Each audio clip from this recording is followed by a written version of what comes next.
king of bountiful harvests. What kind of Pokemon is that? No wonder its head is so big. It looks like it's wearing a crown. A crown. Buzz erupted from the crowd, in the arena, and in homes across Galar. All eyes were on the mysterious Pokemon standing beside Naoki. The broadcast zoomed in, focusing on the regal Pokemon, the king of bountiful harvests. Though surrounded by thousands of curious eyes, the king remained calm, offering a faint, serene smile. "It's smiling. How adorable!" someone gushed from the stands. Vivian, the ever-energetic host, held the mic with both hands as she turned toward Naoki, awe in her expression. "Can you confirm? Is this the king of bountiful harvests?" Naoki nodded, a warm smile on his lips. "Yes, that's his name. I've never even heard of it before," Vivian marveled. "There really are so many mysteries left in the Pokemon world. So, Naoki, are you going to use him in the next match?" Gasps rippled through the stadium. Corraden had already dismantled Briar's team single-handedly. What sort of power did this elegant Pokemon possess? Vivian continued, her curiosity clear. His healing abilities were incredible. I think everyone's dying to see what else he can do. So, will we get to see the king of bountiful harvests in action? The stadium held its collective breath. Even champion Leon, watching from backstage, leaned in toward the monitor. He could feel it. Naoki wasn't going all out yet, and Leon wanted that full-force battle. His fingers tightened with anticipation. Then Naoki spoke. With a gentle smile, he looked directly into the camera and said, "The next match? No, I won't be continuing." Silence. A wave of disbelief swept through the crowd. Leon's brows furrowed. "What?" Vivian blinked. "You're leaving? Are you joking?" Naoki chuckled softly. "No joke. I came here to fulfill a promise. And now that it's done, it's time to go." Mike, watching from the stands, felt his heart twist. The crowd was visibly shaken. Some fans even looked heartbroken. Then someone shouted, "Naoki! Naoki!" And within seconds, the entire stadium joined in, voices thundering with desperate hope. In Galar, strength meant admiration. Leon had earned it. Now, Naoki was commanding the same reverence. Leon clenched his fists. "Say yes." Naoki looked at the cheering crowd, momentarily stunned by their sincerity. But he wasn't a full-time trainer. He wasn't here to chase glory. He smiled apologetically. "I'm sorry." The crowd fell silent again. Vivian, clearly moved, stepped forward. "So where will you go next, Naoki?" Naoki smiled. "Back home to Paldea." "Paldea?" Vivian nodded thoughtfully. "Thank you, Naoki, for such a memorable performance today. Safe travels to you, Corraden, and the king of bountiful harvests." Naoki gave a short wave, then turned and walked out of Winden Stadium, flanked by Corraden and Calyrex. Back in the hall, Leon sighed. What a shame. But the name Paldea sparked something in him. A champion-level trainer from Paldea? He smirked. Guess I'll just have to go there myself. An hour later, Corviknight flying taxi HQ. "You sure you don't want to stay?" Mike asked. Naoki shook his head, smiling. "There are people waiting for me back home." Mike nodded reluctantly and handed him a large bag filled with shimmering Corviknight feathers. As promised. Shed daily, valuable stuff. Then, he returned with two peculiar items. A chipped teacup filled with swirling purple liquid and a matching teapot with a lid that twitched. Naoki blinked. "Wait, is this?" "Yep," Mike grinned. "Sinistia and Polteageist, just like I promised." The teapot's lid lifted slightly. A wide-eyed ghost peeked out, and upon realizing Naoki was watching, ducked back in like a startled hermit crab. "Naoki!" Mike chuckled. "They're shy. Ghost types usually are." He gestured to the teacup. "That one's Sinistia. The purple swirl? That's the Pokémon. The cup is its body. Don't drink from it." Naoki raised a brow. "Why not? If it doesn't know you, it'll try to possess you. Drain your energy from the inside." Naoki paled. "And if it does know me, still tastes awful. Everyone who's tried says it's undrinkable. It's more of a collectible." Naoki nodded slowly. "So what about Polteageist?" Mike grinned. "You can drink its tea, if it likes you. If not, hope you like shivers and ghostly aftertastes." Naoki winced. I think I'll pass. Mike laughed. Good choice. He handed over the tray. Let them sit on your table. Give it time. They'll come around. As Naoki examined the two ghost types, Poltergeist peeked again, curious, then pulled its lid shut like a child hiding under a blanket. Synestia gently rippled inside its cup, watching with one barely visible eye. They're like hermit crabs, Naoki said with amusement. Exactly, Mike agreed. They pick tea sets to live in. My grandfather collected antique ones. These two just appeared one day. A staff member arrived, placing a small microscope on the table. Mike adjusted it. See this? He pointed beneath the cup. All authentic Synestia vessels have a unique mark. Look here. Naoki leaned in. Sure enough, a signature-like swirl was etched into the base of the cup. Genuine. But before they could celebrate, a commotion interrupted them. Poltergeist is escaping. Mike shouted. Naoki turned just in time to see the teapot waddling toward the exit, tiny purple legs protruding from beneath. Its lid wobbled with each step. It bumped into something soft and stopped. Calyrex stood there, watching with serene detachment. Startled, Poltergeist clinked its lid down and froze. Safe. Hidden. Embarrassed. Naoki couldn't help but laugh. They're going to fit right in, he said. I am the king of bountiful harvests. You have nothing to fear. Calyrex's voice was gentle as he gazed down at the little ghost nestled inside the teapot. A comforting warmth radiated from him, an aura of calm that soothed even the timidest hearts. Poltergeist peeked from beneath its lid, its wide eyes locking onto the mysterious Pokémon before it. The fear that once clouded its gaze began to fade, replaced with curiosity. Calyrex smiled gently, and Poltergeist's hesitation melted further. Watching the exchange, Mike grinned. Looks like Poltergeist really likes your Pokémon. With them around, they'll settle in just fine once you're home. Calyrex reached out, lifting the teapot ghost gently. Poltergeist wobbled in his hands for a moment, uncertain, until Calyrex whispered, "Just stay close to me." The little ghost twisted its body in delight, and, with a soft shimmer, floated beside Calyrex's head like a whimsical ornament. It hovered near his crown, a teapot companion suited perfectly for a king. Mike gave a nod of approval. All right, time to make it official. Use your Pokeballs. They never let me catch them, but you might have better luck. Naoki nodded, reaching for his bag. He pulled out 2 Pokeballs, gently tossing one at the quietly observing Synestia. The red light enveloped it, and a ball clicked shut without a struggle. Naoki couldn't help but smile. He knew that in places like Hisui, trainers had to get creative, using berries, mud balls, or even dodging attacks until the Pokémon wore themselves out. But sometimes trust was all it took. With Synestia's ball secure, Naoki turned to Poltergeist, who was now gazing at him with those swirled, coffee-colored eyes. We'll build a home together, Naoki said softly. No one will hurt you. I'll even make delicious tea for you. Poltergeist blinked, hovering thoughtfully. I'll be going too, Calyrex added with a nod. That seemed to be the final assurance Poltergeist needed. It floated down and gently touched the Pokeball's button. A flash of red light, 2 shakes, and it was done. Naoki now had a matched set of Synestia and Poltergeist. Authentic, ancient, and already so full of personality. Well, Mike said, clearing his throat, you sure you won't stay in Galar? I could offer you a full-time position. Good pay, too. Naoki smiled, but shook his head.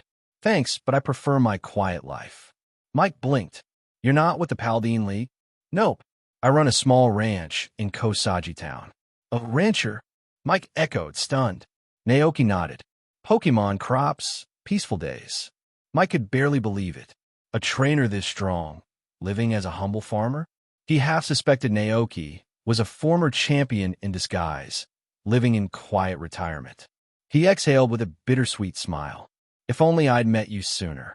Naoki simply returned the smile and said, if you're ever in Paldea, come visit Naoki Ranch. You'll be welcome. Mike nodded slowly, mentally noting the name and town. Naoki turned to leave, Coraden carrying the large sack of Corviknight feathers over its back like a dutiful pack Pokémon.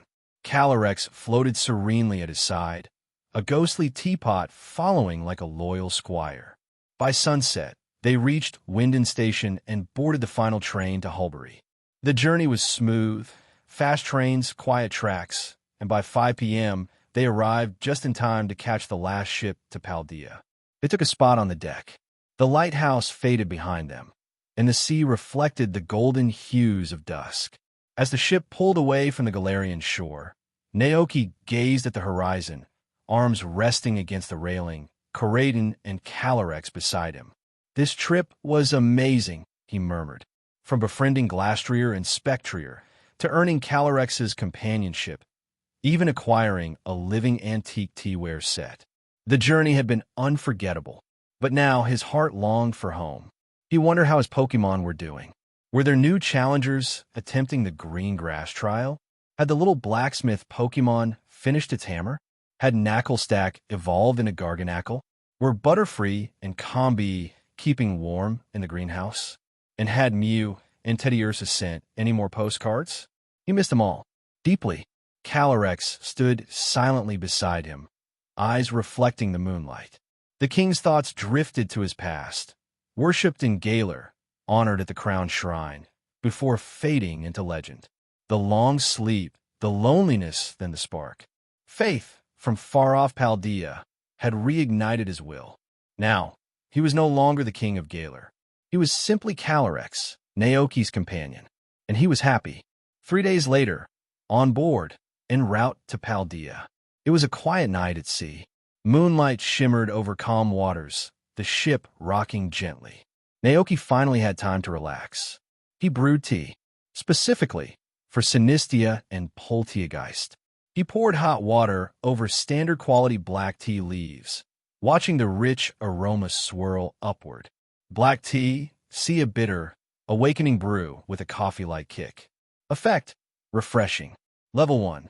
Naoki scratched his cheek. Bit stronger than expected. Polteageist floated nearby, peeking into the cup with interest. Sinistea? Harder to read. Naoki still wasn't sure where its eyes were. Polteageist took the cup carefully, poured the bitter black tea into its pot body, and sighed. Not a happy sigh, more like a dramatic philosopher pondering the bitterness of life. Naoki blinked. The ghost slumped over the rim, arms dangling limply, eyes full of silent sorrow. Even Calyrex tilted his head. "Why is it so mournful?" Naoki slapped his forehead. "Right. Its mood changes with the tea's taste." Polteageist had absorbed the bitterness, literally.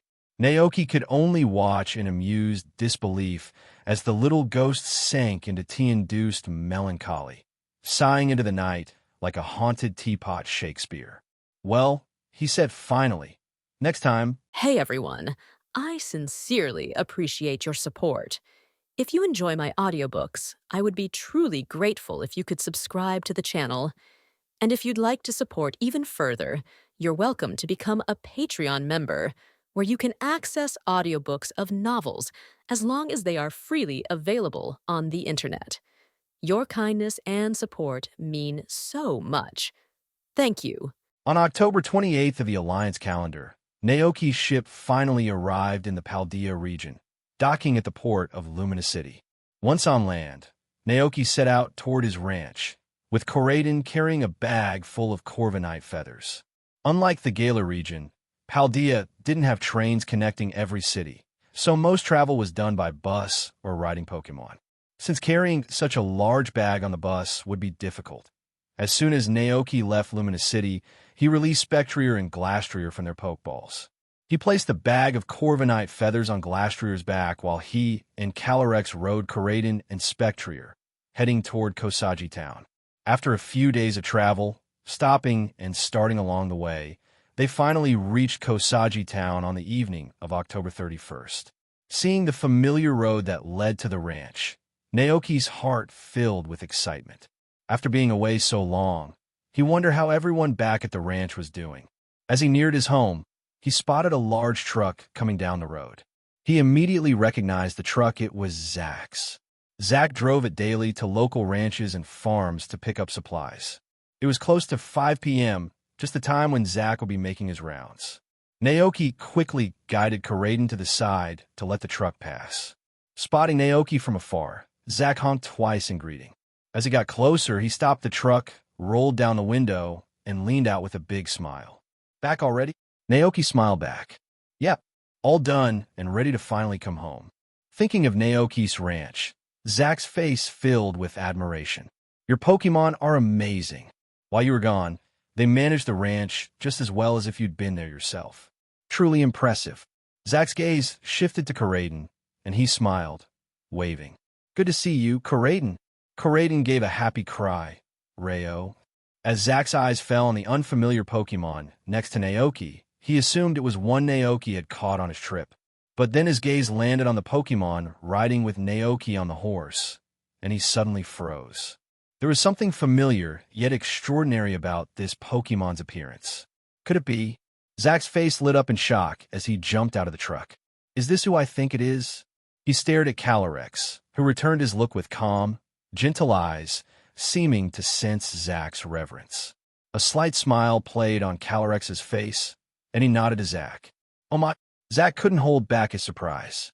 This regal look, that elegant posture, those kind eyes, could it really be the legendary king of bountiful harvests, Calyrex? The legend was true.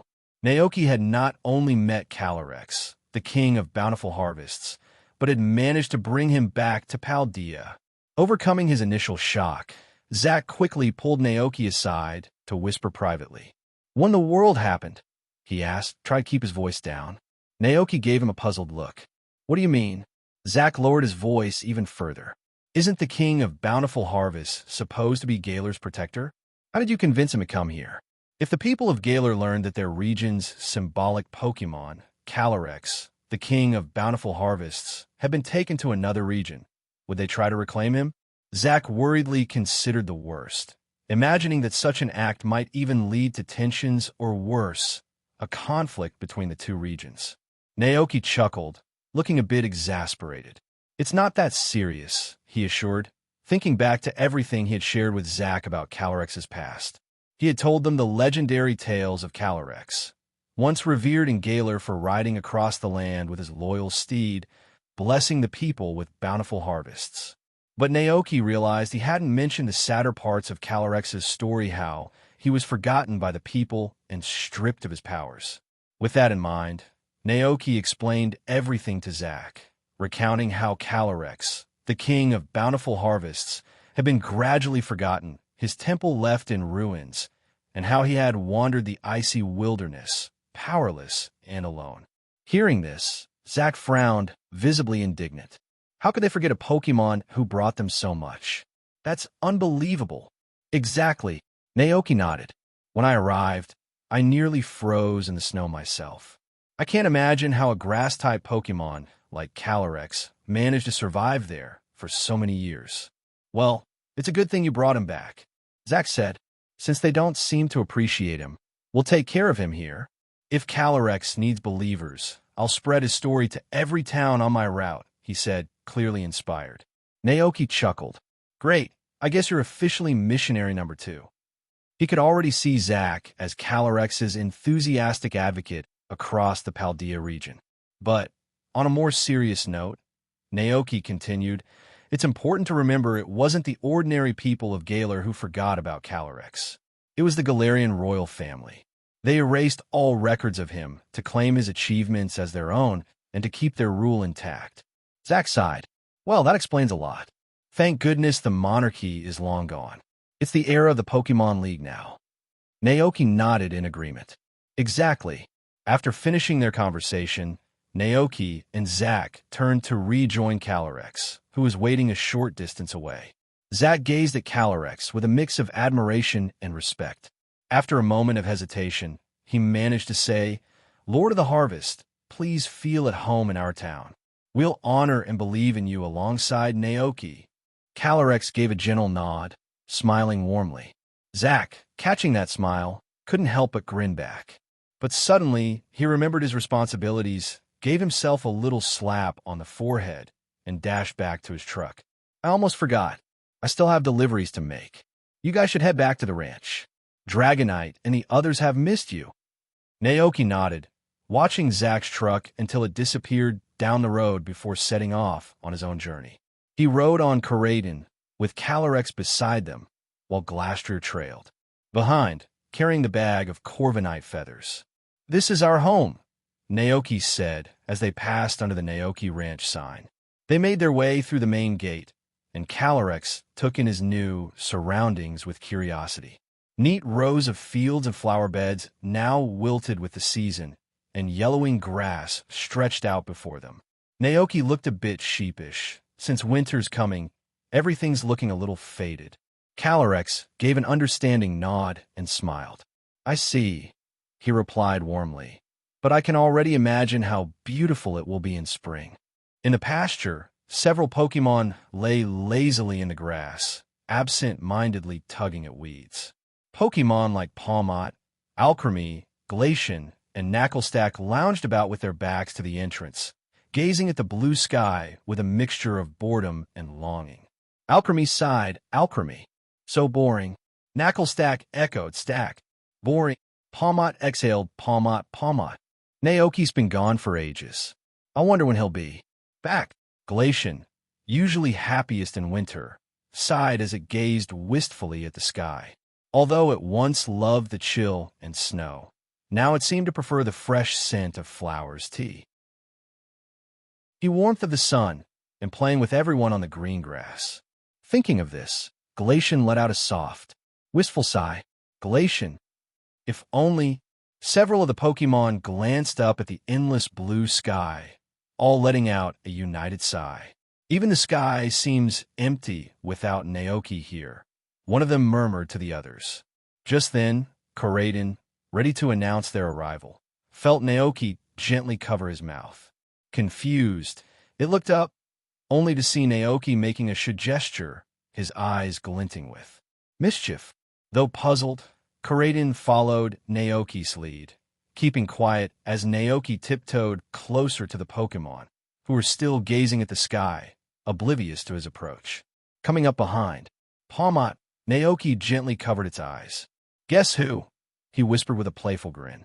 Startled at first, Palmot immediately perked up, recognizing Naoki's voice. Its face lit up with excitement. "Palmot, Naoki." Though he couldn't understand every word, Naoki didn't need any special translation. He could feel Palmot's joy as it squirmed and wiggled in his arms. With a chuckle, Naoki lifted Palmot up, tickling it under its little arms. "I'm back," he announced. "Palmot." Palmot chirped joyfully, pressing its face against Naoki's in pure affection. The little electric Pokémon gave him a tiny zap of excitement. Nearby, the rest of the Pokémon began to crowd around, their eyes sparkling with happiness. At Naoki's return, the world seemed brighter, the sky more vivid, now that he was back. Naoki put Palmot down and stroked its fluffy head. "All right, everything's taken care of, so now I can stay at the ranch and spend the winter with all of you." Hearing this, the Pokémon were overjoyed. Naoki's return was like bringing color back to their world. Alcremie spun around in a happy twirl, arms wide. "Marie!" Naoki grinned, reaching down to pick up Alcremie, who nuzzled into his shoulder. "All right, you get a hug too." "Alcremie," he said, smiling. "Marie, dash!" Alcremie hummed, delighted. Then Naoki turned to Glacian, who stood nearby with an air of proud indifference, though its eyes betrayed a hint of anticipation. With a knowing smile, Naoki leaned down and scooped up Glacian, who squirmed. Momentarily, trying to appear aloof. Fortunately, Glacian only gave a small, symbolic struggle before settling down in Naoki's arms, looking a little embarrassed. "How have you all been?" Naoki asked. "Palmot, Alcremie, Stack, Bowie." The Pokémon all responded enthusiastically. Naoki held Glacian for a moment longer before setting it down. Just as he was about to introduce them to the Calyrex, he noticed 5 hopeful Knacklestack gazing at him with eager eyes, clearly wanting hugs too. Naoki sighed inwardly. "Guess I'd better work on some super strength training later," he thought. If Ash can lift a Cosmoem weighing nearly 999 kilograms, surely I can manage a knackle stack. Just then, a cheerful bah came from nearby. Naoki turned to see more Pokémon from the ranch running toward him excitedly. 3 Go-Goats, Butterfree, Dolive, and Dragonite. Their joyful noise was loud enough to catch the attention of the NDDs, who opened the door and, upon spotting Naoki, hurried out to greet him with bright smiles. In no time, Naoki found himself surrounded by a crowd of joyful Pokémon, each one eager for his attention. He gently reached out, petting them one by one. Dragonite, it's so good to see you. You're as strong as ever. Go-Goats, you all look a bit thin.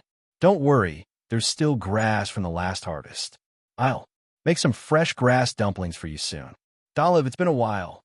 Butterfree, are you getting used to the greenhouse? Each Pokémon responded with delight. Dragonite hugged him affectionately with a soft, "Awooh." The Go-Goats bleated happily. Bah. Dolive chirped with a happy. Dolive, Butterfree fluttered joyfully. Fwee. Naoki then turned to the NDDs, smiling with gratitude. Thank you both for all your hard work while I was away. Brother NDD, standing tall, nodded seriously, while the younger NDD, grinning brightly, added, Hey, we're happy to help. After greeting everyone, Naoki led them over to meet their new friends, Calyrex, Glastrier, and Spectrier. He also released Cyclizer, Sinistea, and Polteageist from their Pokeballs. Introducing each one, he said, This little one here is Sinistea, and the one looking a bit thoughtful is Polteageist. This is Spectrier and Glastrier, and here is the king of bountiful harvests, Calyrex. The ranch Pokémon all blinked at the new arrivals, then chorused in unison to welcome them. Warmly, Calyrex smiled, looking over the Pokémon with a gaze full of kindness and warmth. I am Calyrex, he said with a gentle smile. Just like Naoki, I'm a farmer. I hope you'll guide me as we grow together. Naoki Ranch, 7 p.m. It was already late, and after a joyful reunion dinner with the Pokémon, everyone settled into their evening routines. Sister NDD went to open the Pokémon Tavern, ready to greet the Pokémon visitors who came daily for a bit of relaxation and company. Brother NDD handed Naoki a stack of postcards and a few unique items. Naoki looked through the postcards and found they were sent by Teddy Ursa and Mew. Each postcard had a picture on the front and their little paw prints on the back. It looked like they had captured scenes of new Pokémon and landscapes they had encountered on their journey. The items included a glittering red star fragment, a heart-shaped scale, a strange-looking bone, and a solid rock.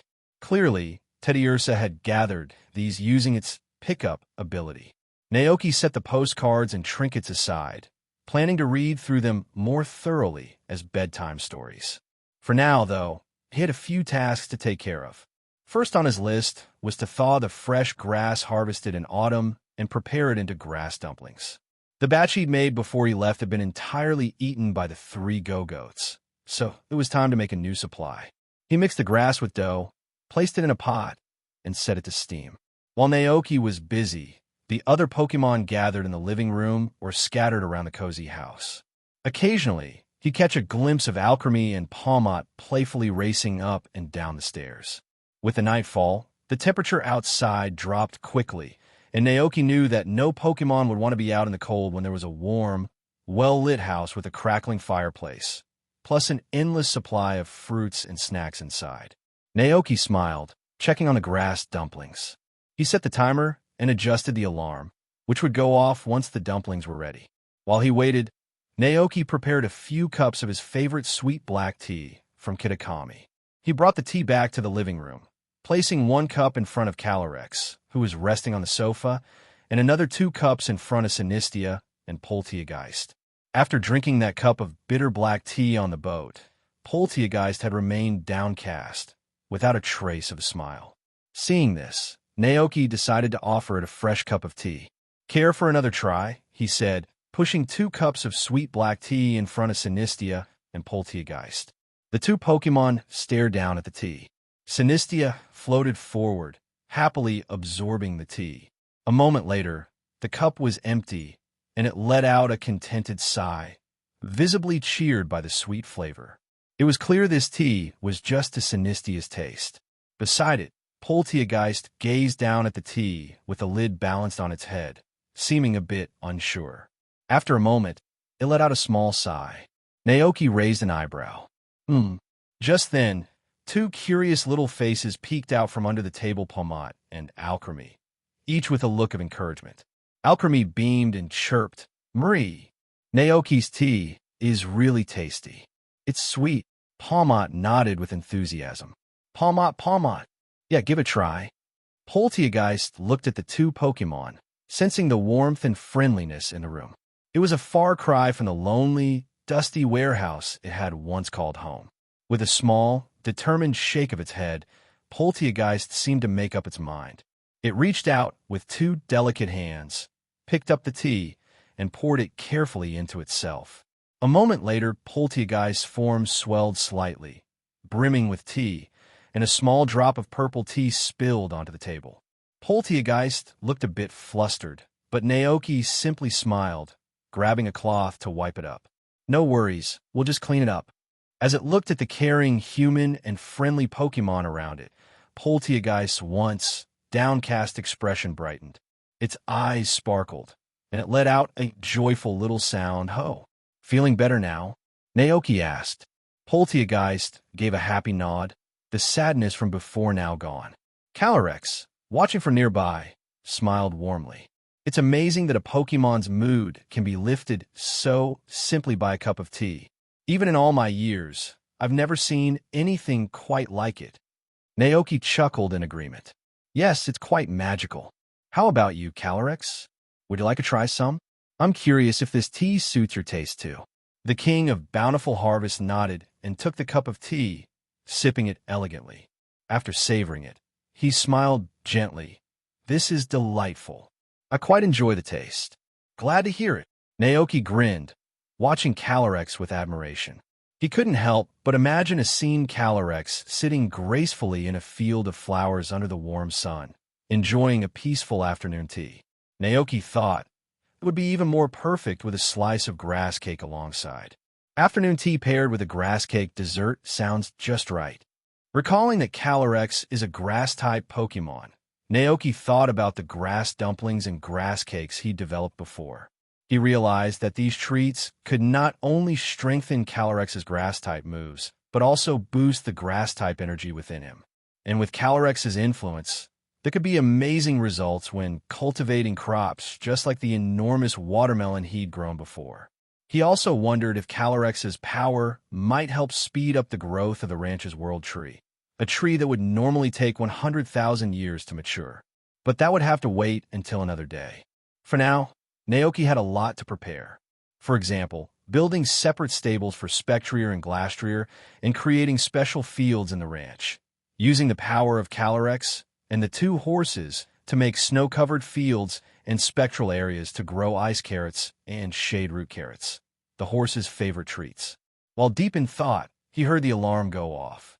Naoki quickly headed to turn it off, then opened the pot to find his freshly steamed grass dumplings ready. He called over Coraden, handing a small basket of dumplings. "Could you help me deliver these to the Go-Goats?" "Rayo." Coraden agreed enthusiastically, trotting off with the basket in tow. Naoki took two soft, round grass dumplings and returned to Calyrex. "Would you like to try these? I made them especially for grass types." Calyrex lowered his head, looking at the green dumplings on the porcelain. In the next moment, a soft blue glow appeared around one of the grass dumplings. The dumpling floated gently into the air, guided by the light, and landed in front of Calyrex. With a delicate motion, Calyrex caught it, took a small bite, and began to chew thoughtfully. After a moment, his eyes widened in astonishment. This food, it actually contained a trace of natural energy. Was it just his imagination? He took another nibble to be sure. No, it was real. He could clearly feel a trace of natural energy merging into his body. How could this be possible?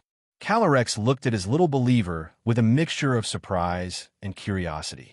Seeing his expression, Naoki grinned. "You can feel it, can't you?" Calyrex nodded slowly. "Yes, there's a hint of natural energy within this food. How did you manage this? No, I think I already know the answer from looking at you. Naoki nodded.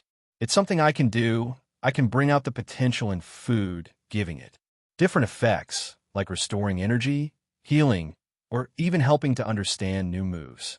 Hearing this, Calyrex looked pleasantly surprised and then gave a slight nod, quickly accepting the explanation. You truly are a remarkable follower.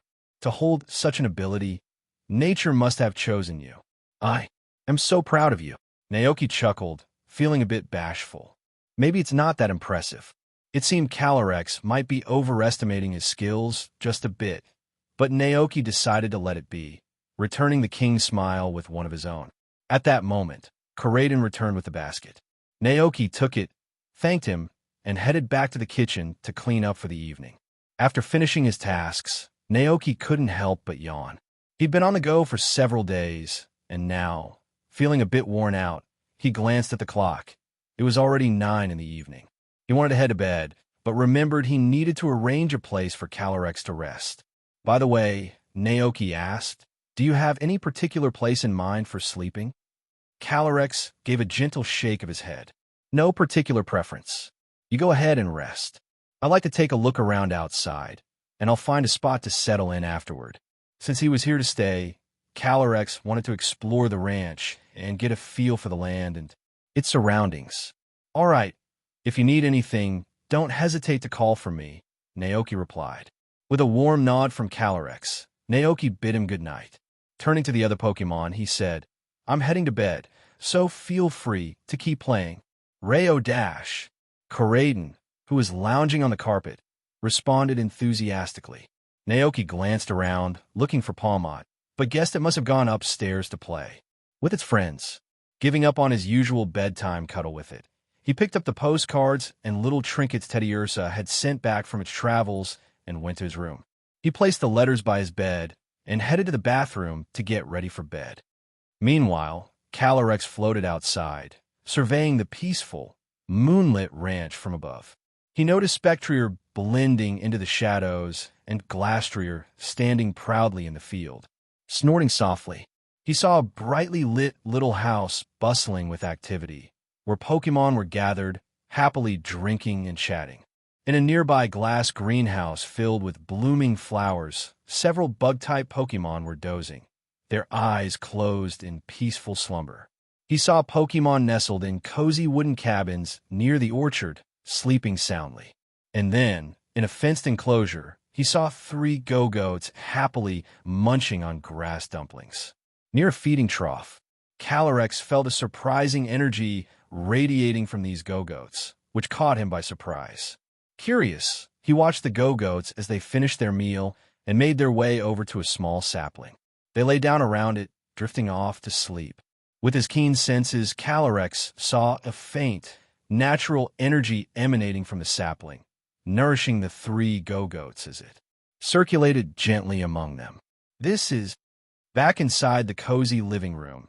Several Pokémon had gathered around Sinistia and Polteageist, who floated contentedly in the air, joining the welcoming crowd. Dragonite clapped joyfully. Oh, welcome to the family. Following Dragonite's lead, the other Pokémon joined in with welcoming cheers. Dolive, Bowie, Gop. Sinistia and Polteageist felt the warmth and friendliness radiating from everyone around them, and it was clear they were wholeheartedly welcomed. The 2 Pokémon looked a bit overwhelmed, especially Polteageist. It had been alone for a very long time, living in isolation. One day, the teapot it called home cracked, forcing it to set out in search of a new shelter. Eventually, it stumbled upon a warehouse filled with old antiques. There it found a beautiful antique teapot that felt just right, so it moved in. 1 year passed, then 2. Over time, Polteageist began to feel the weight of loneliness. Wishing for companionship, it poured a bit of its own essence into a matching antique teacup nearby. And so, Sinistia was born. But Sinistia was quiet and a bit shy, not one to speak much. Together, the 2 Pokémon stayed in the dim, dusty warehouse for many long years, until a human discovered them and sent them to a trainer named Naoki. Initially, Poltergeist felt anxious about what might lie ahead. But as they journeyed with Naoki, it saw the care he showed, personally brewing tea to refill its body. Though the tea was a bit bitter, it drank it gratefully. That bitter tea had mirrored the sadness in its heart, and under its influence, Poltergeist found itself once again reminded of its lonely days. Seeing its downcast expression, Naoki had sensed something was wrong and made it another cup, this time a sweet, delicious black tea. Drinking it, Poltergeist felt the lingering sadness wash away. The world seemed brighter, warmer, and its heart felt lighter.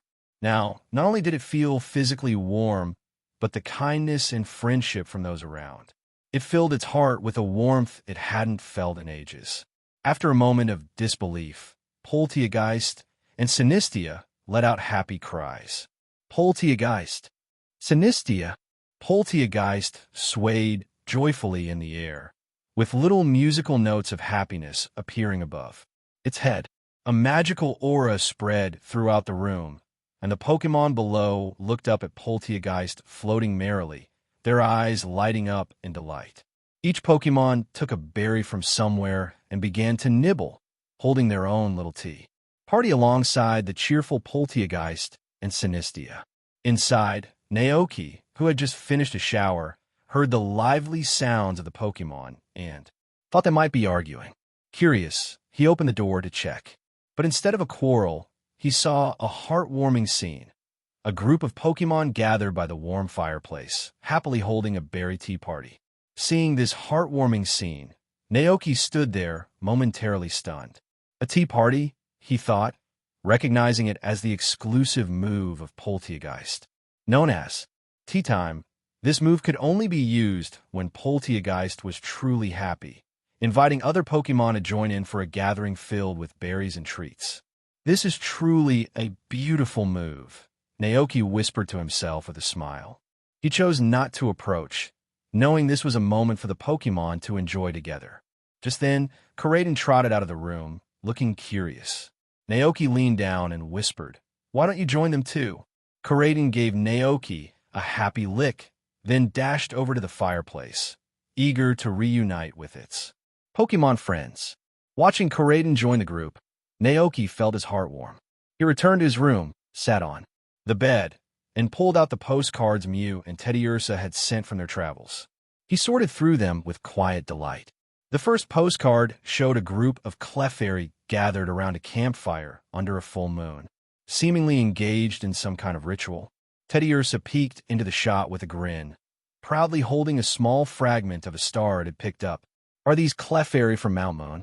Naoki wondered, examining the star fragment that Teddiursa had sent.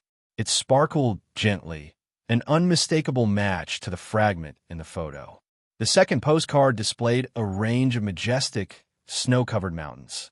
Could this be the famous MT Silver? Naoki mused. Have Mew and Teddiursa traveled all the way there? He smiled, imagining the pair exploring such distant lands. The third postcard depicted a touching scene with a Cubone and Marowak, each holding a bone. The young Cubone was reaching out, offering one of the bones to Teddiursa as a token of friendship. Looks like Mew and Teddiursa helped the Marowak and Cubone somehow, Naoki thought. And Cubone must have gifted them the bone in gratitude. The fourth postcard showed a sparkling lake, with a stunning Pokémon moving gracefully across the water in the sunlight. That's Milotic, Naoki realized, his eyes widening with admiration. Known as one of the most beautiful Pokémon in the world, Milotic was a rare sight. Even through the photo, he could feel the Pokémon's radiant presence. Its scales shone like rainbows under the sunlight, their colors vibrant and enchanting. Naoki held the photos close, smiling as he thought about the adventures his Pokémon were having. The laughter of the Pokémon still echoed from outside, filling his heart with peace as they settled in. At dawn, the ranch welcomed a new day. The first thing Naoki did after waking up was search for Calyrex to see where he had rested the night before. Living room, no. Second floor, no. Kitchen, no sign either. Naoki searched for a while, but couldn't find him, so he returned to the living room. There, on the coffee table, He saw Poltergeist and Sinistia, who had held a tea party all night, dozing off. Cyclizer lay by the fireplace, also looking drowsy, while the elder NDD seemed half asleep. Seeing this, Naoki sighed with a gentle smile. If you're all sleepy, go ahead and rest. I'll handle the ranch work today. But the elder NDD shook his head vigorously, trying to stay alert, and replied, "AIE," as if to say he could still manage. Naoki chuckled, but agreed. As he turned to check the wine cellar downstairs, he realized Calyrex must have spent the night outside. When he returned to the living room, he saw the elder NDD struggling to keep his eyes open while his younger sister watched with an amused smile. Naoki couldn't help but laugh softly. Just then, Butterfree landed by the large window in the living room. "Hey, Butterfree," Naoki said, grinning. "Could you use a little sleep powder on him?" Butterfree tilted its head, surprised, but after confirming Naoki was serious, it fluttered over to NDD and gently sprinkled some sleep powder. Soon, the elder NDD drifted off to sleep. "All right, can you help take your brother upstairs to rest?" Naoki asked the younger NDD. "Hey," she agreed with a cheerful nod, lifting her brother with her psychic powers and guiding him to his room. Palmot, Alchemy, and Glacian were also sleeping soundly nearby. Naoki decided not to disturb them, and instead took Coraden outside to look around the ranch. Though it wasn't snowing yet, the temperature had dropped below 10 degrees. So many Pokémon prefer to stay cozy in their nests. As soon as Naoki and Coraden stepped outside, they spotted Calyrex in the meadow, lovingly stroking his trusted steed.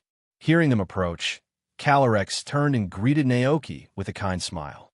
He spoke warmly, but Naoki could only smile back, realizing that without any translation seeds, he couldn't understand what Calyrex was saying. Naoki sighed thoughtfully. "I still have some sunflower seeds from last fall's harvest. I'll have to make another batch of translation melon seed crisps later." He paused, a bit puzzled, and added, "If only there were a dish that could let us talk directly with Pokémon. In this world, powers that allow humans to communicate with Pokémon are incredibly rare. The aura, the power of Viridian, or advanced psychic abilities are all exceptional and hard to come by. Creating food with such effects would require an incredibly high level of culinary skill, something he couldn't manage just yet." With a warm smile, Naoki turned to Calyrex. "Good morning. Did you rest well last night?" Calyrex nodded with gentle grace. Calyrex. Beside him, Glastrier, the snowstorm horse, pawed the ground with an impatient snort. Naoki didn't need a translation to understand what it wanted. It was hungry and eager for its favorite food, the ice carrots.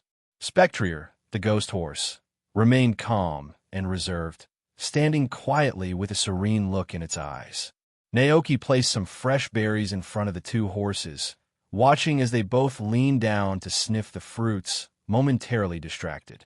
Despite their lack of enthusiasm, hunger won out, and they eventually started eating. Seems like Spectrier and Glastrier aren't really fond of ordinary berries. Naoki mused to himself. It looked like he'd need to set up a special field for their preferred crops sooner than planned. He addressed the two horses with a gentle promise. "Give me a moment. I'll go milk the go-goats, and then come back to plant carrots for you." This seemed to satisfy Glastrier, who continued nibbling the berries without further complaint. Naoki gave Calyrex an understanding nod and then set off with Coraden, carrying a milk bucket to the go-goat enclosure. Inside, 3 eager go-goats waited, each bending down compliantly for milking, then trotting off to enjoy their favorite grass dumplings. Nearby, Calyrex observed the scene thoughtfully, his gaze resting on the peaceful go-goats and the vibrant plant. He had thought this was just an ordinary ranch, but there seemed to be more here than met the eye.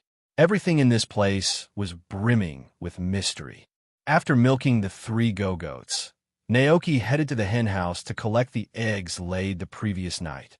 Then, he and Coraden went to the Pokémon house to gather the Moo Moo milk collected by Miltank using automatic milking machines. They stored it in the warehouse alongside the go-goat milk, ready for Zack to pick up later that afternoon.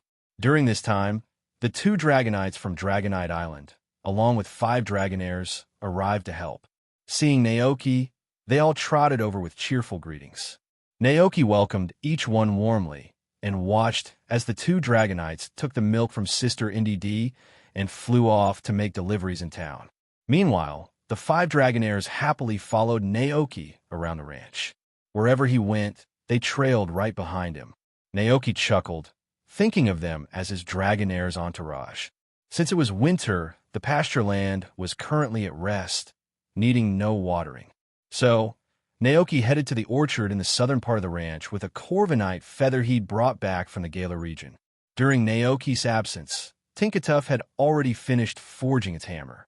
As Naoki arrived, he saw the Tinktuff examining its work, clearly unhappy with the results. Above, a small Minccino perched on a branch, nibbling on a berry. Not far off in the woods, a family of Tandemaus who had grown quite a bit since arriving played hide-and-seek among the thick fallen leaves.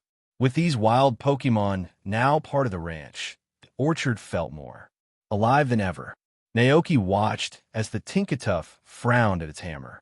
Naoki walked over and asked curiously, "Is it finished?" Hearing his voice, Tinkatuff and the Minccino sitting nearby looked up, their eyes lighting up as they saw Naoki approaching. Tinkatuff proudly raised the rough hammer it had crafted too. "Show him." Naoki examined the hammer and noticed its poor quality. It even had a few rusty spots. The subpar materials Tinkatuff had used were clearly to blame. Tinkatuff knew this too and seemed a bit downcast, realizing that if it had better materials, the hammer could be much stronger. Without a solid hammer, Tinkatuff felt a little insecure, and it sighed, "Tough." Naoki smiled, then reached behind him and pulled out a box filled with glimmering black Corviknight feathers. "Tada! Look what I brought." Tinkatuff's eyes widened in disbelief. A whole box of feathers with a metallic gleam. These were the rare metal feathers from Corviknight, a material only the mightiest of Tinkaton from its tribe could collect. Tinkatuff remembered stories of the Tinkaton in its homeland who wielded powerful hammers crafted from such feathers. They'd even use these hammers to fend off Corviknight in the sky, collecting the metal feathers the birds shed when struck. In Tinkatuff's tribe, owning a hammer made from such sturdy metal was a lifelong dream for every young smith. Naoki knelt down and said, "These are for you." Tinkatuff blinked in awe. "Tough." Naoki continued with a warm smile. "Yes, these feathers are a special gift I brought back just for you. Now you can use them to make a hammer that's truly yours." Tough. Hearing this, Tinkatuff's eyes shimmered with gratitude. It was deeply moved by Naoki's kindness. Naoki, he really is the kindest human I've ever met. Not only had Naoki rescued them and provided food and shelter, but now he had also given it a precious box of Corviknight feathers. Tinkatuff was so touched that she nearly cried. She bit her lip, her eyes glistening with gratitude. Woo wow. No one had ever shown it such kindness before. Naoki looked a bit confused. All right, it's just a few feathers," he said with a gentle smile. "I'm glad I could help. Besides, after you finish your hammer, I have another favor to ask. Could you help Palmot make a hammer that suits him?" Hearing this, Tinkatuff quickly wiped away her tears and nodded with determination. With these Corviknight feathers, it was going to forge the best hammer it could and present it to Naoki as thanks. With the precious feathers in hand, Tinkatuff waved goodbye to Naoki and its companion Minccino, heading off with newfound resolve to begin his work. Naoki watched her go, touched by the little Pokémon's dedication. He chuckled, thinking there truly were hard-working Pokémon everywhere. Just then, his gaze shifted, landing on the Minccino nearby, who had definitely put on some weight since last time. Naoki. Well, maybe not all Pokémon were as industrious. Naoki continued his stroll through the orchard, greeting familiar Pokémon like Tandemaus, Hopip, and Fungus. He inspected their small wooden shelters to ensure everything was in good shape. Then he came to Slacketh, lounging comfortably in a bed of fallen leaves and nibbling a leaf. At first, nothing seemed amiss, until Koraden let out a surprised cry. "Aga, what is it?" Naoki turned, following Koraden's gaze to the Slacketh. It only took a second for Naoki to realize this Slacketh's fur had turned a light lavender. Lavender? Could it be a shiny Slacketh? That seemed impossible. He distinctly remembered this Slacketh as an ordinary one. Intrigued, Naoki approached and gently examined Slacketh's fur, noticing a small patch where the fur was shorter. It was the spot where its fur had once been burned. This was definitely the same Slacketh. The little guy hadn't been replaced. But why had its color suddenly changed? Could it be the painter Pokémon who dyed its fur? Curious, Naoki approached the painter Pokémon, Smeargle, who was busy creating colorful art, on the trunk of a fruit tree, and asked, Smeargle, do you know why Slacketh's fur looks different? Smeargle looked momentarily puzzled before perking up with a cheerful Smear. It set down its brush, led Naoki over to Slacketh's tree, and pointed upward. Following Smeargle's gaze, Naoki noticed a pink fruit nestled quietly among the branches. A fruit he'd never seen before. Dye fruit, a special ingredient. When eaten, this fruit changes a Pokémon's color. It could be consumed raw or cooked for different effects. Naoki was stunned. Had this fruit mutated to produce such a unique effect? Thinking back, Naoki realized that the Go-Goats often came to this orchard, using their grass energy to help nourish the trees as they grew. Could that be why this strange fruit appeared here? Dye fruit. Could this mean I could create a shiny Pokémon effect? If Koraidon ate it, it might turn black. If Palmot tried it, maybe it would become an ultra rare pink Palmot. Naoki pictured a pink Palmot in his mind. The idea was irresistibly cute. He searched through the nearby trees, hoping to find more, but this seemed to be the only dye fruit available. The other one had already been eaten by Slacketh. Carefully, Naoki picked the remaining dye fruit and pocketed it. Just then, Sister Ndidi appeared, calling him to breakfast. Naoki thanked Smeargle and patted Slacketh before heading back to the house. Sitting at the breakfast table, he pondered who he might give the dye fruit to. Of course, I should ask the Pokémon first, Naoki mused, recalling that differently colored Pokémon could sometimes be viewed as outsiders by their peers. Should I offer it to Koraidon? He knew that Koraidon would likely accept without hesitation. With its confidence, it probably wouldn't mind standing out. But there was only one dye fruit, and once used, its effect would be permanent. Who knew when the tree would produce another one? After some thought, Naoki decided to put the fruit away until he could discuss it with his Pokémon. After breakfast, Naoki began roasting seeds, finishing them off with a drizzle of syrup to create a sweet, crispy flavor. As Naoki finished up his work, it was already 10 in the morning. Naoki munched on a few pieces of the freshly made seed crisps before heading to the ranch to find Calyrex to discuss the creation of a special field. Snow is due in about 2 weeks, and it'll be too cold for most crops to grow, so I thought I'd leave the fields until spring, Naoki explained. Calyrex looked at him, surprised that Naoki could now understand him. But why? He asked, puzzled. With my power, crops could flourish even in the coldest snowfields. Naoki chuckled.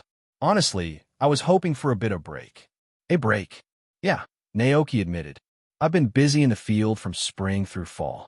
If I keep going through winter, I'd never have a moment to breathe. I think it's important to rest now, and then Calyrex nodded in understanding. Yes, that kind of work all year round can be exhausting. Naoki smiled and explained that he planned to save the main field for seasonal crops. For the carrots that Glastrier and Spectrier loved, he planned to open a separate field. So, Naoki tapped on a mound beside the farmland. A Diglett soon poked its head out, looking up at Naoki with curious eyes.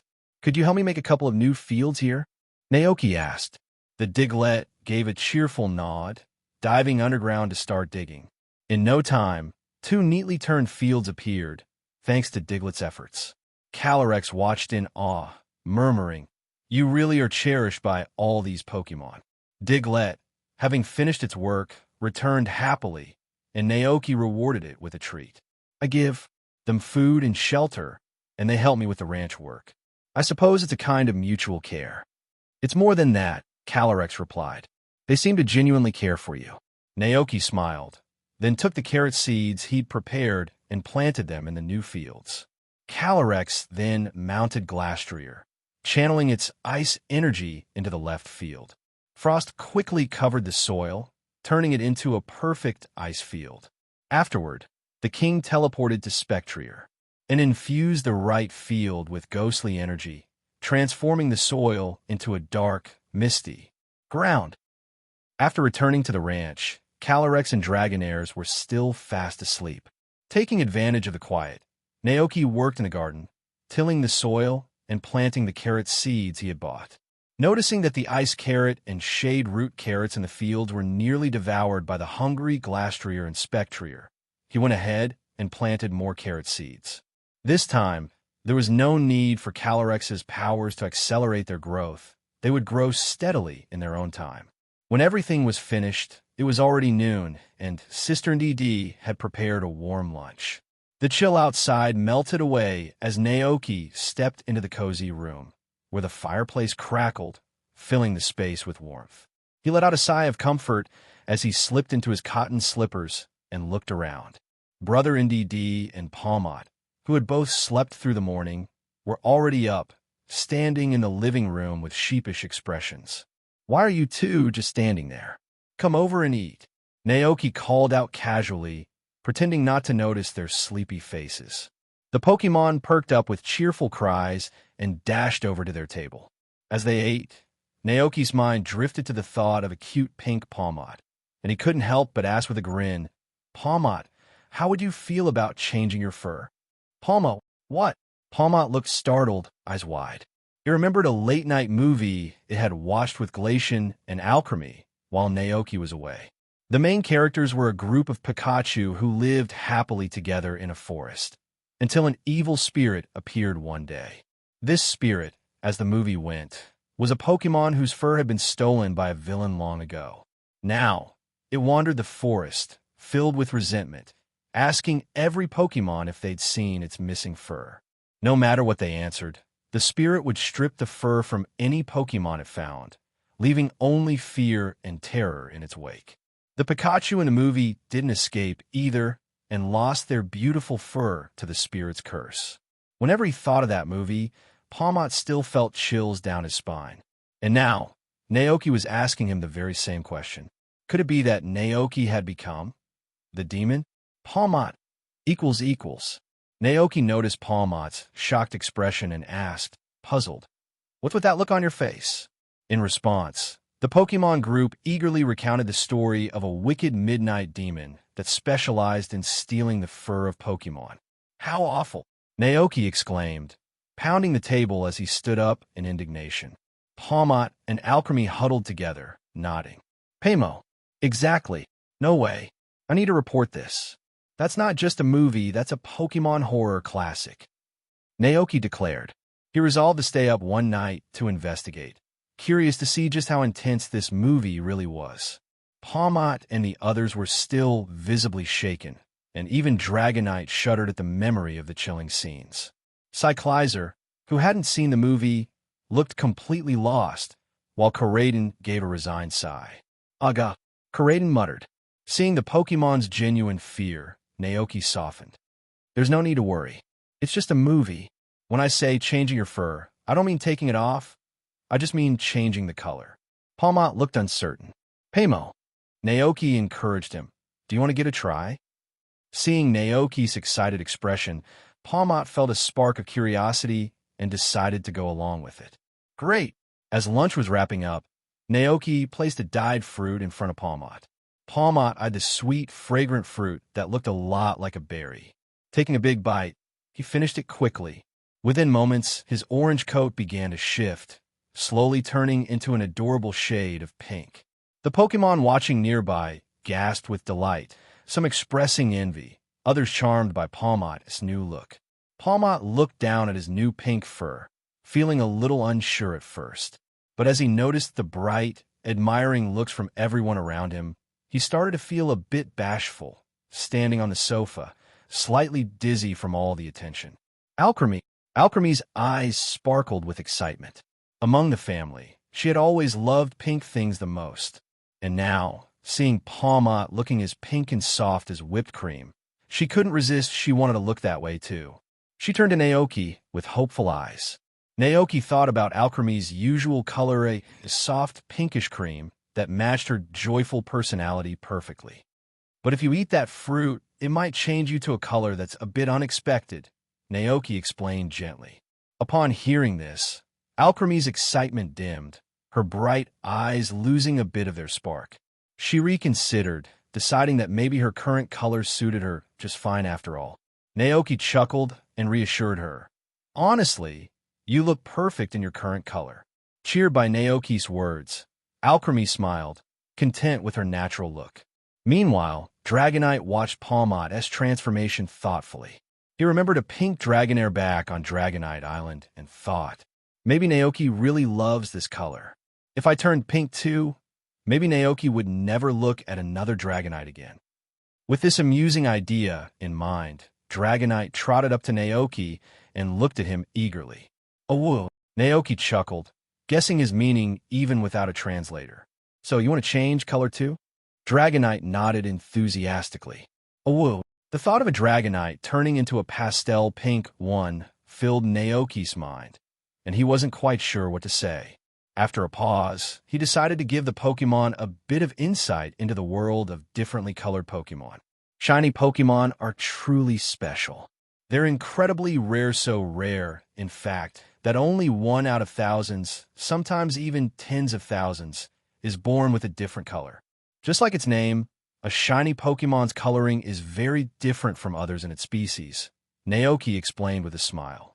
So far, you've probably seen one shiny Pokémon, the pink Dragonair, that visits the ranch. The Pokémon around him immediately remembered the group of Dragonairs who often came to play, recalling that one of them was indeed a unique shade of pink. Naoki continued, different shiny Pokémon have different colors. For example, shiny Teddiursa is green. Oh, whoa, Dragonite asked eagerly, clearly wanting to know what its shiny color would be. Naoki picked up a green vegetable leaf and held it up. It would be this green color. A woof. Dragonite made a noise of distaste, clearly unimpressed, and quickly lost all interest in changing its color. Naoki chuckled and continued, listing colors. For shiny Dolive, it's golden yellow. Butterfree has pinkish purple wings with green eyes.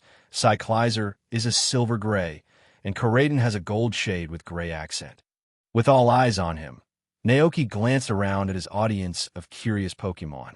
Got it. All the Pokémon nodded in understanding. Naoki smiled. The fruit that Palmot ate is something called dye fruit, which grows in our orchard. If more fruits like this grow, you can try them out for yourselves. One bite changes your color, and if you decide to go back to your original look, a second fruit will restore it. In the afternoon, Kelly drove over to help Naoki with the stable construction. As she pulled up, her gaze landed on a pink Palmot happily zooming around the ranch with a small cape fluttering behind it. Kelly blinked, surprised. Is that Palmot pink? Naoki laughed. It ate a fruit called the dye fruit, which can change the color of Pokémon. Oh, I see. At the sound of their voices, Palmot turned and trotted over cheerfully. Kelly's eyes sparkled at the sight of the pink Palmot, who looked like an adorable plush toy come to life. She found herself instinctively reaching out to pet it, but quickly caught herself, looking slightly embarrassed. I'm sorry, I've just never seen Palmot like this before. Naoki smiled, scooping Palmot up and giving its little paw a gentle squeeze. Paymo, Palmot cooed happily. Isn't it adorable? Naoki asked. Absolutely, Kelly replied, unable to take her eyes off Palmot. Completely adorable. Palmot let out a playful cry. Naoki smiled, thinking that Palmot's adorable appearance might have some surprising advantages in battles. Anyone meeting Palmot for the first time would likely think it was just a cute, soft, and harmless Pokémon. But in truth, Palmot could wield a hammer with sparks and lightning, striking down opponents with incredible strength. Tinkatuff was already hard at work forging a special hammer for Palmot, using Corviknight feathers that were highly conductive. With this hammer, Palmot would soon reach its full potential, practically becoming a little Thunder Lord on the ranch. Naoki gave Palmot a gentle pat. All right, go have some fun. Palmot let out a joyful cry and bounded off. Kelly's gaze lingered on Palmot as it trotted away. After a moment, she snapped out of her daze, finally remembering the main reason she'd come. Looking around, she asked Taff, "You decided where to set up the stables?" Naoki nodded, leading her to the side of the house and pointing to an open area. "Let's set them up here. It'll be easy to access when we head out." Having so many Mount Pokémon now, Naoki sometimes found it hard to decide who to take on his outings. But building the stables close to the house would keep all his companions nearby. "Sound good." Kelly rolled up her sleeves and got to work while her Ma Camp moved the tools and wood from her truck. Soon, the steady sound of hammering and construction filled the air. The stable was a relatively small project, one they expected to finish within a few hours. Meanwhile, Naoki wandered around the ranch, noticing that he hadn't seen Glastrier and Spectrier around. After a bit of searching, he found the two of them by the river in the orchard, drinking from the cool, clear water. Just then, Calyrex appeared beside the two horses, joining them for a drink. Noticing Calyrex, Naoki approached with a smile. "I didn't want to wake you, so I prepared some extra food for you," he said kindly. Calyrex gave a gracious nod and replied, "Calyrex," in his usual cheerful tone. Naoki blinked. Oops, he realized he'd once again lost the ability to understand the Calyrex words. It wasn't a huge issue to keep eating seeds for translation, but Naoki thought it would be. Amazing if Calyrex could use telepathy. Unfortunately, he didn't have that skill. Naoki took a deep breath, and as he pondered, a thought suddenly struck him about the Calyrex's abilities. As everyone knew, Calyrex was a grass and psychic-type Pokémon. Given that some psychic Pokémon naturally had telepathic abilities, could it be possible for Calyrex to learn telepathy? Curious, Naoki looked over at Calyrex. Noticing Naoki's intent gaze, Calyrex tilted his head with a puzzled expression. "Calyrex, have you ever heard of the ability called telepathy?" Naoki asked. "Telepathy?" Calyrex seemed confused and shook his head, indicating he'd never heard of it. Naoki explained, "It's an ability where you don't need to speak aloud or use a medium. You can directly communicate your thoughts to another person and understand theirs in return." He thought of the Pokémon in the anime who had mastered this skill and tried to guess at the mechanics behind it. Basically, you use your psychic powers to send your thoughts directly to the other person's mind, and then use those same powers to sense their thoughts. It allows you to talk without actually speaking. Psychic abilities were indeed mysterious and powerful. If anyone was a master of them, it was Mutwo. In the anime, Mutwo could probe deeply into a person's memories, even altering them or planting false ones. It could even erase specific memories if it wanted to. Calyrex listened intently, contemplating the idea. He opened his mouth as if to say something, then hesitated, closing it again. Telepathic communication? It was a new concept, and one the Calyrex hadn't tried or even considered before. In the past, whenever the Calyrex needed to communicate with humans, he would usually channel his thoughts through a human voice.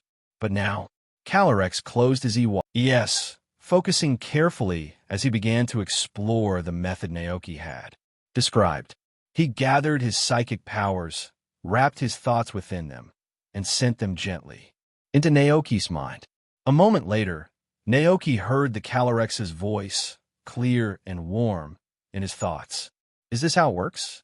Naoki's eyes brightened, and he nodded eagerly. Yes, exactly. As expected of a wise Pokémon, Calyrex had mastered it right away. "I see. So that's how it's done. It's truly remarkable.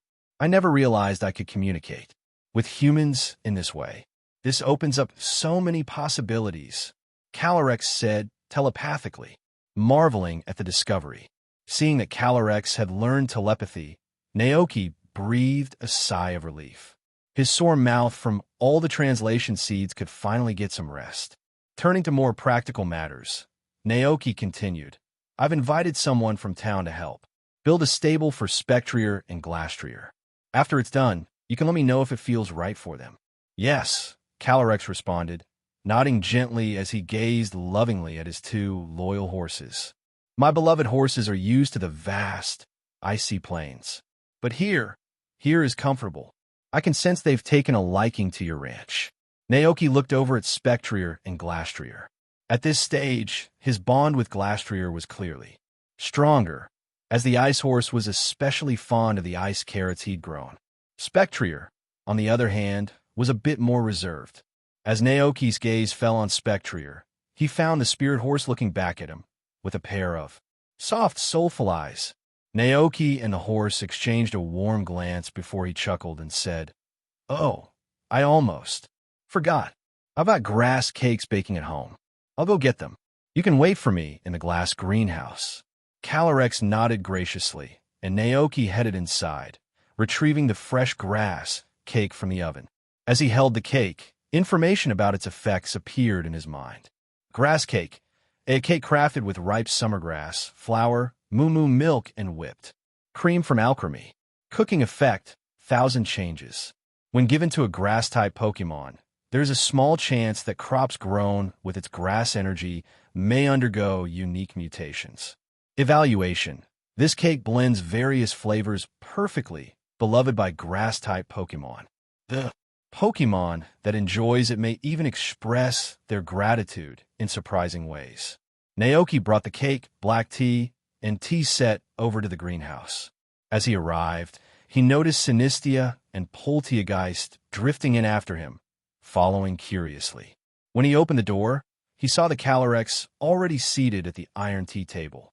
Naoki set the grass cake on the table and was about to pour 2 cups of black tea when Sinistia and Polteageist floated toward the table. Curious, Naoki asked, "You want some too?" Polteageist shook its head, smiling happily from within its teapot. It loved the cozy atmosphere of the greenhouse and appreciated Naoki's tea, which made it feel truly content. Now, it wanted to share its own carefully brewed black tea with Calyrex and Naoki. Polteageist twirled around the teacups on the table, filling each with a fragrant, clear purple tea. Once the Calyrex cups were full, Polteageist joyfully danced among the flowers, inviting Naoki and to try it with a cheerful boo. Calyrex was pleasantly surprised, quickly realizing Polteageist's intention. He explained to Naoki, "This little one is inviting us to try its own tea." Naoki's eyebrows raised in delight. He understood what a special gesture this was. Polteageist's tea was renowned for its distinct flavor and aroma, a rare treasure not often shared. Typically, Polteageist kept its tea to itself, and any attempts to drink it would result in Polteageist spraying an unpleasant tea into the intruder's mouth. This unwilling tea would leave anyone chilled to the bone. But now, Polteageist was openly inviting them to taste it. This heartfelt gesture showed that Polteageist had started to trust him and Calyrex. Naoki smiled, touched by this adorable display of friendship.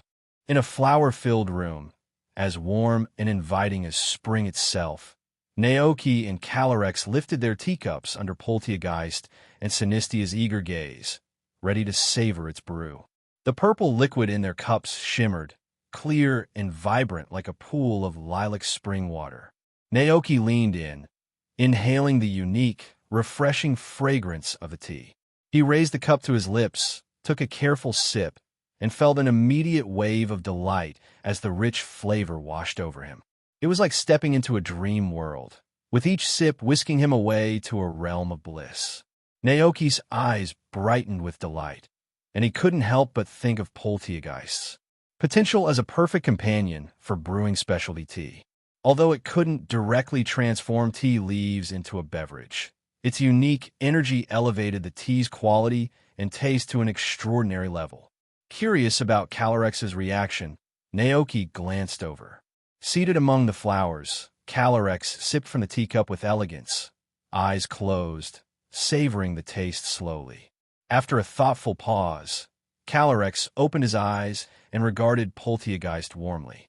"Your tea truly is extraordinary and experience beyond compare," he said.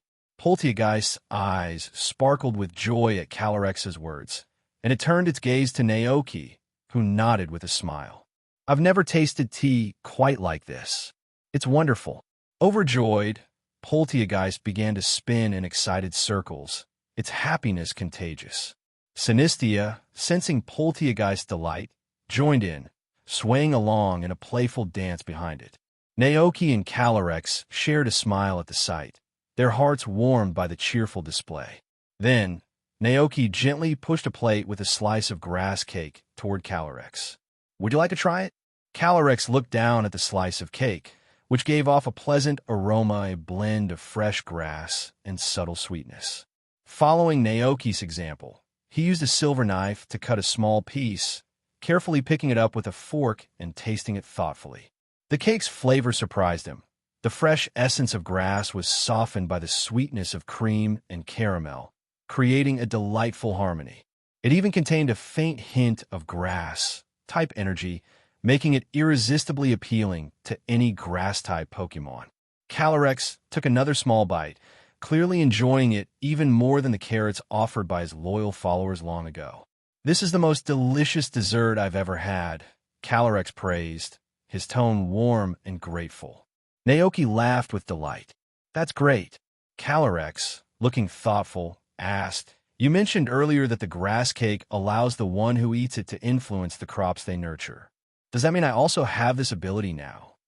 Naoki considered it carefully, then replied, Logically, yes. He double-checked the effects of the grass cake, and, seeing no restrictions for legendary Pokémon, nodded in confirmation. Yes, you do. Calyrex's eyes sparkled with curiosity. Could it work on these flowers as well? Naoki nodded again. Yes, it should. With a hint of excitement, Calyrex said, I'd like to try it out. Naoki hesitated, concerned.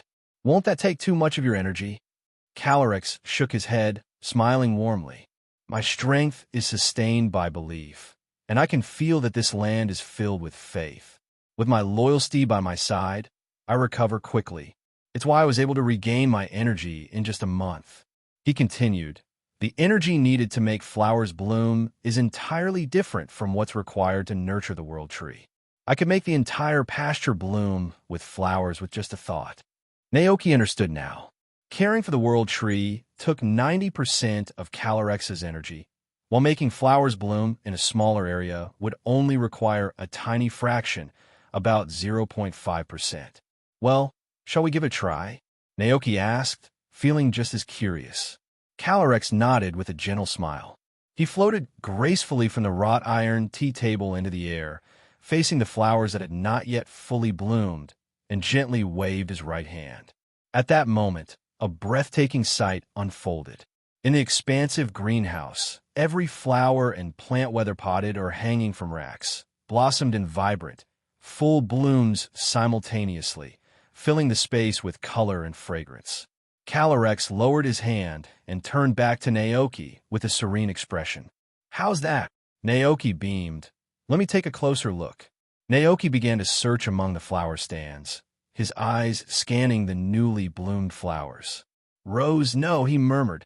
Peony, no. Pansy, no. After circling the greenhouse, Naoki's eyes finally settled on a peculiar rose that stood out from the rest, glowing softly with a delicate, moonlit sheen. Moon rose, a rose that evolved under the influence of grass energy. Once an ordinary red rose, it now holds the power of the moon. When incorporated into food, it grants the food a moonstone effect.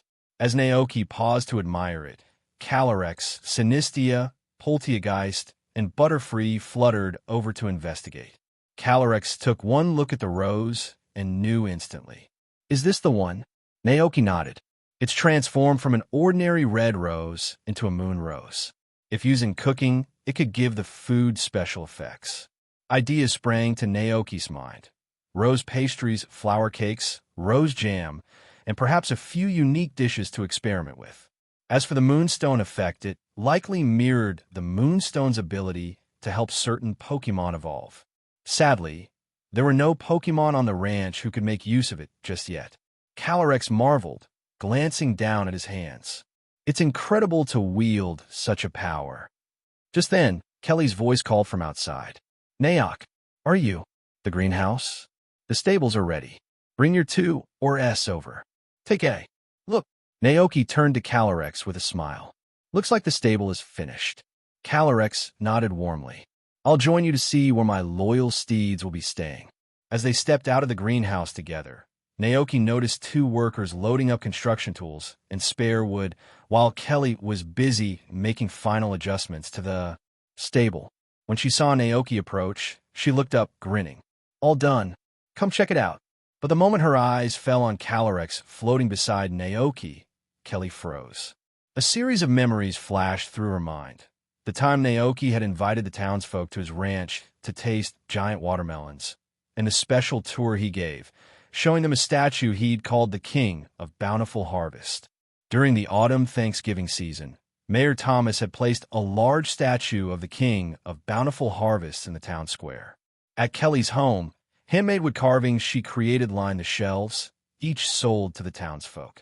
That familiar, dignified presence, with a flowing royal cloak, noble gaze, and slender, regal form. The Pokémon floating beside Naoki was unmistakably the King of Bountiful Harvests. The realization hit her like a thunderbolt.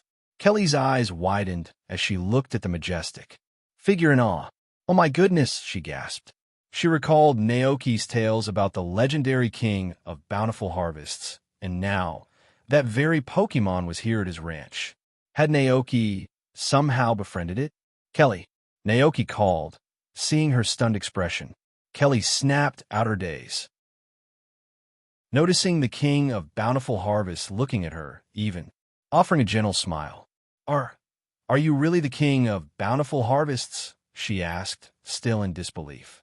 The King of Bountiful Harvests nodded slightly, answering telepathically, Yes, I am. Oh my. Kelly's shock deepened, and she looked over at Naoki for reassurance. Is he really speaking to me? Naoki chuckled. Yes, he is. Take a breath. Kelly, no need to be so surprised. Realizing her reaction, Kelly took a deep breath to steady herself. Naoki explained, the King of Bountiful Harvest will be staying here on my ranch from now on. Naoki had actually befriended a legendary Pokémon. Kelly couldn't believe it. As she gathered her thoughts, she remembered Naoki's recent trip. So that journey, you went to find the King of Bountiful Harvests. Naoki nodded with a smile. Exactly. At that moment, the King of Bountiful Harvests turned to call forth his trusted steeds, Glastrier and Spectrier.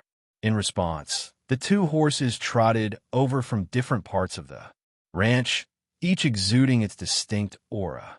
Kelly looked at the two majestic horse Pokémon she had never seen before. After a moment, she asked, Are these the two Pokémon you brought back? Glastrier and Spectrier, the icy and ghostly steeds, trotted up to the King of Bountiful Harvests, glancing curiously at the unfamiliar human. Naoki nodded and replied, Yes, they are the loyal steeds of the King of Bountiful Harvests. They've come to stay here at the ranch alongside him. The legendary horses of the King of Bountiful Harvests. Kelly was taken aback. It all started to make sense. Naoki walked over to inspect the two spacious stables, explaining to Kelly, the one on the left is for Spectrier, and the one on the right is for Glastrier. According to Galarian legend, the King of Bountiful Harvests once rode these Pokémon across the lands of Galar, the beloved steeds of a legendary king. Kelly murmured, still a bit dazed.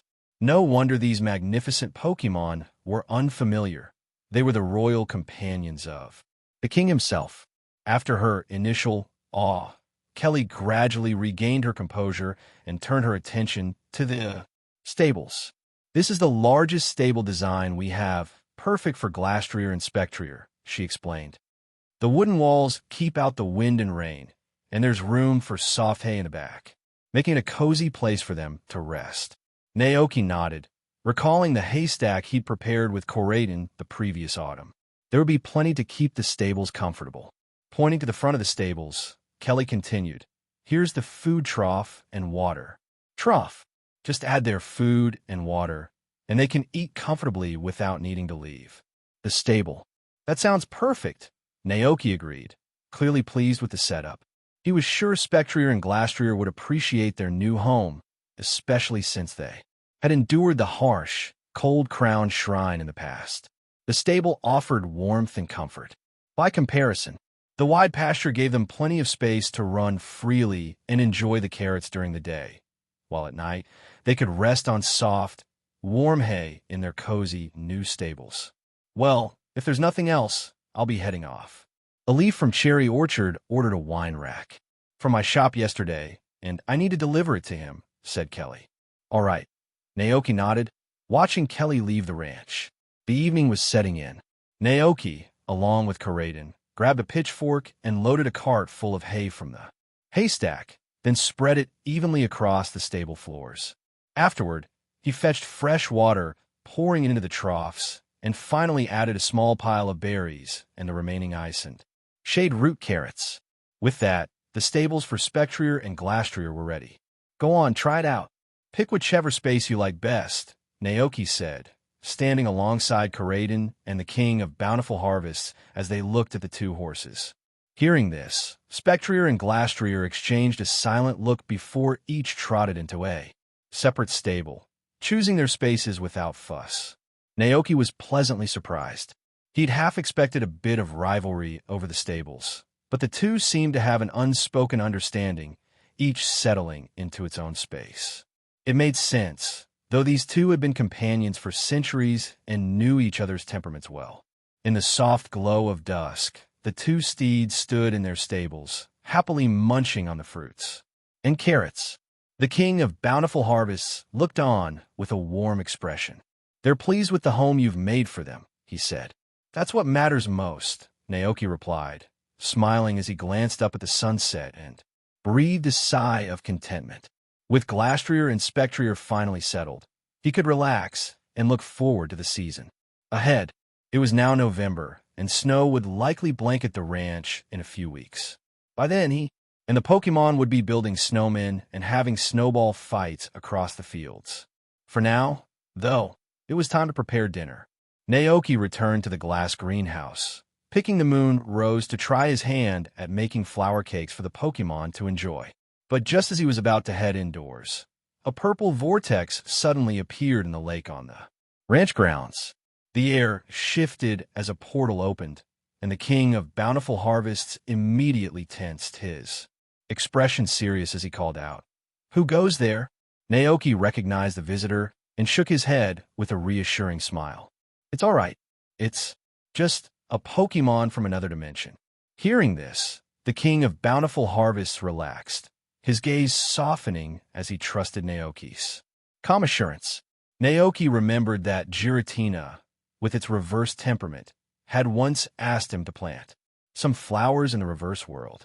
Now that the king of bountiful harvests was at the ranch, Naoki wondered if his power could help seeds in the reverse world grow quickly. This calls for a little experiment, Naoki thought. But Giratina in its regular form was still a bit dangerous-prone to a volatile temper and not the easiest to negotiate with. If he wanted to work with it, he'd first have to coax it into a more agreeable mood. Fortunately, there was still some water of the distortion world left in the refrigerator. First, Naoki offered a few gifts into the lake's mirror-like surface, preparing to bring some reverse-style treats along for his visit to the distortion world tomorrow. Perhaps he could even make a small backyard there, turning a patch of Giratina's domain into a unique garden.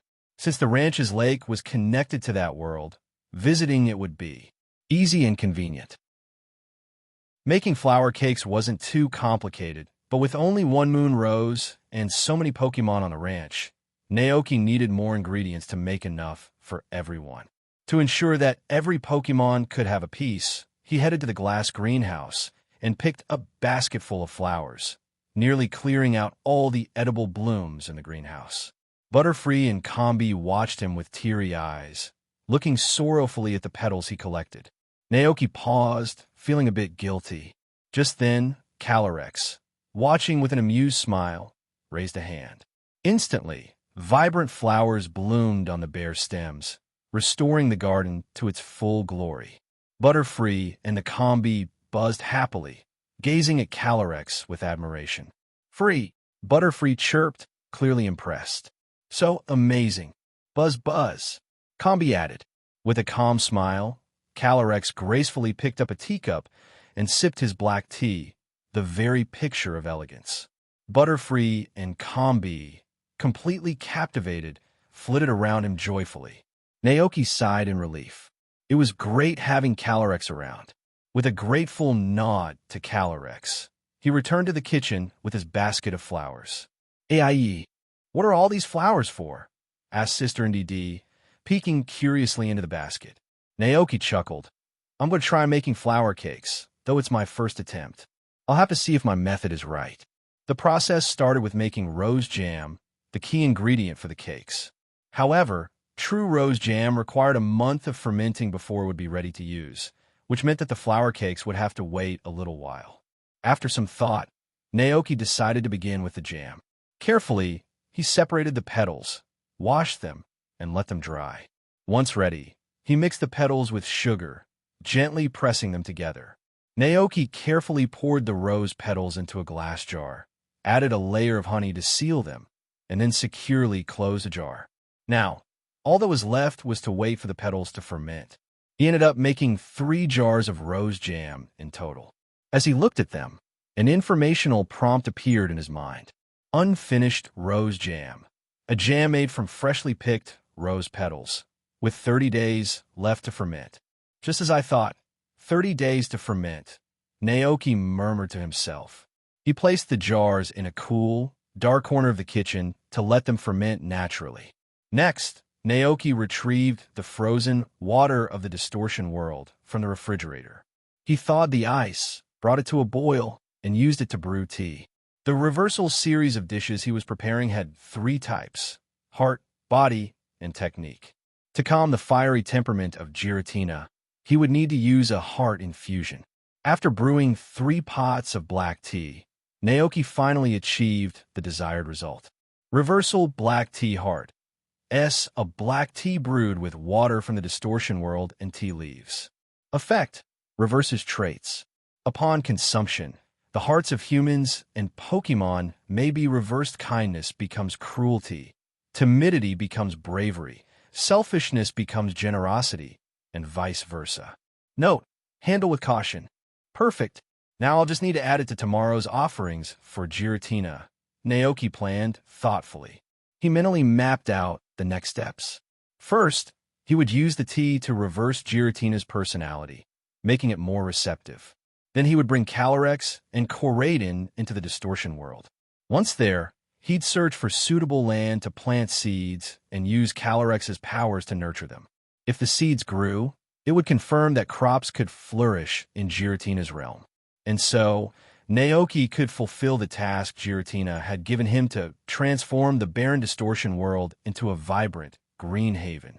For a farmer, turning a desolate world into a land brimming with flowers and greenery would be deeply fulfilling.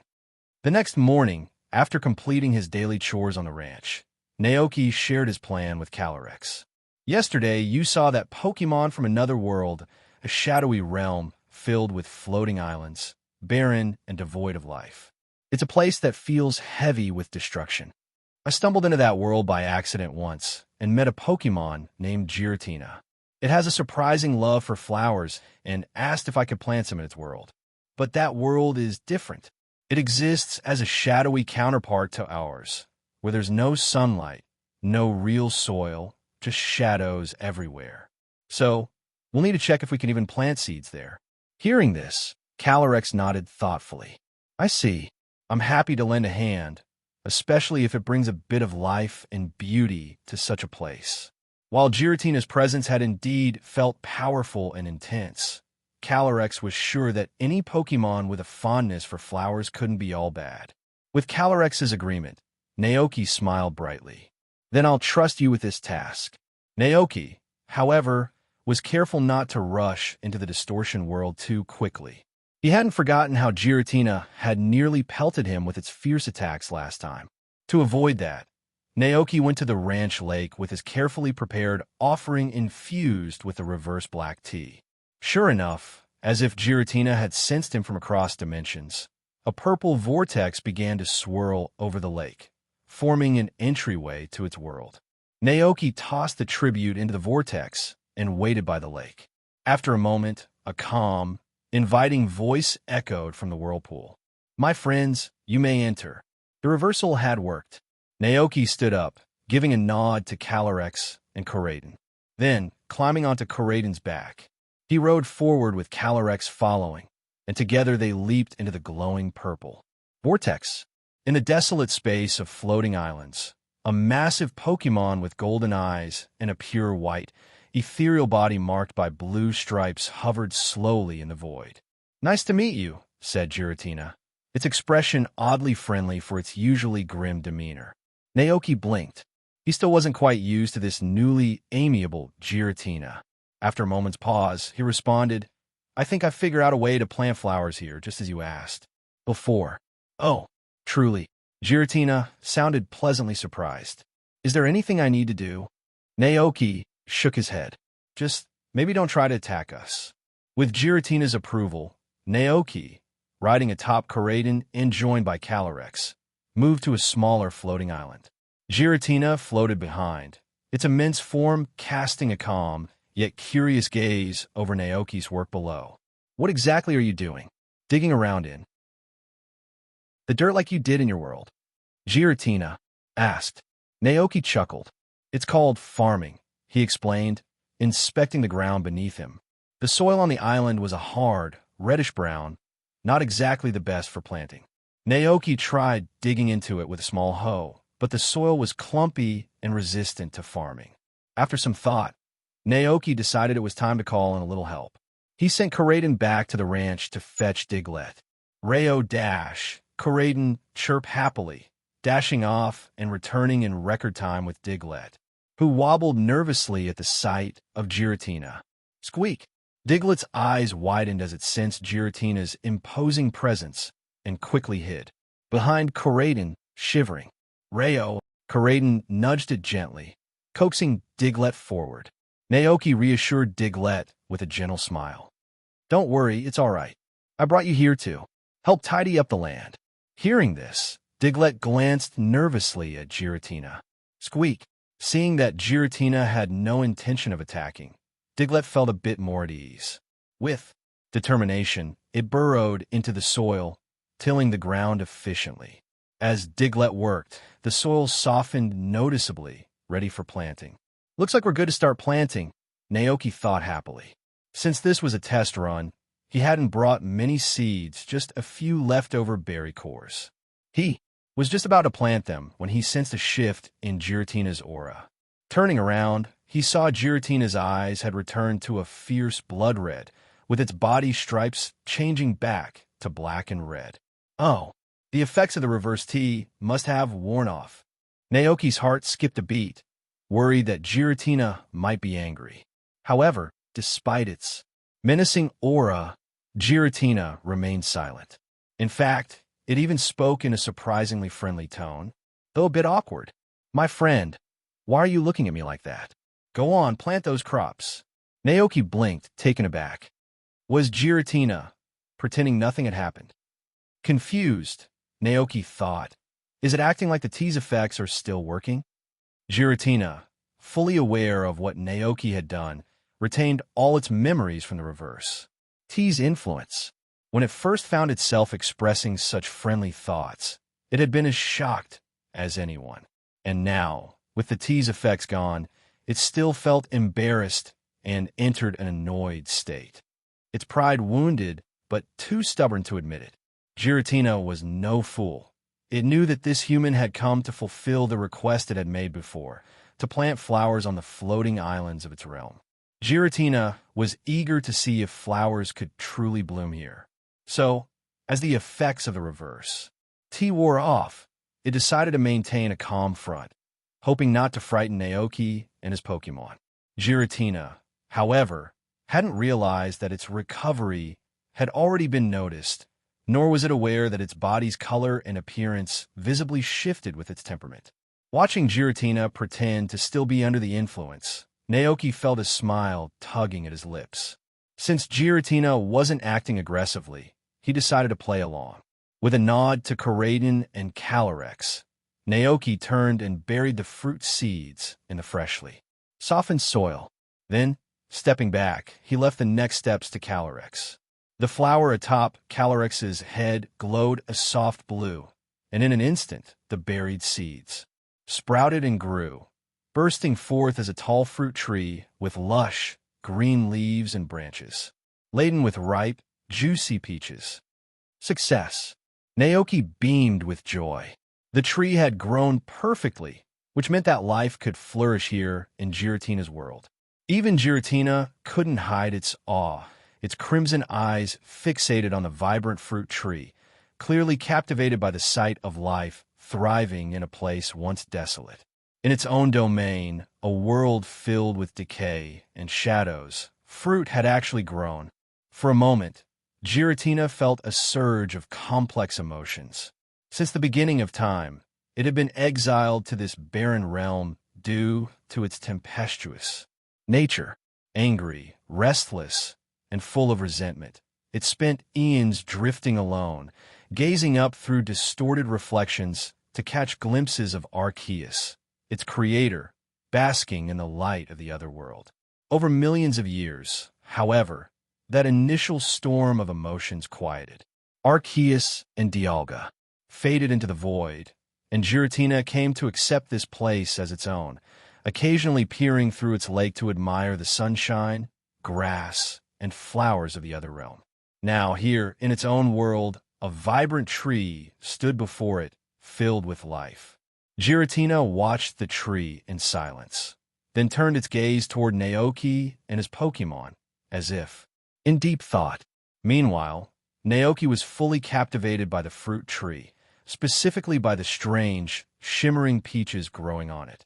Something seemed unusual about them, and, as he looked closer, information about the fruit appeared in his mind. Peach fruit, a highly toxic fruit that causes poisoning if consumed.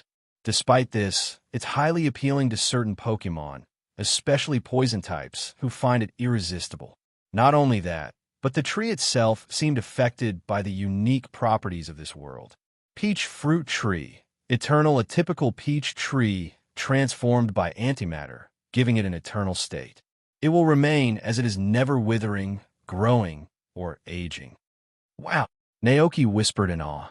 At last, he understood the significance of the phrase, all the rules in the reverse world are different from those in the real world. Naoki mused aloud. If you eat the Pecha berry, it'll put you in a poisoned state. Is this effect somehow reversed here?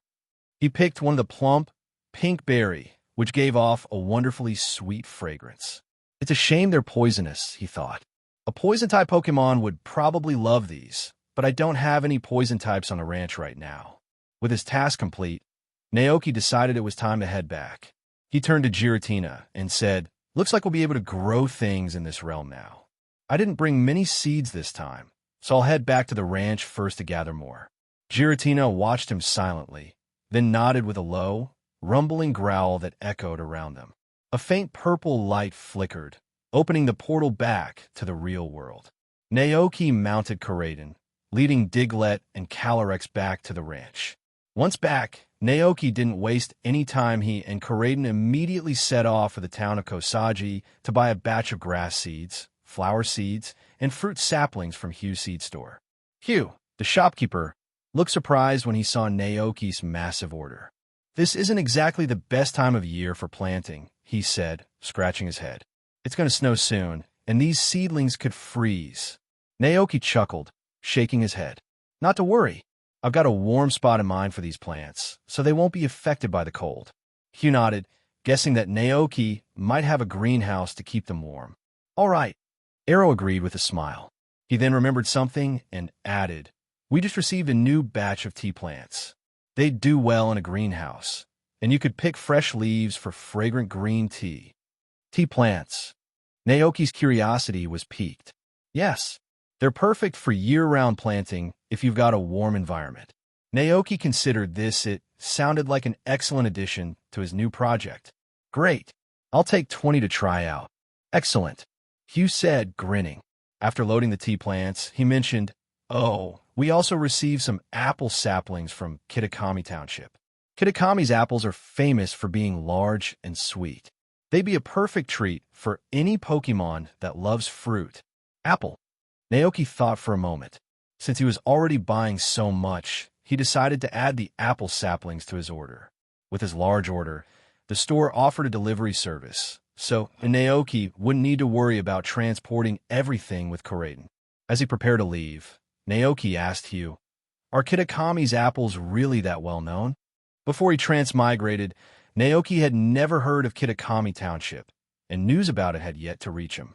When Hugh mentioned it, Naoki's curiosity was piqued. Hugh smiled, nodding yes. The apples there are renowned throughout Paldea. Kitakami is a simple, rural town where folks rise with the sun, make a living from growing rice, and work hard daily. I see. Naoki mused, growing interested in Kitakami. Perhaps after finishing his ranch work, he'd visit with a few Pokémon, an opportunity for some agricultural exchange. After purchasing everything he needed, Naoki rode Koraden back to the ranch, and soon after, Hugh arranged delivery for the seeds Naoki had bought from the shop. Standing by the lake, Naoki watched as a flash of purple light signaled the opening of the portal to the distortion world, courtesy of Giratina. He threw the seeds and saplings in one by one, then followed by Diglett and Calyrex. Giratina awaited them. This time, there was no hostility in its gaze, nor its typical irritation. It simply observed, watching Naoki with curiosity. Giratina seemed to inspect each item Naoki sent through the portal, wondering if any would alter its nature. However, as it looked for that mysterious influence, it found nothing. Seeing Naoki's sincerity, Giratina pondered briefly. It decided to continue acting as though nothing had changed, a grim smile crossing its face, making it appear even more fearsome. Naoki caught sight of Giratina's expression, a question mark in his mind. With a low, rumbling voice, Giratina said, "With these, we can make this realm look more like the outside world, yes?" "Exactly," Naoki replied, glancing up at the floating islands. "It's just that the land here is scattered. I'll have to plant on each island one by one to bring some life to all of them. Then I'll leave it to you." Giratina seemed to be growing more comfortable with its newfound politeness, adding humbly, "Thank you, human. I will remember everything you have done for me." Naoki. Did Giratina really think the tease effects were still working? Oh no, this was getting too awkward. If he called out the act now, Giratina might react with a claw swipe in embarrassment. After a moment of thought, Naoki decided it was best to act as though he hadn't noticed anything. He mounted Koraden and directed it to the first floating island, where he had just planted pecha trees. Carefully, he scattered a layer of grass seeds on the freshly tilled soil. Then, Calyrex activated its ability, and in an instant, vibrant green spread across the barren land, transforming it into a lively, lush island. Naoki smiled, admiring the now verdant patch. "The First Sky Island is complete," he declared, naming it First Sky Island. His gaze then drifted to another larger island nearby, a breathtaking one with a cascading waterfall. "Let's head there next," he called to Koraden. "Rayo," Koraden responded, gracefully leaping to the next island with Naoki. Once there, Naoki surveyed the landscape thoughtfully before turning to Diglett. "I'll leave this one to you as well." "Squeak," Diglett chirped happily, diving into the soil and eagerly setting to work. Naoki envisioned this island covered in apple trees, branches heavy with bright red fruit. If Giratina ever felt hungry, it could come to this island for a juicy snack. Near the island's waterfall, a clear pool of water had formed, reflecting the world above with gentle ripples. Naoki suspected Giratina might use places like this to catch glimpses of the real world, sunlight, flowers, forests. What did Giratina feel when it saw those things? He wondered. He glanced over at Giratina, only to find it observing Diglett's land-tilling efforts with genuine interest. A gentle smile crept onto Naoki's face. In a way, legendary Pokémon like Giratina, isolated and alone, might share a curiosity similar to that of a young child. It was endearing to see it so, fascinated by Diglett's work. Soon, Diglett fully cultivated the once empty island. Naoki and Koraiden then planted apple saplings around the island, scattering grass and flower seeds across the tilled earth.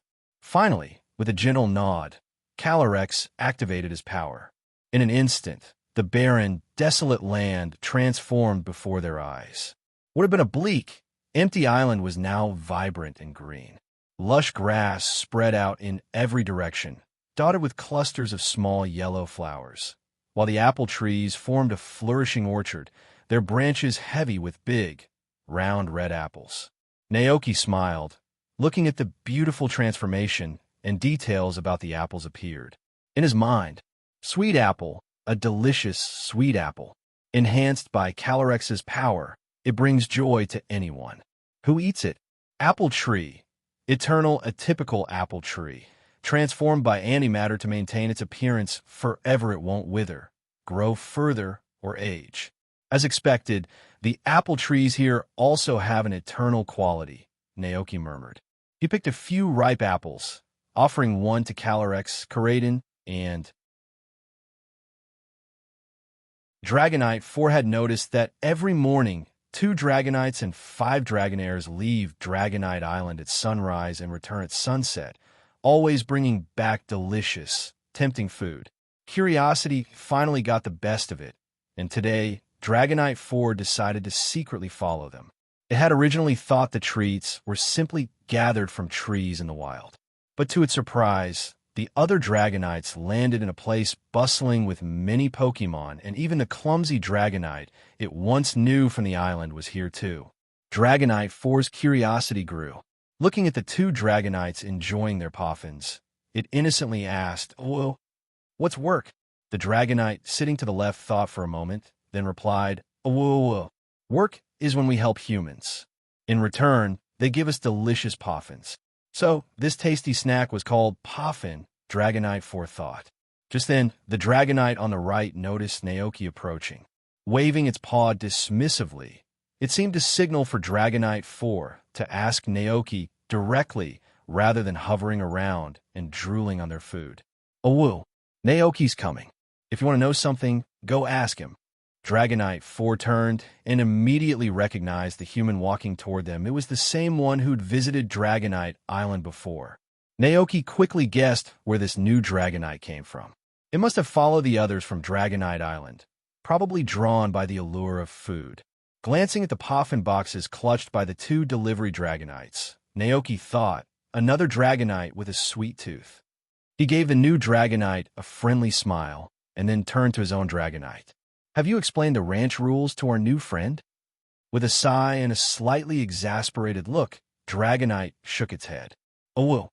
Naoki patted his Dragonite's head, smiling. "All right, I'll leave it to you." Dragonite perked up at the head pat, happily nodding its big head in agreement. The next morning, Naoki discovered there was indeed one more Dragonite joining the daily work on the ranch. In a somewhat boss-like manner, Dragonite stood on the grass, directing the 3 others to load bottles of milk into their backpacks and giving them instructions for the day. It went over each detail, who would cover which streets, reminders not to snack on the goods, not to tussle with customers' Pokémon, and to return to the ranch once all deliveries were complete. After its briefing, the 4 Dragonites flapped their wings and soared into the sky, heading off toward Kosagi Town. Watching them go, Naoki couldn't help but feel a bit sentimental. His ranch was growing, with more Dragonites pitching in each day. Still, as the ranch was still developing, there wasn't always a lot for them to do. Once they completed their deliveries, the Dragonites usually spent the rest of the day relaxing around the ranch. Naoki smiled, shaking his head. Sometimes, he hoped the tech age would come sooner. One day, he imagined equipping these Dragonites with the best gear to fully harness their skills, delivering goods from the ranch to even farther destinations. After watching the Dragonites vanish into the horizon, Naoki turned back, ready to immerse himself in developing the next Sky Island. As the entrance to the Distortion world slowly opened, Naoki, along with Diglett and Calyrex, leaped in, riding on Koraiden. The moment they arrived in this strange dimension, a familiar figure appeared before them. It was none other than Giratina, the ruler of this realm. Giratina fixed them with its intense, blood-red gaze. Just as Naoki braced himself for the usual fearsome roar, Giratina instead spoke in a surprisingly calm voice. "What do you plan to plan today?" Naoki blinked in surprise, momentarily taken aback. Giratina, pretending not to notice Naoki's surprised expression, seemed to have grown more tolerant toward him, even slightly fond. Reflecting on the time it had accidentally unleashed its full power on Naoki, Giratina now felt both regretful and relieved. Luckily, this particular human had proven resilient and wasn't harmed back then otherwise. Giratina would never have had the chance to see this desolate world bloom with life. After a moment, Naoki gathered his thoughts and replied, "Today, we'll be planting flowers."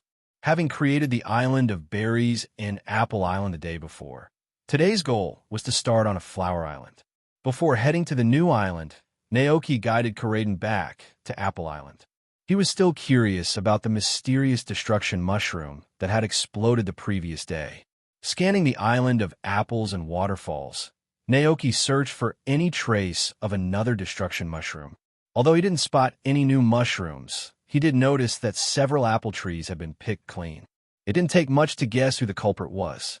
An image of Giratina shrinking down to a modest size, wandering through Apple Island's grassy fields, and munching on apples appeared in Naoki's mind. He wondered what Giratina's expression would have been like while sampling the apples. Glancing over at Giratina with a grin, Naoki's curiosity was evident. Giratina, feeling slightly self-conscious, gave him a fierce glare, as if daring him to say something. Naoki, choosing to play innocent, looked away without comment. Since he hadn't found any more destruction mushrooms, he decided it was time to set off for the next island. They finally chose a relatively flat island, free from backflowing waterfalls and rubble, a place that looked almost normal in the otherwise twisted landscape. As usual, Diglett set to work, tilling the soil, while Naoki scattered grass and flower seeds. He then handed things over to Calyrex for the final touch. With a soft blue glow, the barren land transformed before their eyes. The once desolate soil was now carpeted in lush green grass, dotted with vibrant flowers, roses, lilies, sunflowers, lily of the valley, and even some delicate unnamed blooms. Naoki admired the vibrant flower field, feeling truly satisfied. Just then, Calyrex noticed something unusual. He focused on a particular sunflower and said, "I sense an unusual energy from this flower." "Really?" Naoki looked curiously in the same direction. Amidst the sea of sunflowers, one stood out, softly glowing with a gentle light. A prompt appeared in Naoki's mind, giving him more information. Sunflower, a unique plant. Originally an ordinary sunflower, it was transformed by Calyrex's energy, granting it magical properties. It can emit sunlight regularly, illuminating and warming an area. The seed from this plant hold the power of a sunstone. When used in cooking, Naoki was stunned, processing the unexpected discovery. At that moment, the sunflower's disk began to glow more intensely, and as the light intensified, it separated from the flower, gathering into a radiant orb that floated above the island like a small, warm sun. The once dark environment now felt warm and welcoming, bathed in gentle light. Even Giratina seemed momentarily surprised, its fierce gaze softened by the sight. Was that a sun? Giratina glanced at Naoki, uncertain. Recovering from his initial surprise, Naoki turned to Giratina with a smile. "Well, looks like you have a sunny spot now. You can come here anytime you want to bask in the warmth." Giratina stared at the radiant sunflower, still baffled, and murmured in astonishment, What is that? Humans can actually grow such a plant?" Naoki smiled and replied, "Not every human can grow this kind of flower." Giratina turned to him, intrigued. Naoki clarified, "To be specific, it's called a sunflower. This special plant was born from the combination of my ability and power of Calyrex." Giratina seemed to grasp what he was saying and nodded in admiration. "That's incredible." Satisfied, Naoki checked the rest of the flower field. Finding no other unusual plants, decided to move on with his Pokémon to the next Sky Island, where he planned to plant tea saplings and turn it into his own serene tea garden. Meanwhile, in Messagoza, Paldea News Network, a blonde reporter in an office outfit, Alice, sat at her desk, sorting through letters sent in from across Paldea. These letters usually reported strange sightings and events, like rare Pokémon appearing, Pokémon causing disturbances in towns, or trainers witnessing spooky occurrences. When something noteworthy turned up, Paldea News Network would send special reporters to investigate, filming stories to captivate their viewers. "Let's see if there's anything exciting in here," Alice murmured eagerly. If there was something good, the show's ratings would surely get a nice boost. She opened the first envelope and read, "A horde of Magnemites causes havoc in town, leading to a widespread power outage. Their reason for absorbing electricity is actually Magnemite." Alice frowned, unimpressed. "That's not newsworthy. This kind of thing happens all the time." Setting the letter aside, she opened the next one. "A man falls in love with a Gardevoir, dressing it in a wedding gown and planning a ceremony in a church. How will this unusual story between human and Pokémon end?" Alice paused mid-sentence, staring at the page blankly, at a loss for words. At that moment, a male colleague with glasses walked over and asked, "Hey, Alice, have you come across any interesting news?" Alice handed him an envelope labeled Forbidden Romance. "Here, take a look yourself." The man took the envelope, and his eyes lit up behind his glasses as he skimmed the contents. "Whoa, now this is something worth investigating." "Then I'll leave that to you," Alice replied, casually passing him the assignment as she opened the next letter. "Rare Pokémon sighting, Dragonite delivering goods in a rural town." Alice perked up with interest as she read the letter's headline. "I recently visited Kosagi Town. One morning, while having breakfast with my Pokémon, I saw several Dragonites flying in, each with a backpack strapped on. The townsfolk say they work for a local farmer, who has trained them to deliver supplies." "A farmer?" Alice's first reaction was disbelief. It was hard to imagine a countryside farmer capturing such a powerful and rare Pokémon as Dragonite. Though known for their gentle disposition, Dragonites are highly intelligent and typically bond with skilled trainers, not just anyone. Each Dragonite has a unique personality, and many value strength and seek powerful companions. Just then, the male colleague glanced at Alice's expression and asked curiously, "What's up? Did you find something big?" Alice didn't answer right away. Instead, she asked, "Mark, do you think a farmer running a ranch could actually capture and train a Dragonite?" Mark shook his head immediately. "Not a chance.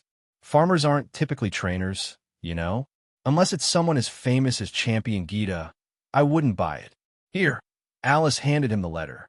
"See for yourself." Mark took the letter, scanned it, and shook his head even more firmly. "No way. There's no way this is real." He had thought there was just one Dragonite, but the letter claimed there were multiple. "That's ridiculous," he said, chuckling. "It's clearly someone trying to lure us there for an easy info fee." Alice agreed with him and set the letter aside, ready to sift through more reports. But to her surprise, the next letter was also about the mysterious farm and its delivery Dragonite. "Hello, I'm a traveling trainer. Recently, I came across a peculiar ranch filled with all kinds of Pokémon. Oddly enough, there was even a small tavern just for Pokémon, run by 2NDDs.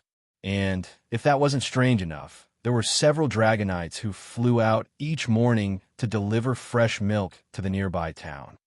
It's pretty unusual, right? Oh, and the ranch is near Kosagi Town. If you decide to investigate, don't forget my information fee." Alice was baffled. The same town, the same ranch, and the same delivery Dragonite. This was getting weird. Alice thought for a moment. If there were multiple sightings, maybe this place was worth checking out. Without a second thought, she started packing her things, ready to uncover the mystery herself. Mark, watching her gather her camera and gear, asked in confusion, where are you going?"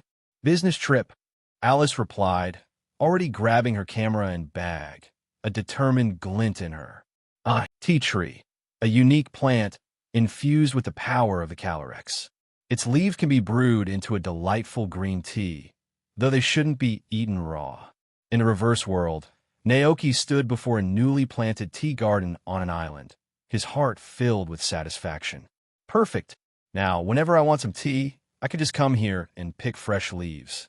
Great job, everyone, Naoki praised. Diglett had been hard at work, turning over 3 plots of soil, and now it stood, panting from exhaustion. Naoki knelt down, giving Diglett an affectionate pat on the head. All right, let's call it a day, he announced to Giratina. Giratina nodded its massive head, casting a gentle glance at Naoki and his Pokémon. With a sweep of its wing, it opened the portal back to the real world. Naoki waved goodbye to Giratina as he and his companions Calyrex, Coraden, and Diglett headed back to the ranch. As their figures disappeared, the shimmering portal gradually closed, sealing off the reverse world once more. Giratina floated in the quiet void, its blood-red eyes scanning the vast, transformed landscape. To this day, it was still in awe. In only 2 days, its domain had changed profoundly. Grass and flowers had sprouted, and sunlight, usually reserved for the world beyond now, graced the reverse world. Giratina felt a stir in its heart as it drifted toward an island covered in apple trees. Glancing at the plump, red apples hanging from the branches, it moved forward, plucked one delicately, and took a tentative bite. Juicy sweetness burst in its mouth, filling the void with a rich, fruity scent. It felt as though a breath of life had washed over it. With a newfound sense of delight, Giratina glided over to the sky island where the green tea trees grew. It leaned in close, sniffing the vibrant green leaves. Recalling Naoki's careful attention to these plants, Giratina reasoned that they must be something delicious. Curious, it took a small bite of a leaf. Instantly, its expression twisted. The leaf's bitterness was overwhelming, contorting its already intimidating face into an even fiercer scowl. Giratina spat out the leaf repeatedly, fluttering its wings in frustration before soaring back to Apple Island. It promptly devoured several sweet apples to rid itself of the taste, finally feeling the bitterness fade away. Phew! As the sweet apple juice filled its mouth, Giratina let out a long sigh of relief, savoring the taste. It cast a glance toward the island of tea trees in the distance, and, without hesitation, mentally placed the entire grove on its blacklist of foods to avoid. With that settled, Giratina took flight, heading to the sky island blanketed in flowers. It landed gently amidst the vibrant blooms and looked up at the golden sun overhead. The sunlight was bright but not blinding, warm but not scorching, a rare sensation in the desolate reverse world. For the first time in what felt like eons, Giratina experienced something unfamiliar yet comforting. Memories of a distant past surfaced, Arceus, Dialga, and others basking in the sunlight, their forms aglow. Back then, Giratina would peer through calm waters, glimpsing that sunny world from afar. Could Arceus have felt this same sense of peace? Lost in thought, Giratina stood quietly in the sea of flowers, a gentle warmth wrapping around its entire form. It felt an unfamiliar but soothing contentment spreading within, and for once, it had no desire to stir any trouble that would draw Arceus' attention. Giratina lowered its massive body slowly, settling into the soft bed of flowers. Its head rested on its forelimbs, breathing in the floral scents while basking in the gentle sunlight. For the first time, Giratina felt a deep and fulfilling sense of peace. Its eyes grew heavy, and soon it drifted into a tranquil slumber under the sun. Although Naoki had planned to take a break, he wasn't one to idle around completely. Unlike the Pokémon who had exerted themselves, Naoki wasn't all that tired.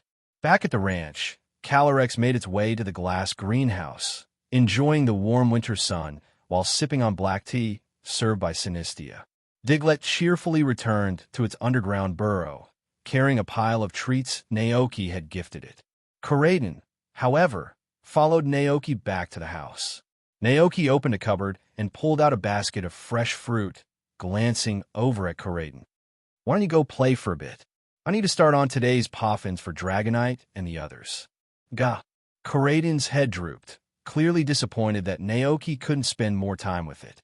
But its ears perked up as the playful cries of Alchemy and Glacian sounded from outside. Curiosity sparked, and it dashed off to see what they were up to. Watching it go, Naoki chuckled to himself and turned his attention back to making the batter for the day's poffins. By the time the Dragonites had finished delivering supplies and returned to the ranch, 2 trays of freshly baked poffins were just coming out of the oven. Naoki, wearing oven mitts, carefully carried the tray into the living room. The first 2 Dragonites who arrived were already well accustomed to this daily routine. Even though they experienced this moment every day, their excitement never dulled. The 2 Dragonites watched eagerly, their eyes fixed on Naoki as he placed the warm, fragrant poffins into their treat boxes. Gulp!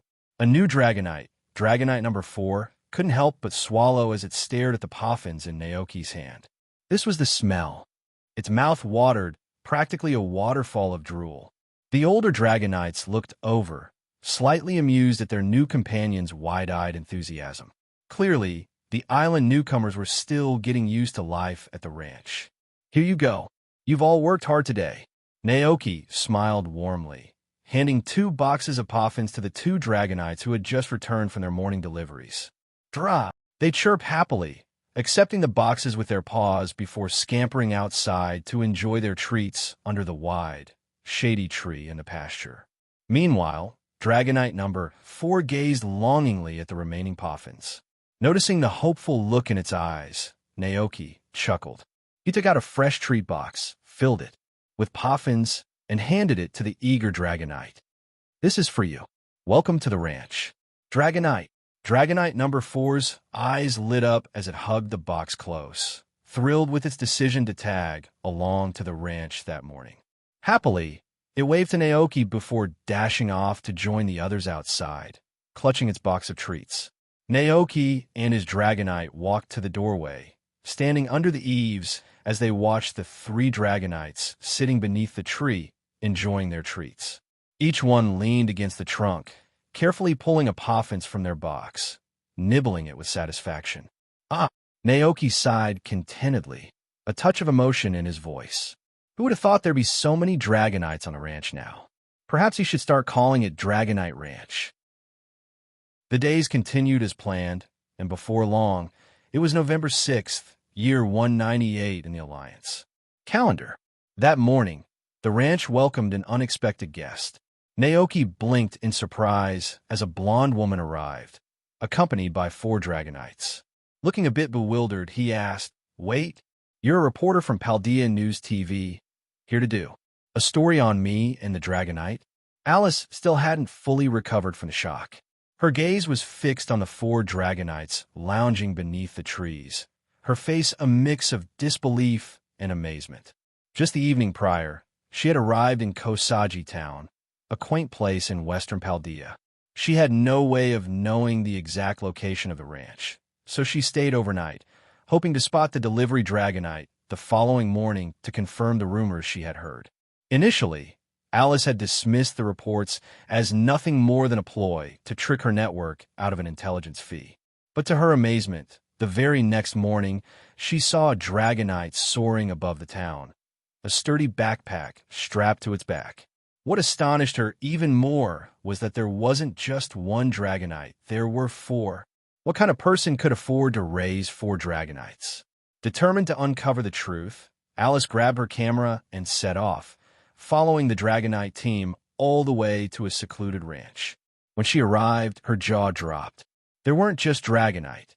There were rare Pokémon everywhere, species she'd never even seen before. Though unfamiliar with them, she could sense they were exceptional. Could these be Pokémon from far-off regions? At that moment, Alice's gaze landed on the young man standing in front of her, and she couldn't help but swallow in awe. Who was this person? To have gathered so many strong-looking Pokémon, he had to be a remarkable trainer. Was he a league champion or perhaps even royalty? But one thing didn't add up. Why would such a talented trainer choose to live in a remote place like this, working as a simple farmer? While Alice was deep in thought, Naoki noticed the distant look on her face and couldn't help but tilt his head in confusion. Alice quickly snapped back to reality and nodded. Yes, I'm from Mesagoza, where Paldea News TV headquarters is based. I came to Kosagi Town to investigate the truth behind the urban legend of the Dragonite delivery service. Naoki, a local legend? When did delivering milk with Dragonite become an urban legend? Naoki couldn't help but chuckle to himself, baffled by the entire situation. Meanwhile, Alice was practically brimming with excitement. Would this mysterious trainer named Naoki agree to her request? Though she hadn't started filming, she'd already thought of the perfect title for her piece. She'd call it Man & Dragons. Why had the rare Pokémon Dragonite suddenly appeared in this small town? Why did Dragonite fly above Kosagi Town every morning delivering goods?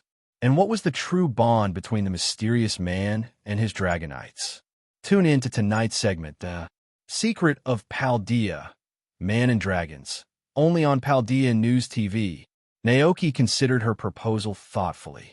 In truth, he didn't mind the idea of appearing on a TV show at all.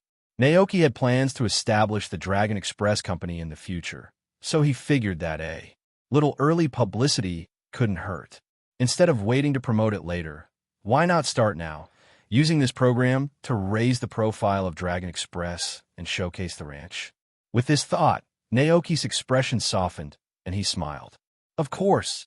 Alice's eyes sparkled with excitement. Thank you so much. If this show aired, their ratings would definitely skyrocket. A story about a group of Dragonites delivering goods was bound to capture the public's attention far more than the usual Pokémon events. Before filming began, however, there were a few details Alice wanted to clarify.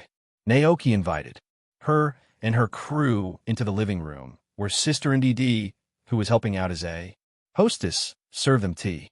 Alice took a sip, cleared her throat, and struck up a conversation. So, Mr. Naoki, when did you start running this ranch? Naoki thought for a moment. January of this year. January? Alice almost did a double take. So, you only started this year? That's right. Naoki nodded. I was in other regions before, but recently returned to the Paldea region. So Paldea is your hometown? Alice asked. Indeed. This ranch was my grandfather's. After he passed, it was abandoned for a while. I'd been traveling for years, and after a while, I wanted to settle somewhere quiet, so I came back and started managing the ranch. A traveling trainer from another region. That explained why Alice hadn't heard of him before. She pictured him as someone who had roamed the world, grown into a powerful trainer, and eventually found city life mundane. So, he chose a simpler life back home. Alice's impression of him was forming. For years, young trainers had dreamed of being the best, never letting go of that ambition, even into old age. But here was Naoki, choosing a slower, quieter life instead. With a hint of admiration, Alice sighed. It's rare for someone as young and skilled as you, Mr. Naoki, to make such a choice. Naoki, wait, what? Alice blinked. Huh? Did I get wrong? Naoki chuckled. As you can see, I'm just a rancher. Alice shook her head with a laugh. A rancher who tames 4 Dragonites and gets them to deliver goods. Then, Alice paused, a sudden realization crossing her face. Oh, you mean, you're just a rancher now? Naoki, right? Deciding it was easier not to argue, Naoki just nodded. He had grown used to these kinds of misunderstandings and could now handle them with humor. Alice quickly switched to business. All right, let's talk about the shoot. Her eyes lit up as she outlined her vision, her enthusiasm infectious. First, we'll showcase Dragonite's strength and agility from different angles. We want the audience to feel just how incredible it is to have such a powerful Pokémon delivering milk. Once we've got them amazed by the Dragonite, we'll reveal the man behind it all, Mr. Naoki. Naoki's curiosity was piqued. And the title for this episode? Alice grinned. Man and Dragons. Man and Dragons. It's like the old man and the sea, Naoki thought with a chuckle. He had no objections and told Alice, "The title is up to you, Dragonite, and I will be happy to cooperate." "That's fantastic," Alice beamed. She then briefed Naoki on the filming process. "Actually, you don't need to do anything out of the ordinary. Just go about your routine.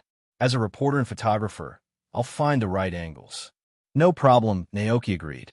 With that, Naoki resumed his tasks around the ranch, while Alice followed from a respectful distance, adjusting her camera and searching for the perfect shots. The Pokémon paid little mind to this curious visitor. Calyrex was resting in the greenhouse with Sinistia and Polteageist, while Spectrier and Glastrier munched on berries that Naoki had placed in their troughs. In the colder weather, Knacklestack preferred to stay underground, and Pokémon like Alchemy and Cyclizer gathered around the fireplace, playing with toys Naoki had set out for them. Outdoors, the hens were clucking cheerfully as Palmot herded them, while Go-Goats tended to the World Tree sapling. A few Dragonites and a small group of Dragonaires roamed nearby. Alice had already spotted the 4 Dragonites earlier, having followed them to find the ranch. Watching their friendly interactions, she raised her camera to capture a few shots of them together. After a while, she turned her attention back to Naoki. She scanned the area, only to find a scene that left her jaw hanging. Naoki stood near a lake, surrounded by 5 Dragonaires. One of them was a rare, shimmering pink, an incredibly precious, shiny Dragonair. Alice's eyes widened, and she gasped, "Oh my goodness!" 5 Dragonairs, plus the 4 Dragonites from earlier that made a total of 9 dragon types at this ranch. She felt herself shiver in awe. Who was this Naoki? Could he be a dragon-type specialist? Even the prestigious dragon trainers in Paldea didn't have this many dragon types in one place. Alice was astonished to see how comfortable the Dragonairs were around Naoki. The way they looked at him made it clear they adored him. "This is incredible," she murmured. As the day of filming wrapped up, Alice was still processing everything she had seen, her expression one of bewildered wonder. Naoki was busy filling up treat boxes with fresh poffins for the Dragonites. Once each Dragonite had its box filled, they looped them around their necks, waved goodbye to Naoki, and flew off toward the sunset, accompanied by the 5 Dragonairs. Watching them soar into the distance, Alice couldn't help but ask, "Where are the Dragonites going?" Naoki, gazing at the fading silhouettes, replied with a smile, "Oh, they're just heading back home." Alice looked puzzled. "Home? What do you mean?" "Just what I said," Naoki shrugged. "I didn't train them. They come here on their own." Alice was skeptical. "Really? That's hard to believe." Naoki laughed, spreading his hands helplessly. "Believe it or not, that's how it is. I'm as surprised as you are." She then glanced at the lone Dragonite left on the ranch. "And what about this Dragonite?" "This one," Naoki said warmly. "It's mine, my companion." Hearing this, Dragonite perked up happily, clearly thrilled to be acknowledged as Naoki's special friend. Proudly, it nodded along, chirping a woo, as if to say, "That's right." Alice was a bit taken aback, then shook her head with a smile. "Even if you didn't officially catch them, it's clear they chose you too." Naoki responded with a quiet smile. What kind of person could naturally attract so many Dragonites and Dragonairs? Alice found herself intrigued and slightly puzzled. Her gut told her that if Naoki ever tossed a pokeball toward them, those Dragonite and Dragonair wouldn't hesitate to join him willingly. Maybe deep down they even hoped he would. It was truly enviable. "It's getting late. Let's wrap up today's filming here," Alice said, glancing at the sunset. She had pieced together much of the urban legend surrounding the Dragonite delivery service. Looking back at the fading light, she added, "Tomorrow morning, I'll return to the ranch to capture footage of the Dragonite at work. After that, I'll head back to the station to edit the episode. I have a feeling this will be a hit." "I hope it brings more visitors to the ranch," Naoki said with a smile. Alice shared his enthusiasm. "It might even draw some powerful trainers." "I'd love that," Naoki replied. "If trainers find value in the ranch goods, it would make everyone here happy." Alliance Calendar Year 198, November 10th, Winter. That evening, a program titled Man and Dragons aired on Paldea's most prominent news station. The opening shot featured a group of Dragonites, each carrying a satchel, hovering over a quiet country town. The sight of the Dragonite immediately captivated trainers watching at home. Is that Dragonite? Such a rare Pokémon. How'd they end up here? After a moment of awe, questions buzzed through the audience's minds. The camera then cut to show the Dragonite reaching the town. They split up, each heading in a different direction to make their deliveries, showcasing their intelligence and dedication as they touched down gracefully around the town. The camera zoomed in slowly on a Dragonite with a bright red bag strapped to its back, landing gracefully before a cozy little house. It reached out with its chubby claws and gave the door a gentle knock. A moment later, a kind and gentle old lady appeared at the door. Dragonite carefully took 2 bottles of milk from its bag and handed them to her with a warm smile before turning around and flying off into the distance. As Dragonite's silhouette faded in the camera's view, curiosity buzzed among the viewers. Did I just see that? Was Dragonite delivering milk to that old lady? This is unbelievable. It looks like someone actually trained it to make deliveries. Wait, if that Dragonite is delivering milk, what are the other Dragonite doing? Are they also playing the role of delivery Pokémon? Oh my goodness, isn't this like the Pidgey mail service, but way more extravagant? Who could possibly tame so many Dragonites and have them deliver supplies? The questions in the viewers' minds intensified.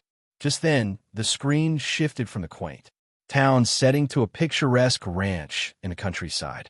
Standing under the eaves of a small building was a young man, accompanied by a mysterious, crimson Pokémon, gazing up at the sky. Moments later, several shapes appeared in the clear sky. It was the Dragonites. The delivery team was returning. Could this be the man who raised all these Dragonites? Hello, everyone. I'm Alice. Alice appeared on the screen, greeting the audience with a bright smile.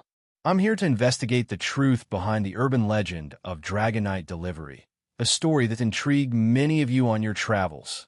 As you can see, this legend is very real. I'm here in Kosagi Town, the birthplace of the tale. These Dragonites who deliver goods are all Pokémon raised by Mr. Naoki at his ranch. But it's not just 4 Dragonites. There are 5 Dragonaires in this ranch. That means there will be 9 Dragonites in total in the future. Alice's voice carried a tone of amazement. Back at home, the viewers were left speechless. 9 Dragonites. Did I hear that right? Dragonites are incredibly rare Pokémon, often dwelling in deep oceans or far-off regions. Many trainers have searched for them their whole lives, only to return empty-handed. Yet here was a single ranch with 9 Dragonites. Who is this man? Meanwhile, at the ancestral of a dragon tamer family, an elderly man with silver hair was being ushered in front of the TV by younger family members. Seeing the young man instructing Dragonite to make deliveries, his face displayed a mixture of shock and awe. Who was this person? How had he tamed so many dragon types, even surpassing the dragon tamer family? For a moment, he was lost in disbelief. Then, shaking himself from his stupor, he tapped his cane firmly on the floor and exclaimed, "This is outrageous. How could this young man let noble Pokémon like Dragonite be used for deliveries?" To him, Dragon-type Pokémon were beings of honor and strength, born for the thrill of battle. The Dragon Tamer family had always taken pride in taming and nurturing powerful dragon types, preparing them for greatness. And now, here was someone using these magnificent creatures to run errands? Speaking of Mr. Naoki and the Dragonite, Alice continued, her voice carrying a touch of warmth. There's a heartwarming story behind their bond. This is why the Dragonite chose to stay at the ranch and help him. With that, Alice began recounting the tale of how Naoki had helped a young, struggling Dragonite grow stronger.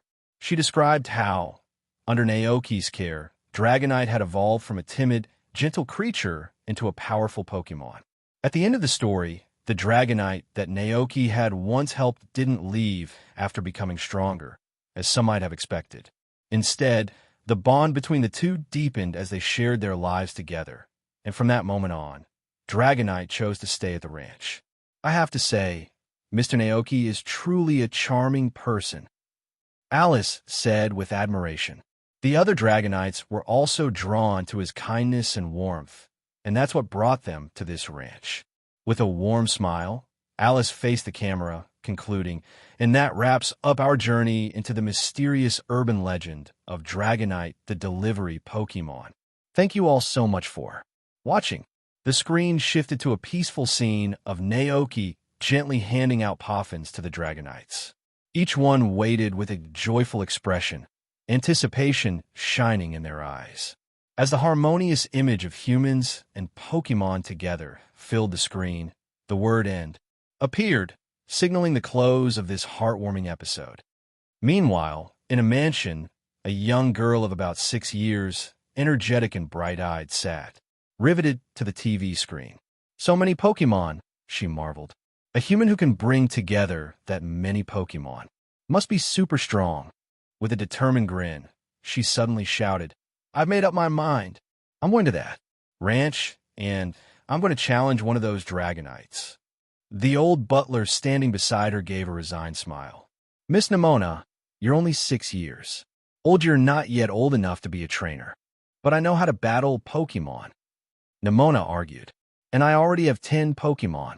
Before the butler could respond, Nimona was already racing out of the room, her mind set on her new goal. Wait for me, Miss Nimona, the butler called, following with a sigh. From the other end of the sofa, a woman in her 30s shook her head with a gentle smile. She's such a determined spirit. I wonder where she gets it from. The man across from her, lowering his newspaper, chuckled affectionately. If Nimona wants to go, let her go.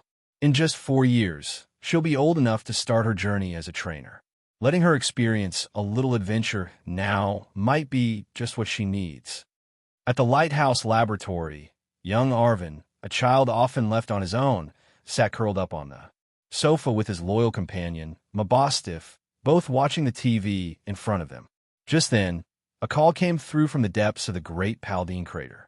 The faces of Dr. Turo and Dr. Sada appeared on the screen. They looked at Arvin and asked, Did you have dinner?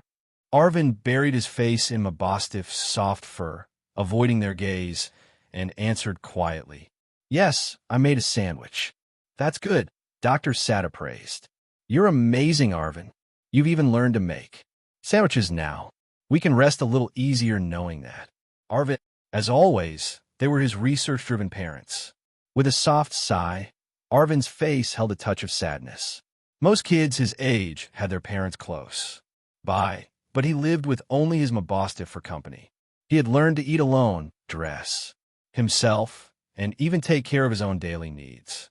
Compared to other children, he often felt like an adult, but he didn't want to be this kind of adult. Dr. Sada and Dr. Turo exchanged a helpless glance at Arvin's response. Arvin, please be patient, Dr. Sada said gently. Our research is in a critical phase right now, but we promise once it's done, we'll come back and take you to the amusement park. Just then, Dr. Turo noticed the TV program Arvin was watching. Seeing Naoki and Koraidon on the screen, a look of surprise crossed his face. Dr. Sada noticed it too, but knowing Naoki's character, she wasn't surprised for long. Smiling, she suggested to her son, If you're feeling a bit lonely, why don't you visit Naoki in Kosagi Town and help out at his ranch? I heard he's been gathering some rare Pokémon lately. If you go, I'm sure he'd love to introduce you to all the Pokémon on the ranch. Arvin thought about Naoki and the warm, lively atmosphere of the ranch he'd seen on TV, and he couldn't help but feel a pull to visit. Seeing the interest in his eyes, Dr. Sada smiled and said, Then it's decided. We'll contact Naoki. Arvin stayed silent, which they took as his agreement. Dr. Sada and Dr. Turo ended the call and set to work contacting Naoki in Kosagi Town. In Levincia, after a long day of gym battles, the gym leader Iono returned home, exhausted, and flopped onto her sofa. The little magnemite-shaped hairpin in her hair drooped alongside her, mirroring her tired expression. Iono turned on the TV, listening to the sound with her eyes half closed. I have to say, Mr. Naoki is truly a remarkable person. It's clear that the Pokémon on his ranch sense his kindness and warmth, which is why they've stayed by his side. Iono opened her eyes just in time to catch a glimpse of Naoki, gently handing out poffins to several Dragonites, his face radiating warmth. Yawning, Iono observed the scene thoughtfully. It was evident to her, even in her weary state, that Naoki truly loved his Pokémon. Wait, a trainer who's raising 4 Dragonites. As she registered the program's content, Iono's expression shifted from tired to intrigued. As a gym leader, she knew exactly what it meant to have even 1 Dragonite, let alone 9. This Naoki was clearly no ordinary person.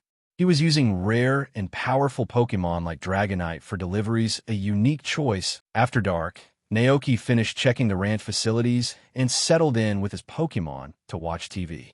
He tuned into Paldea News TV, where Alice's program, Man and Dragons, was airing. Naoki watched with interest. It was his first time seeing himself on TV, and the experience felt both exciting and surreal. Looking at his own image on the screen, Naoki thought, is this what it feels like to be on television? I hope this documentary helps spread the name of the ranch, he murmured to himself. Every journey begins with small steps, he reminded himself. Although the ranch wasn't well known yet, he was confident that one day the name Dragon Express would be recognized throughout the entire Paldea region. The next morning, life returned to its usual rhythm. Now that Naoki was back from the Galar region, he had no pressing matters outside of the ranch. He enjoyed his daily routine, working and spending time with his Pokémon. Each morning, Naoki began by milking his Gagote, bottling the fresh milk for the Dragonite to deliver to town. After the morning milking, Sister NDD, who worked as the ranch's caretaker, prepared breakfast, which Naoki enjoyed with everyone on the ranch. Once breakfast was over, the NDD siblings cleaned up the rooms, tidying up after Palmot and Cyclizer, who had been especially playful. Meanwhile, Naoki headed outside to care for the ranch. He filled the water troughs, scattered feed for the Pokémon, and stocked the stable with berries and carrots. He also collected moo milk, gathered honey from the Combi hive, harvested rock salt for Knucklestack in the underground cave, and picked up fresh eggs from the hen coop. With the morning chores done, Naoki returned to the kitchen to make grass dumplings for Gagote and check the progress of the fruit wine and rose jam brewing in the cellar. When everything was in order, it was time for lunch. Naoki dined with the Pokémon and then took a short break in the glass house, enjoying afternoon tea with Calyrex. By mid-afternoon, he'd head to the reverse world to continue transforming the Sky Island into a lush back garden for the ranch. Each Pokémon had its own activities, playing or simply relaxing. The weather was beautiful, and as Naoki basked in the sun, listening to the joyful sounds of the Pokémon, he thought, this is the perfect life. Woo! Just then, he heard a small voice from outside. Naoki opened his eyes and stepped out to see Tinkatuff, the little blacksmith Pokémon, standing nearby with a hammer in one hand, glancing around as if searching for something. The moment Tinkatuff spotted Naoki, its eyes lit up. It ran over, proudly raising the hammer. Whoa! It exclaimed with enthusiasm. Naoki's eyes brightened as he took the hammer from Tinkatuff. It's ready? Tinkatuff nodded eagerly, woo-woo, confirming that this hammer was its finest creation yet, crafted with all its skill and heart. Naoki lowered his head and examined the impressive hammer in his hands. The hammer gleamed with a striking silver metallic sheen, clearly different from the small, delicate hammer that the little blacksmith, Tinkatuff, held. Tinkatuff's hammer was modest in size, crafted perfectly for its small stature. But the hammer Naoki held was larger, with a sturdy, square head and a captivating silver luster. It was evident that this hammer had been custom-made by Tinkatuff specifically for Palmot. This is incredible. Naoki couldn't help but exclaim in awe. Even though he'd heard stories about Pokémon like Tinkatuff and their crafting skills, witnessing its talent firsthand was astonishing. The fact that it could create such a beautiful hammer without any additional tools or high-temperature forging, just with its skillful hands and natural steel-type energy, was remarkable. Seeing Tinkatuff's eager gaze, Naoki smiled warmly and praised, "I really love this hammer." Thank you for making it, Tinkatuff. Woo! Tinkatuff's eyes lit up with happiness, visibly thrilled by Naoki's appreciation. It was no longer the timid, downcast Pokémon he had met after the forest fire. Recreating its own hammer had restored Tinkatuff's spirit and energy, revealing its true, lively self. Naoki felt a surge of joy for Tinkatuff's growth and healing. Gently patting Tinkatuff on the head, he glanced toward the chicken coop's roof and said, "Let's go give this to Palmot together." Woi! Tinkatuff nodded eagerly, following Naoki, its hammer in hand. They reached the base of the coop, and Naoki called out. Soon, Palmot, who had been sunbathing on the roof, bounded down. Paymo. Naoki handed Palmot the hammer, a smile in his eyes. Want to give it a try? Palmot accepted the hammer, grasping the handle and immediately noticing how well it fit. However, after a moment of surprise, a puzzled expression crossed Palmot's face as it looked up at Naoki. Bammo, was this a gift? But what was it for? Seeing Palmot's confusion, Naoki realized that, unlike Tinkatuff, Palmot had no experience with tools like this. Naturally, it had no idea what to do with the hammer. Naoki cleared his throat, then sat down on the ground, prepared to share a story with his eager listeners. Seeing him settle in, the two Pokémon, Palmot and Tinkatuff, also sat down in a row, looking up at him expectantly. Naoki began, a long time ago, there was a powerful Pokémon named Thor. He wore a red cape that symbolized hope and wielded a mighty hammer. With this hammer, he protected the weak, fought for justice, and traveled across the world helping Pokémon in need. He could channel the lightning within his body into the hammer, surrounding it in electric energy to strike down his enemies. In this way, he stopped many evildoers. The humans and Pokémon he helped called him a superhero. Over time, this figure in a red cape, soaring through the sky with his hammer, became a beacon of hope. Paymo, Palmot murmured, enraptured. Woo! Tinkatuff echoed, its eyes filled with admiration. Hearing the tale, Tinkatuff's eyes sparkled with a sudden realization, remembering the time when Palmot had flown through the smoke during the forest fire, cloaked in a red cape, searching for Pokémon in need. Tinkatuff turned to Palmot with newfound admiration. Whoa! Seeing Tinkatuff's expression, Naoki chuckled, nodding as Palmot blushed slightly. That's right. Palmot is a superhero too. At this, Palmot's eyes shone. Inspired by Thor's story, it tightened its grip on the hammer, determined to follow in those heroic footsteps. Focusing hard, Palmot called upon the electric energy within itself. In a flash, a crackling surge of electricity leaped from Palmot's body, channeling into the hammer. The metal blazed with powerful lightning, lighting up the area around them. Palmot stared in awe at the glowing hammer, a surprised cry escaping it. Paymo! Paymo, Paymo! I am Palmot, the god of thunder, for the glory of the ranch. 5 minutes later, Palmot was zipping around the ranch, hammer in hand, gleefully flying through the air like a kid with a new toy. Naoki and Tinkatuff stood below, watching with smiles. After his initial surprise, Palmot had quickly fallen in love with the hammer. To fully embrace the role of the superhero Thor, whom Naoki had just described, Palmot had even gone back to his room to put on a red cape. Now, he was the spitting image of the legendary thunder god. Naoki's thoughts drifted back to the moment Palmot had electrified the hammer, and he mused, judging by how the hammer conducted electricity, the corviknight feathers used in its making are excellent conductors.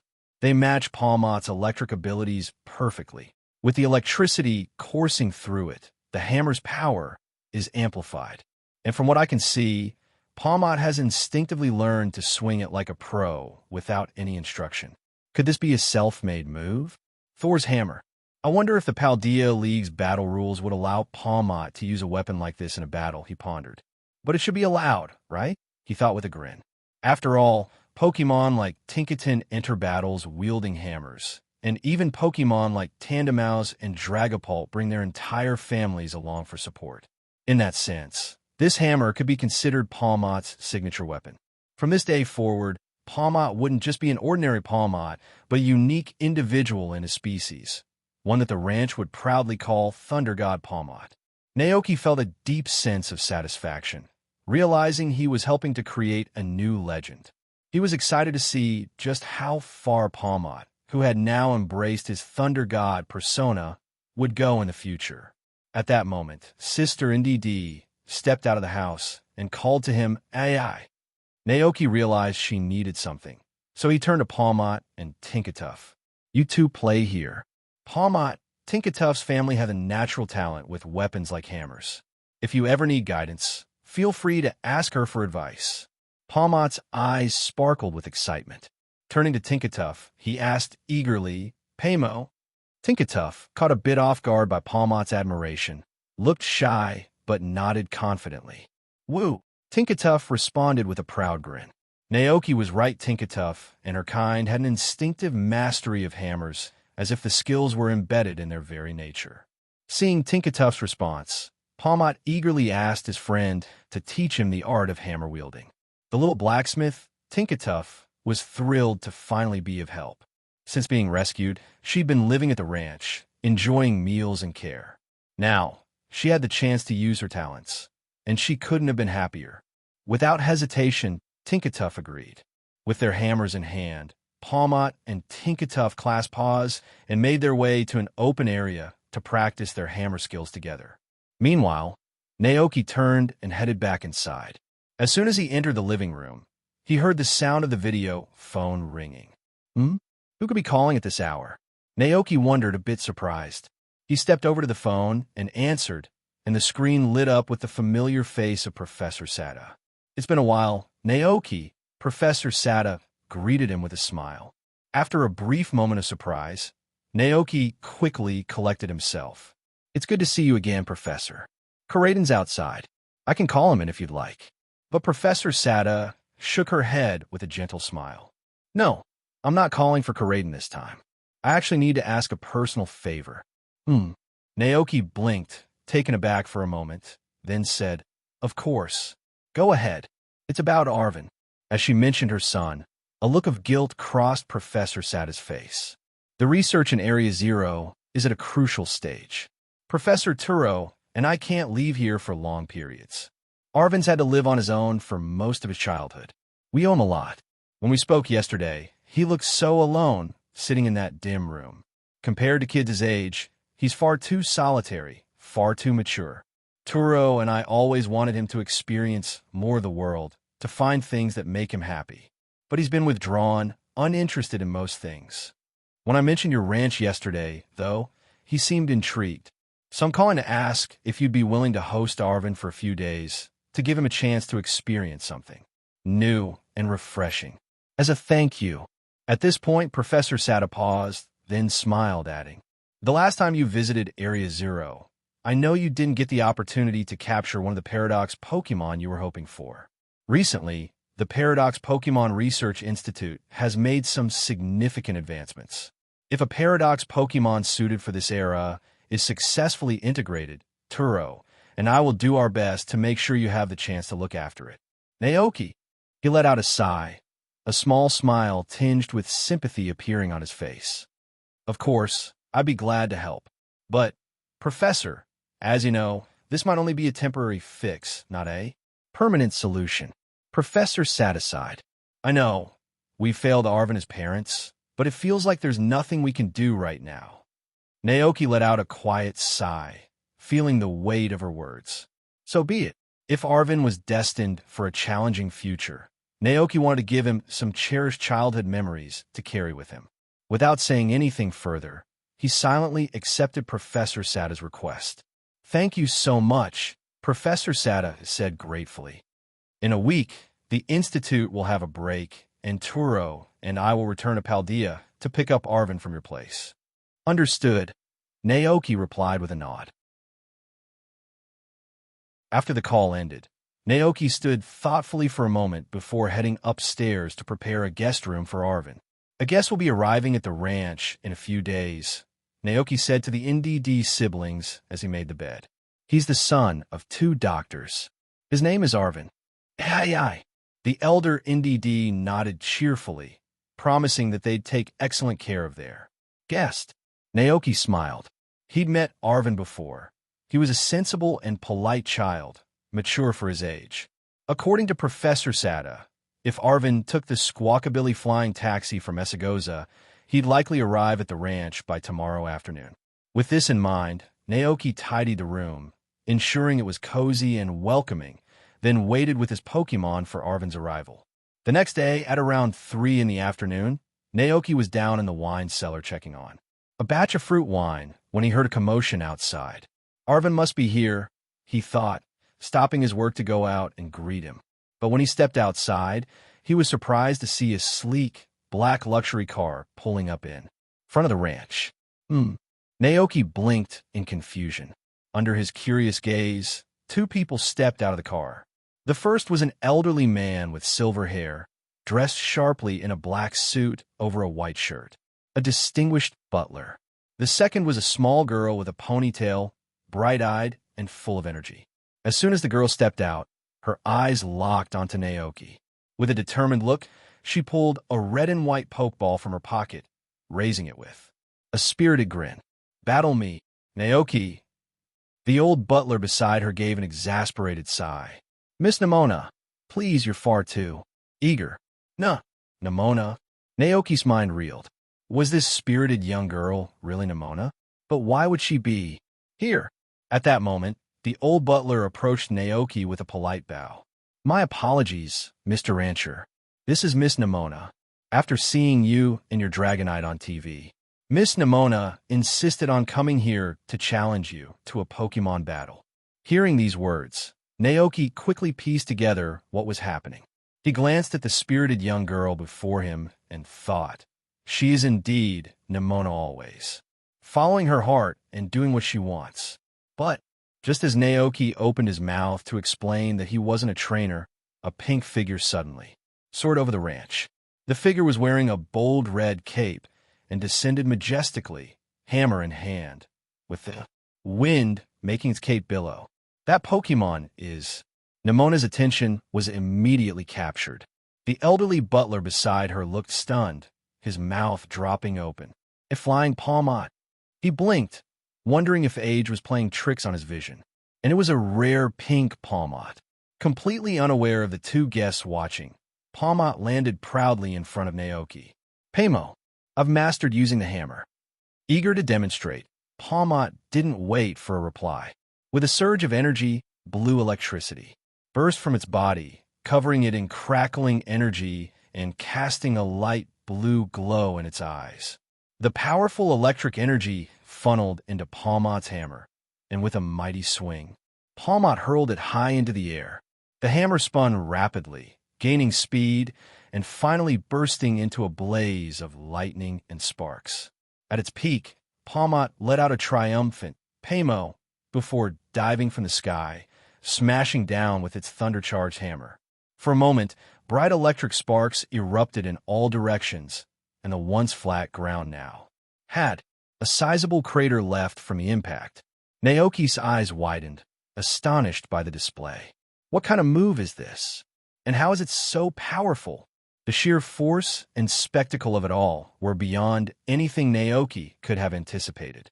The old butler stood in shock, utterly speechless as he stared at the unusual Pawmot before him. That move, what was that? He couldn't recall seeing anything like it before. And this pink, delicate-looking Pokémon. Could this really be the familiar Pawmot? Nimona, standing beside him, was practically glowing with excitement as she watched Pawmot from a short distance away. She clenched her fists eagerly, eyes sparkling. That was incredible. "Paymo." Only then did Pawmot notice the visitors. He turned around, his gaze landing on the old butler. And Nimona. Nimona wasted no time. With a flash of white light, she released her small, fuzzy Sprigatito. From a pokeball, her battling spirit blazing. "Mr. Rancher, please have a Pokémon battle with me." Hearing this, Naoki glanced down at Pawmot, who also looked over at the tiny Sprigatito.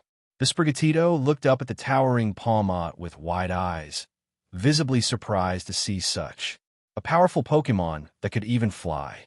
Pamo. Palmot tilted his head, confused, and looked back at Naoki. Naoki turned to Nemona and said, "Isn't this a bit too much?" Nemona paused, slightly taken aback. Naoki continued, "If there's a significant difference in strength, forcing a battle could be harmful. A qualified trainer knows not to push their Pokémon into situations like that." Nemona's expression softened, understanding the reasoning.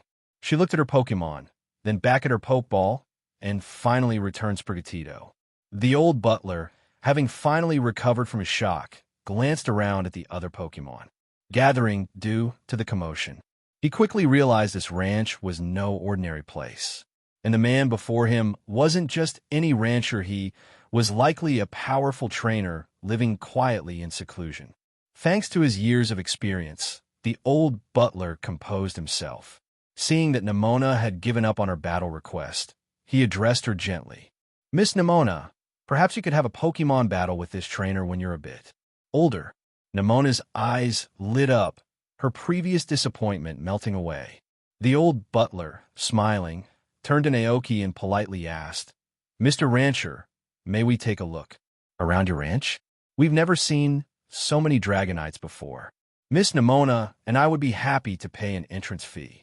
Naoki blinked, then quickly understood their purpose. They wanted Nemona to experience powerful Pokémon like Dragonite firsthand, likely to inspire and enrich her training. As expected of a young lady from a wealthy family, with a friendly shake of his head, Naoki said, "No need for a fee. If you'd like to take a tour, please follow me." The old butler bowed slightly. "Thank you very much." Naoki was about to start the tour when he suddenly heard a voice from behind. Excuse me." Turning, Naoki spotted Arvin, who had apparently just arrived. He stood a short distance away, raising a hand awkwardly in greeting. Naoki raised an eyebrow, amused. What timing? First Nemona, and now Arvin. All that's missing is Penny, and the trio will be Mr. Naoki. Arvin clutched the straps of his backpack tightly, glancing at Naoki with a hint of apprehension. Naoki offered him a reassuring smile. "Welcome, Arvin. Don't worry, Professor Sada already told me you'd be staying here for the next few days." Hearing this, Arvin visibly relaxed. Having grown up alone, he'd become quite self-reliant. As for visiting someone else's ranch, he couldn't help but feel a little anxious about being a burden to Mr. Naoki. Arvin walked over with his backpack, his quiet demeanor catching the attention of Nemona and her butler nearby. Professor Sada. Nemona picked up on the name quickly. As a budding trainer, everyone in Paldea knew about Professor Sada, the pioneering Pokémon professor who developed the technology of terrestrialization, allowing Pokémon to transform during battles. "Wait, are you Professor Sada's son?" Nemona asked in surprise. Arvin looked over at the younger girl, nodding quietly. Whoa! Nemona's eyes sparkled with excitement. Professor Sada and Professor Turo are Paldea's top researchers. By the way, do you know how to battle? Do you want to have a Pokémon battle with me? Arvin. Naoki, sensing Arvin's hesitation, spoke up. Nemona, Arvin just arrived. He must be tired from the trip and probably needs some rest. As he said this, a curious thought crossed Naoki's mind. It felt a bit like he was looking after a friend's child. "All right," Nemona said with a hint of disappointment. The butler standing beside her gave a resigned smile. "Miss Nemona, perhaps you could take a rest yourself?" Nemona shook her head energetically. "I'm not tired. Mr. Rancher, where are the Dragonites? Can I see them?" "Of course," Naoki replied, smiling. "They're just over there, basking in the sun under the trees." He led the group through the fields until they arrived at an open meadow. There, many Pokémon had gathered. In addition to 4 Dragonites and several Dragonairs, Glacian and Cyclizer were playfully running across the grass. Further ahead, Coraden lay on the grass, lazily enjoying the peaceful afternoon.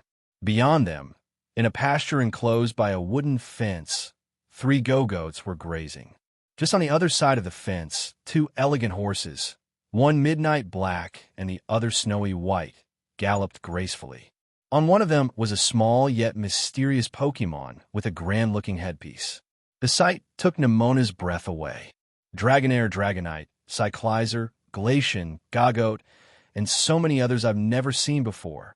She could hardly contain her excitement. Is this heaven? With that, Nimona dashed toward the Pokémon, her heart brimming with joy at the sight of so many rare and wonderful Pokémon. The old butler attempted to call her back, Miss Nimona, but it was no use. With a sigh, the white-haired man gave a resigned smile. Miss Nimona is always so full of energy. Naoki watched with an amused grin. I noticed. Turning to Arvin beside him, Naoki added, the ranch has changed a lot lately, and we've had many new Pokémon join us. Would you like to take a look around? Arvin was interested, though he wasn't as quick to rush off as Nimona. Instead, he gave a polite bow. Thank you very much, Mr. Naoki. Let's go then. Naoki and Arvin caught up with Nimona, who was now standing wide-eyed in front of Koraidon, marveling at the large, powerful Pokémon. Koraidon, who had been resting with its eyes closed, sensed the presence nearby and opened one eye. Recognizing Nimona, it closed its eyes again, dismissively. Who was it? Ah, it was that human again. Koraidon remembered her well. Her name was Nimona, and over the years, she'd often visited the ranch, her love for Pokémon battles drawing her back time and again. Whether it was challenging the Go-Goats in their grass trials, or Palmot in his lightning trials, or even attempting to face him, Koraidon recalled every visit. Mr. Naoki, what kind of Pokémon is this? Nimona asked, her voice full of awe. This, Naoki replied with a warm smile. This is Koraidon. Koraidon, Nimona echoed. Naoki nodded. It's the name Professor Sada gave him. Koraidon was discovered by Professor Sada herself. So cool, Nimona said excitedly. I bet it's incredibly strong. Naoki chuckled. Yes, Koraidon is a powerful Pokémon. It's been guarding this ranch and helping us grow and thrive. Thanks to Koraidon, we've been able to develop the ranch into what it is today. A Pokémon this strong, I can't wait to battle it one day. Nimona's eyes sparkled with determination, though she knew she wasn't a trainer yet. But a thought rooted itself in her mind when she finally became a trainer. She'd come back, here to challenge both Koraidon and Palmot. After admiring Koraidon, Nimona dashed over to the Dragonites. Naoki, alongside Arvin, followed her and addressed the two of them, gesturing to the Dragonites. These Dragonites work as delivery Pokémon here. Every morning, they arrive to help me deliver goods to customers who placed orders. Awoo, the Dragonites chorused cheerfully, waving to Naoki. So cute. Nimona's eyes sparkled as she watched the Dragonites, completely captivated by their adorable expressions. Meanwhile, the old butler beside her looked at Naoki with growing amazement. Dragonite is such a rare Pokémon, he thought. Yet this young man not only raises several of them, but even uses them to deliver goods. How extravagant to handle such a rare Pokémon with such ease.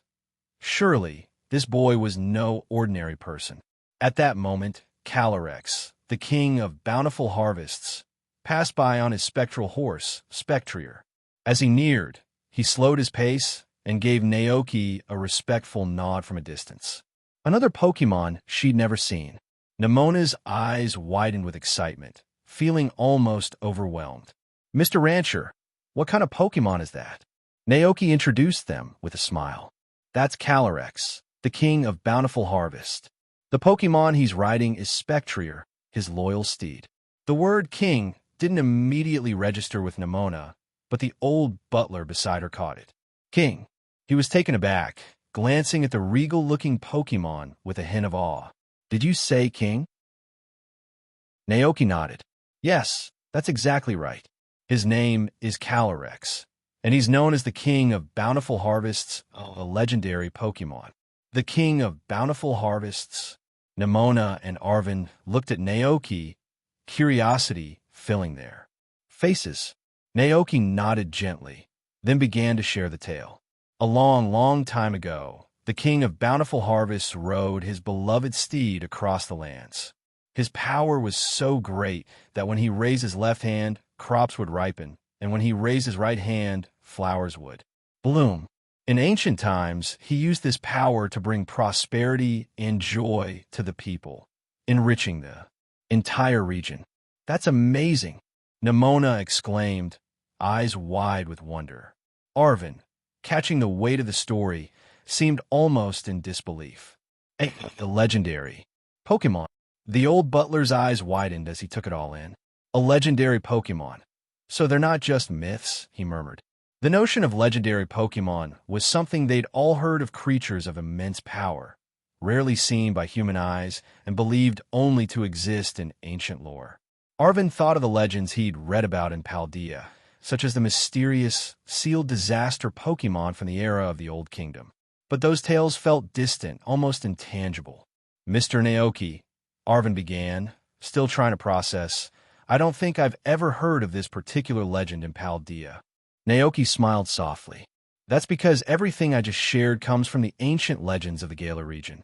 Calyrex, the king of bountiful harvests, is a Pokémon I encountered. There, the Galar region? That makes sense. Arvin's eyes lit up with understanding, marveling at the connection. The old butler accompanying Nimona looked equally astonished. His suspicions were confirmed. This young rancher was indeed no ordinary person. To think that such a powerful trainer would choose to live quietly in a place like this. He had a feeling that soon, the name of Naoki and his ranch would spread throughout the Paldea region. As the clock struck 5 in the evening, the old butler and a very satisfied Nimona prepared to depart. Nimona gazed out of the window with a smile. Though she hadn't had the chance to battle Dragonite, she had seen so many incredible Pokémon, but she wasn't one to give up. Watching the ranch grow smaller in the rearview mirror, Nimona set her mind one day, I'll come back here to challenge Dragonite, Palmot, and that incredible Pokémon, Koraidon. The old butler, noticing the determination in her eyes, offered his encouragement. Miss Nimona, one day, you'll make a remarkable trainer. Yes, I'll give my all. Back at the ranch, Naoki stood at the doorway, watching the car carrying Nimona and the old butler fade into the distance. I didn't expect Nimona to visit the ranch so suddenly, he mused, chuckling softly. This time, she met Koraidon and Arvin. If things play out as they're supposed to, I'll wonder what adventures lie ahead. The thought amused him, and he found himself looking forward to the future. All right, he said, stretching. It's time to turn in for the night. Naoki led Arvin back inside as the evening grew darker, with each Pokémon heading to their cozy quarters for rest. Arvin, now standing in the living room, looked around at the room full of Pokémon. Despite his initial excitement, he suddenly seemed a bit reserved. Seeing this, Naoki gave a reassuring smile. Don't be so nervous. Dr. Sada and I are friends. You can treat this place as your home. Thank you, Arvin murmured quietly, expressing his gratitude. Naoki smiled warmly. The NDDs have set up a room for you on the second floor. I hope you'll find it comfortable. With that, he called over Elder NDD and asked him to show Arvin to his room. The Elder NDD responded with a calm nod. Hey, Naoki added, go ahead. I'll get started on dinner. The room had a gentle warmth, with a cozy fireplace crackling softly, filling the space with warmth and comfort. Feeling this welcoming atmosphere and Naoki's kindness, Arvin's eyes suddenly grew misty, and he had to blink back a few tears. Lowering his head quickly, he managed to hold back his emotions, muttering a quiet apology to Naoki for the trouble before following NDD upstairs. Naoki watched him go with a small chuckle, shaking his head. He then switched on the TV to catch the evening news as he began preparing dinner for the Pokémon. Outside, the cold wind howled, but inside, the Pokémon had gathered around the fireplace, lounging on soft carpets and the couch, warming themselves, some even stretching out comfortably to expose their fluffy bellies. The voice of the weather anchor echoed from the TV. Snow is expected across Paldea in the early hours of tomorrow. We advise all citizens to prepare for the incoming cold front. Snow.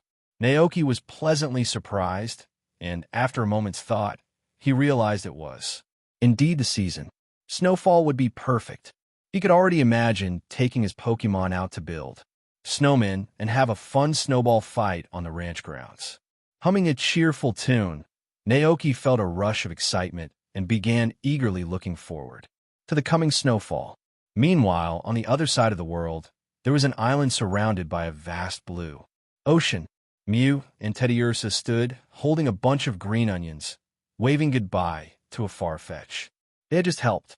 Not long ago, they had arrived on this island and met Farfetch'd in the forest, who seemed to be in distress.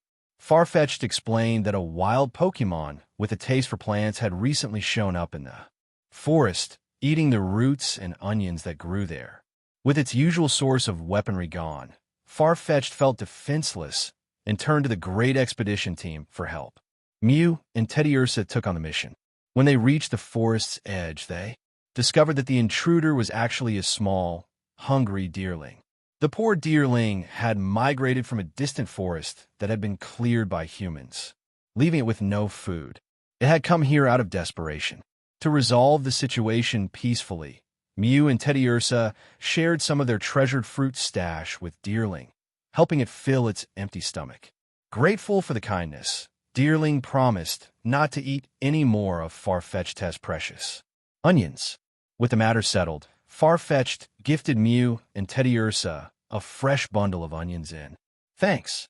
As Farfetch'd disappeared into the forest, Teddiursa looked down at the bundle in his paws and said, "Ursa, they taste a bit strange." Mew tilted its head and chirped, "Mew, should we eat them?" Teddiursa sighed, "Ursa, not very tasty." Remembering how Farfetch'd used these onions as weapons, Teddiursa thought they might be useful for other Pokémon.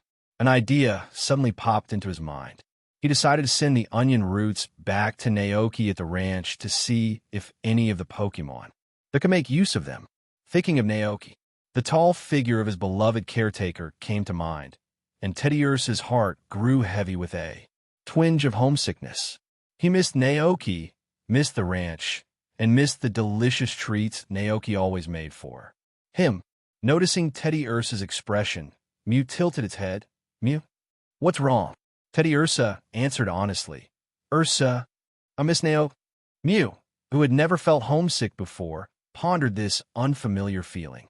After a moment, it chirped cheerfully, "Mew, then let's go back to the ranch."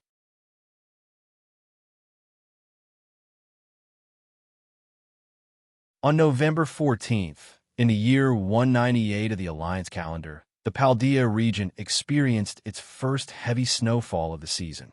The snow fell steadily for a full day and night. When it finally stopped, a breathtaking winter wonderland stretched as far as the eye could see. As soon as the snow ceased, the Pokémon, curious and excited to explore, asked Naoki to help them tie on scarves for warmth. Naoki obliged, and soon, with scarves wrapped around them, a large group of Pokémon burst out the door and into the snow. In an instant, the untouched snow was dotted with small, plum blossom-shaped footprints. Right in the middle of the commotion was Palmot, who, filled with excitement, accidentally tripped over a rock hidden under the snow. With a soft plop, he tumbled face first, leaving an imprint shaped like his body in the snow. Seeing this, the other Pokémon paused and gathered around to make sure Palmot was okay. Palmot, covered in snow and looking a bit dazed, grinned and let out a cheerful Paymo. Naoki and Arvin followed behind, smiling as they watched the scene unfold. "Take it easy," Naoki called out. "Paymo," Palmot replied with a happy bark, quickly scrambling up from the snow. Seeing his enthusiasm, the other Pokémon joined in, laughing and playing, running through the snow like children experiencing it for the first time. Beside Arvin stood Mabosstiff, watching the lively scene with a hint of longing in his eyes. Naoki noticed this and encouraged, "Mabosstiff, you're welcome to join them." "Woof!" Mabosstiff looked up, surprised. Arvin gently patted his head, smiling. "Go on and play with everyone. I'll be right here, don't worry." With an excited bark, Mabosstiff's eyes lit up. Naoki then called over Alchemy, asking her to play alongside Mabosstiff. The cheerful and lively Alchemy agreed happily, leading Mabosstiff over to join the others. Watching Mabosstiff, Naoki turned to Arvin and asked gently, "Has Mabosstiff always been with you?" Arvin replied sincerely, I've never really been alone. Mabostiff has been there for me all along. My parents gave him to me. He's been by my side ever since I was born. Hearing this, Naoki nodded, thinking to himself that it made sense. No wonder, in the game, Arvin had traveled across Paldea in search of a cure for Mabostiff. A child like Arvin must be deeply sentimental. Have you always lived in Messagoza? Naoki asked. Arvin replied honestly, not always. Sometimes my parents would take me to the Area Zero research lab, and I'd stay there for a while. I see. Naoki paused, then suddenly remembered something. By the way, you'll be 10 next year, won't you? Arvin looked over, surprised. How did you know? Don't you remember? The professor mentioned it last time you came here, Naoki said with a smile. Arvin thought back and, after a moment, recalled it. Naoki continued. So, what are your plans for next year? Will you set out as a Pokémon trainer? Or maybe attend Paldea Academy? I'm not very good at Pokémon battles, Arvin admitted hesitantly, and I'm not really sure what I want to do. Naoki paused, holding back a grin. Here was Arvin, who, in the game, could battle with 6 Pokémon above level 60, claiming he wasn't very good at battling. What would he be like if he actually tried? But Naoki also remembered that Arvin's true dream wasn't to become a powerful trainer. He wanted to become a chef who could create nutritious meals to invigorate Pokémon. Was this what they called a chef who can also battle? Suppressing a laugh, Naoki encouraged him. If you're uncertain, you could try Paldea Academy. Maybe you'll find your answer there. Yeah, Arvin nodded earnestly. By this time, the Pokémon playing in the snow had begun building snowmen under the leadership of Koraidon. However, Koraidon's technique left something to be desired. Its snowman had a giant head and a tiny body. Seeing this, Naoki approached with Arvin, chuckling. To do this right, the snowball on top shouldn't be too big. As he was speaking, an image of Calyrex, the king of bountiful harvests, popped into his mind. Naoki paused, then quickly changed his approach. Or actually, it can be big. You could even make snowmen that look like different Pokémon. Akka. Koraidon seemed to catch on immediately. It began to enthusiastically scoop snow with its large paws. The other Pokémon joined in, and soon, a series of strange, uniquely shaped snowmen dotted the snowy field. Naoki sighed, amused, but gave in with a smile. Well, they're Pokémon after all. You can't expect perfection. Naoki looked around the snowy landscape, his gaze falling on the NDDs nearby.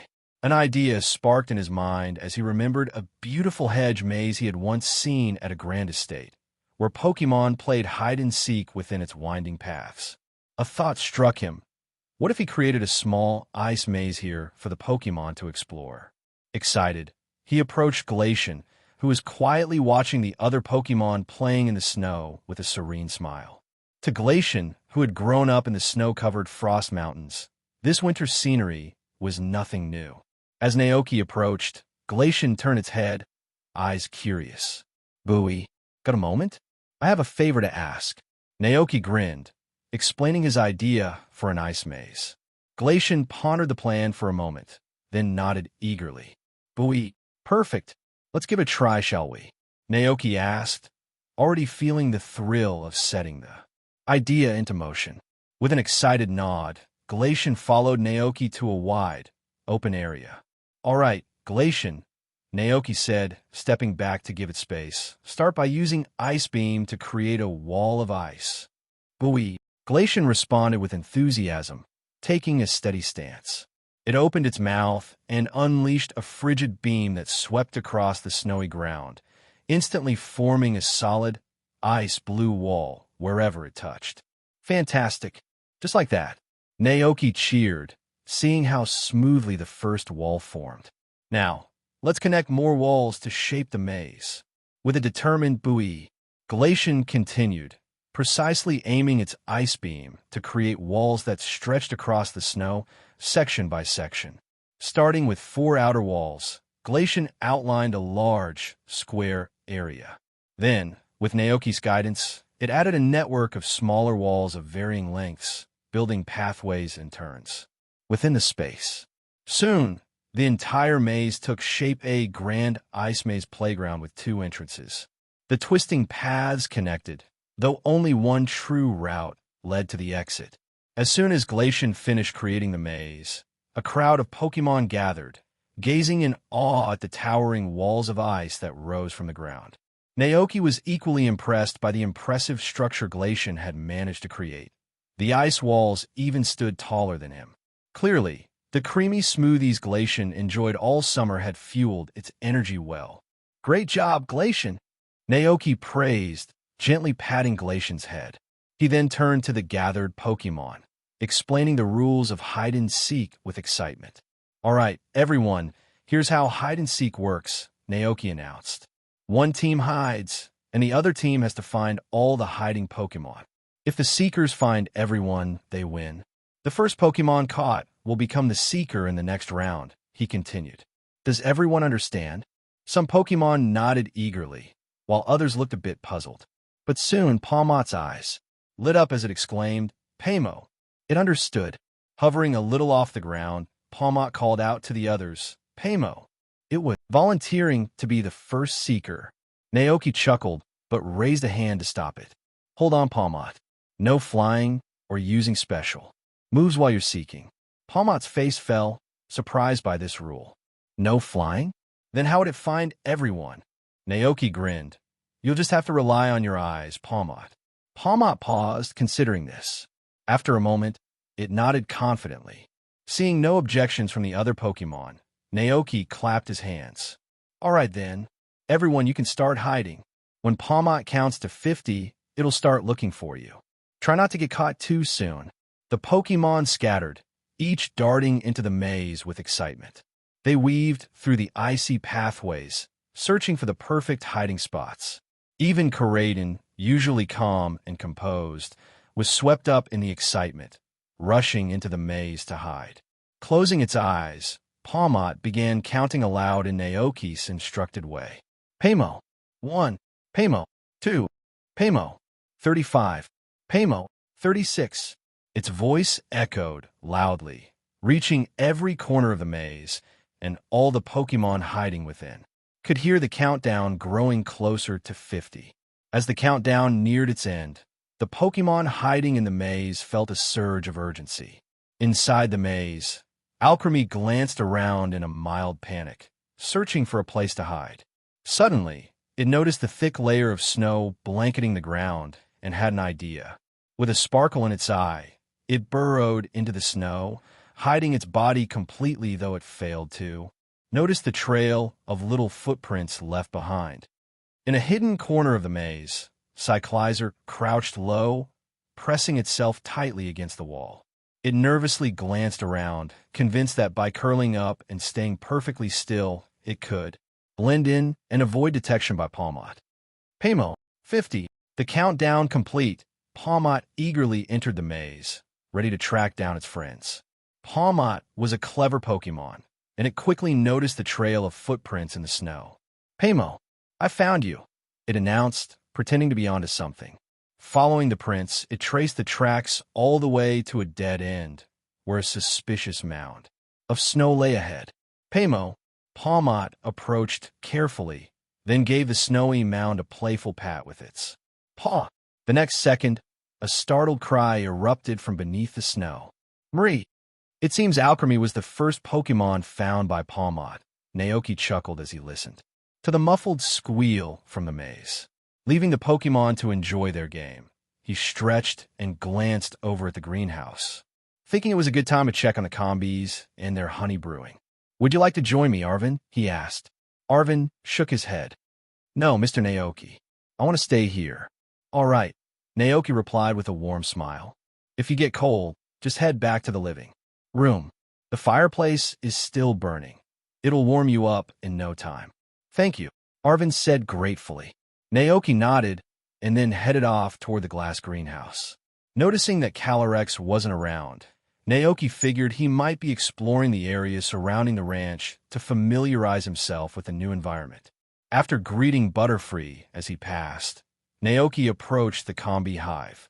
The hive's honey stores were low, and the Combi looked drowsy and lethargic. Naoki guessed they might be like certain Pokémon that need to conserve energy in the winter becoming less active during the colder months. This was perfectly natural for a Pokémon like Combi. Seeing their low energy, Naoki went back to the house and took out some honey he had set aside earlier, intending it as a reserve to help the Combi get through winter. Carefully, he placed it inside the hive. Just as he finished, Calyrex returned, materializing in the greenhouse. With a dignified air, he addressed Naoki. I sensed a deep stillness on the mountain and absence of life. What has happened there? Naoki quickly realized what Calyrex was referring to. With a serious expression, he explained. Before you arrived, there was a terrible fire on the mountainside. It burned through the plants, and sadly, many Pokémon didn't survive. He gestured to the orchard area nearby. The Pokémon living here are those who managed to escape. I brought them to the ranch, and I promised them that come spring, we'll replant grass, flowers, and trees on the mountain to restore their home. I see, murmured Calyrex softly. Hearing of the many lives lost, the compassionate Pokémon King appeared deeply saddened. If only I'd been here sooner, I could have used my powers to guide them to safety, he sighed, his tone heavy with regret. Naoki sighed as well, nodding. All we can do now is help the survivors rebuild. Calyrex closed his eyes in solemn silence, mourning the Pokémon that had perished. After a moment, he opened them again, his gaze resolute. In that case, I will lend my strength to aid in the restoration. Thank you. Naoki nodded gratefully, mentally noting to gather supplies like saplings and grass seeds. The fire's impact had extended beyond the ranch. Some Pokémon had been rescued by the Paldea League and were currently recovering at a shelter in town. When the time came to begin replanting, Naoki was certain the Paldea League would send help as well, working together to bring the forest back to life. If Calyrex were to perform a miracle and make the trees on the hillside grow instantly, it would surely attract the attention of the Paldea League. Naoki's mind swirled with various thoughts. For instance, how would others react to Calyrex's existence?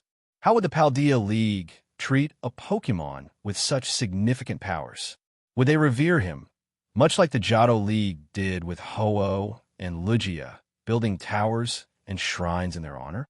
Or would they attempt to control him, as President Rose of the Galar League tried to do with Eternatus, using it as a source of energy for the entire region?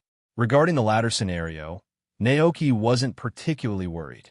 Calyrex had regained his full strength, and with both Spectrier and Glastrier by his side, any ordinary intruder would likely be blown away by the force of Astral Barrage or Glacial Lance. And as for Paldea's champion, Naoki was confident that Gita wouldn't try anything like that. He had met Gita a few times and found her to be an honorable champion. Knowing her, she'd likely prefer to ally with Calyrex and have him work with the Paldea League rather than attempt to control him, which left one other possibility. The Paldea League might work to spread Calyrex's legend across the region, perhaps by building shrines and encouraging people to honor him as the king of bountiful harvests. This approach would not only increase Calyrex's favor toward Paldea, but could also lead to a prosperous future for the region. The only downside? It would likely bring a flood of curious, inexperienced trainers to the small town of Kosagi. After weighing his options, Naoki made up his mind. Since it couldn't be avoided, he might as well welcome it. With the help of Calyrex, the Go-Goats wouldn't need to expend as much energy cultivating the World Tree as they had before. It would be a perfect opportunity to invite visiting trainers to participate in the grass trial, giving the Go-Goats a chance to hone their skills. Then, Naoki recalled a time when Palmot had been eagerly practicing with his hammer. Perhaps we could add a lightning trial alongside the grass trial. It would give Palmot the chance to gain more experience, improve his battle skills, and become even stronger. And as for Dragonite, his basic training seems to have hit a wall. To make further progress, he'll need practical battle experience. And where would that experience come from? Battles, of course. Thinking of Dragonite's abilities to call forth wind and rain, Naoki envisioned yet another challenge the storm trial. With that, a complete cycle began to take shape. Trainers and travelers, drawn by tales of the legendary Calyrex, would come to the ranch to participate in the trials, which would in turn make the ranch famous and attract even more visitors. Once the ranch's reputation grew, the Rotom phone would likely be released, ushering the world into a new era of connectivity. Then, new industries like live streaming and online shopping would undoubtedly begin to thrive. By that time, he could formally establish Dragonite Express and invite all the Dragonites for Dragonite Island. Equipped with Rotom phones for navigation, tracking, and communication, each Dragonite would deliver goods from the ranch to customers across the Paldea region. The first step to bringing this plan to life was to await the arrival of trainers and travelers. These visitors would not only help strengthen the faith in the King of Bountiful Harvest, but also provide Pokémon like Dragonite and Pawmot with the opportunity to stay active and refine their skills. It was a perfect plan, maximizing both benefit and enjoyment. Naoki's face lit up with a grin, so mischievous that it caught the attention of Calyrex beside him. "What's on your mind?" asked Calyrex, curiosity piqued. "I'm thinking about what I want to accomplish next year," Naoki replied, eyes gleaming. Next year, Calyrex looked puzzled, unfamiliar with the human concept of time. "Yes, it'll be a new year soon," Naoki explained. To make it clearer for the king, he added, "For humans, a year has 365 days, and it's divided into 4 seasons: spring, summer, autumn, and winter. Right now, the snow means this year is coming to an end.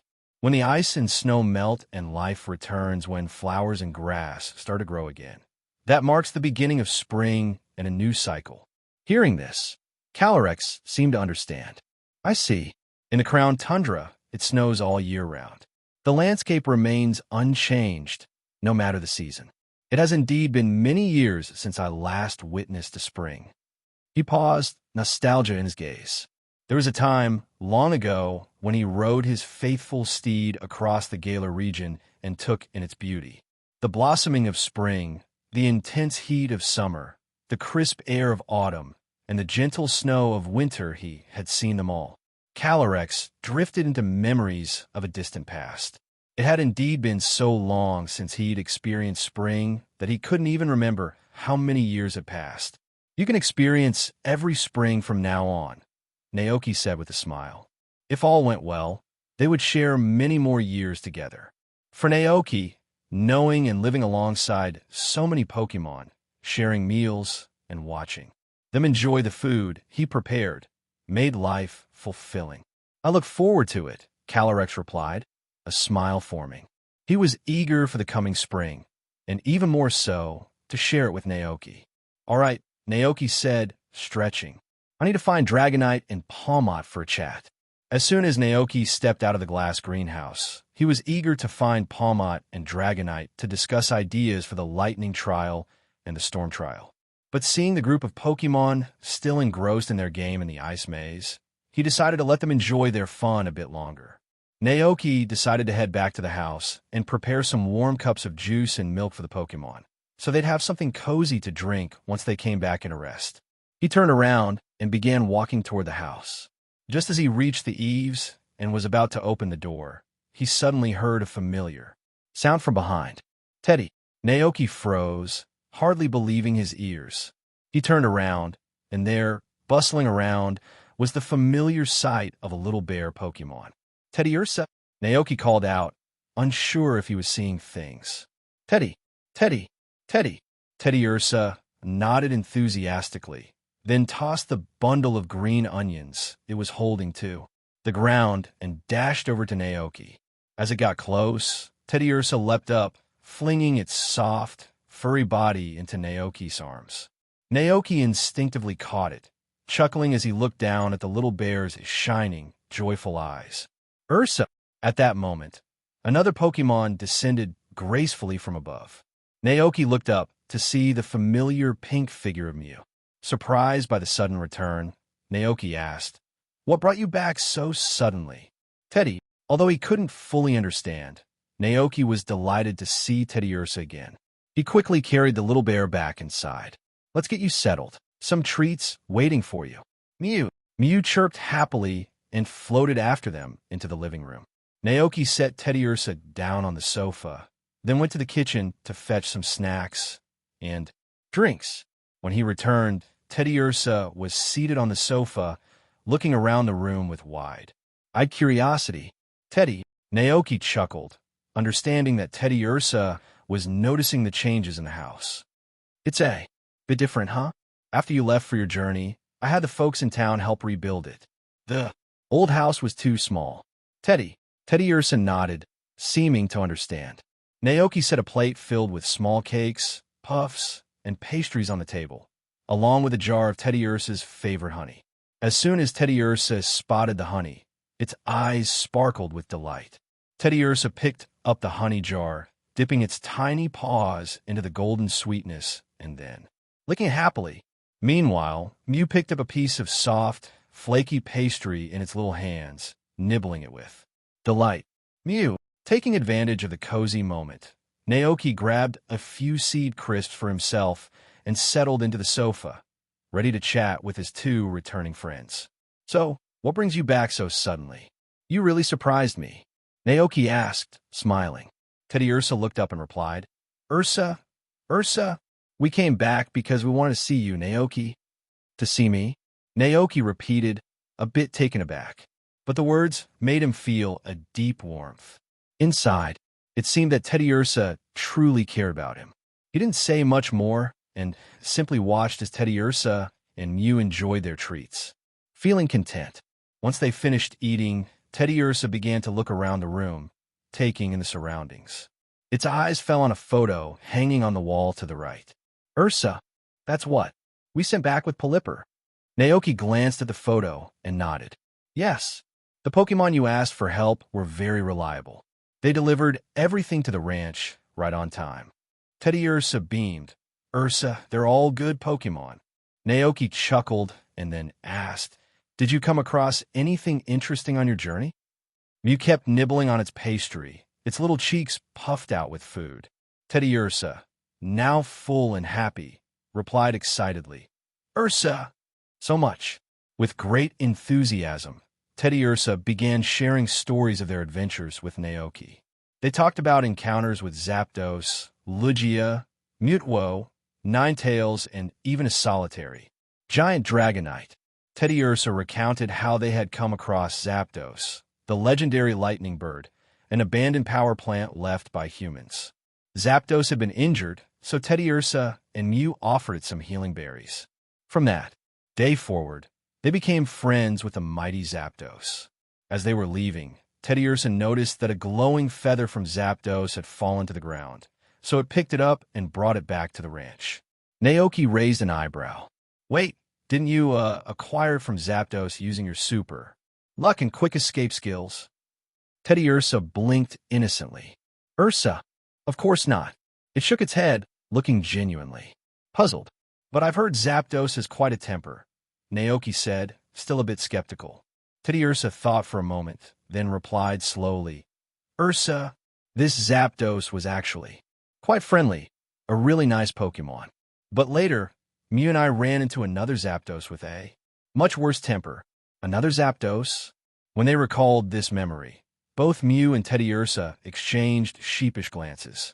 Ursa, that Zapdos was guarding a shiny gemstone. Mew, and I thought no one needed it. So we tried to bring it back to the ranch. But that Zapdos chased us, Teddiursa admitted with a grin. In the end, they had managed to get away. But Teddiursa remembered how furious the Zapdos had been. They truly hadn't known the gem was so important. Seeing the embarrassment in their eyes, Naoki couldn't help but chuckle.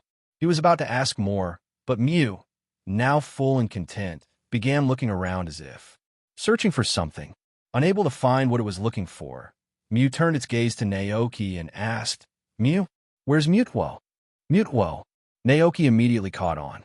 Mew seemed curious about its friend. Mutwo. Did come by once, he explained.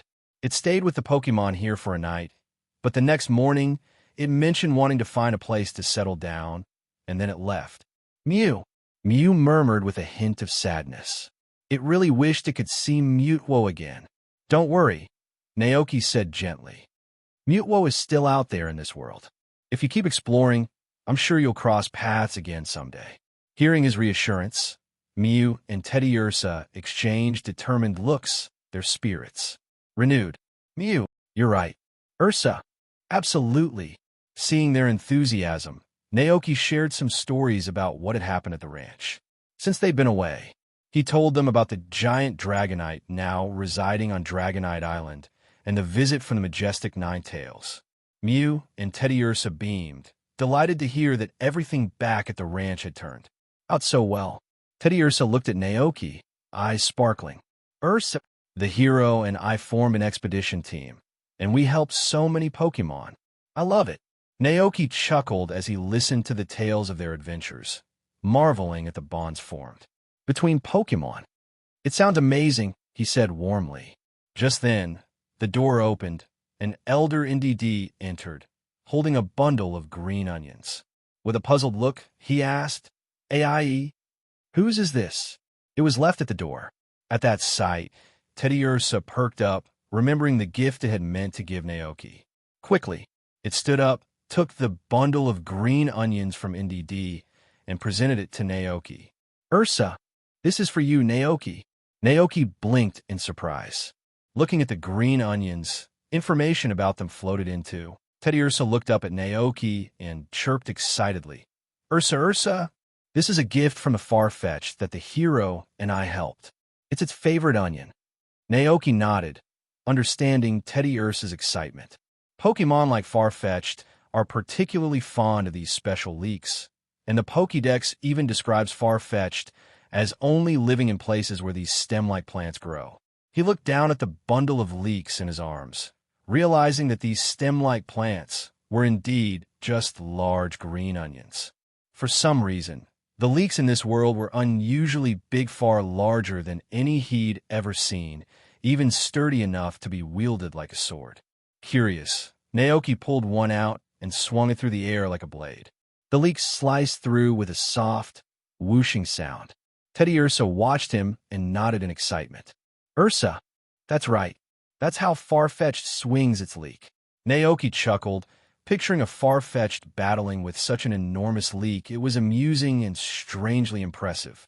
However, he knew that wild leeks like these were becoming scarce, which had made life increasingly difficult for Farfetch'd. Since Farfetch'd couldn't survive without its leek, it would fiercely defend it against anyone who tried to take it away. In some areas, people had even started cultivating these leeks in the hope of attracting wild Farfetch'd to settle nearby. Farfetch'd, huh?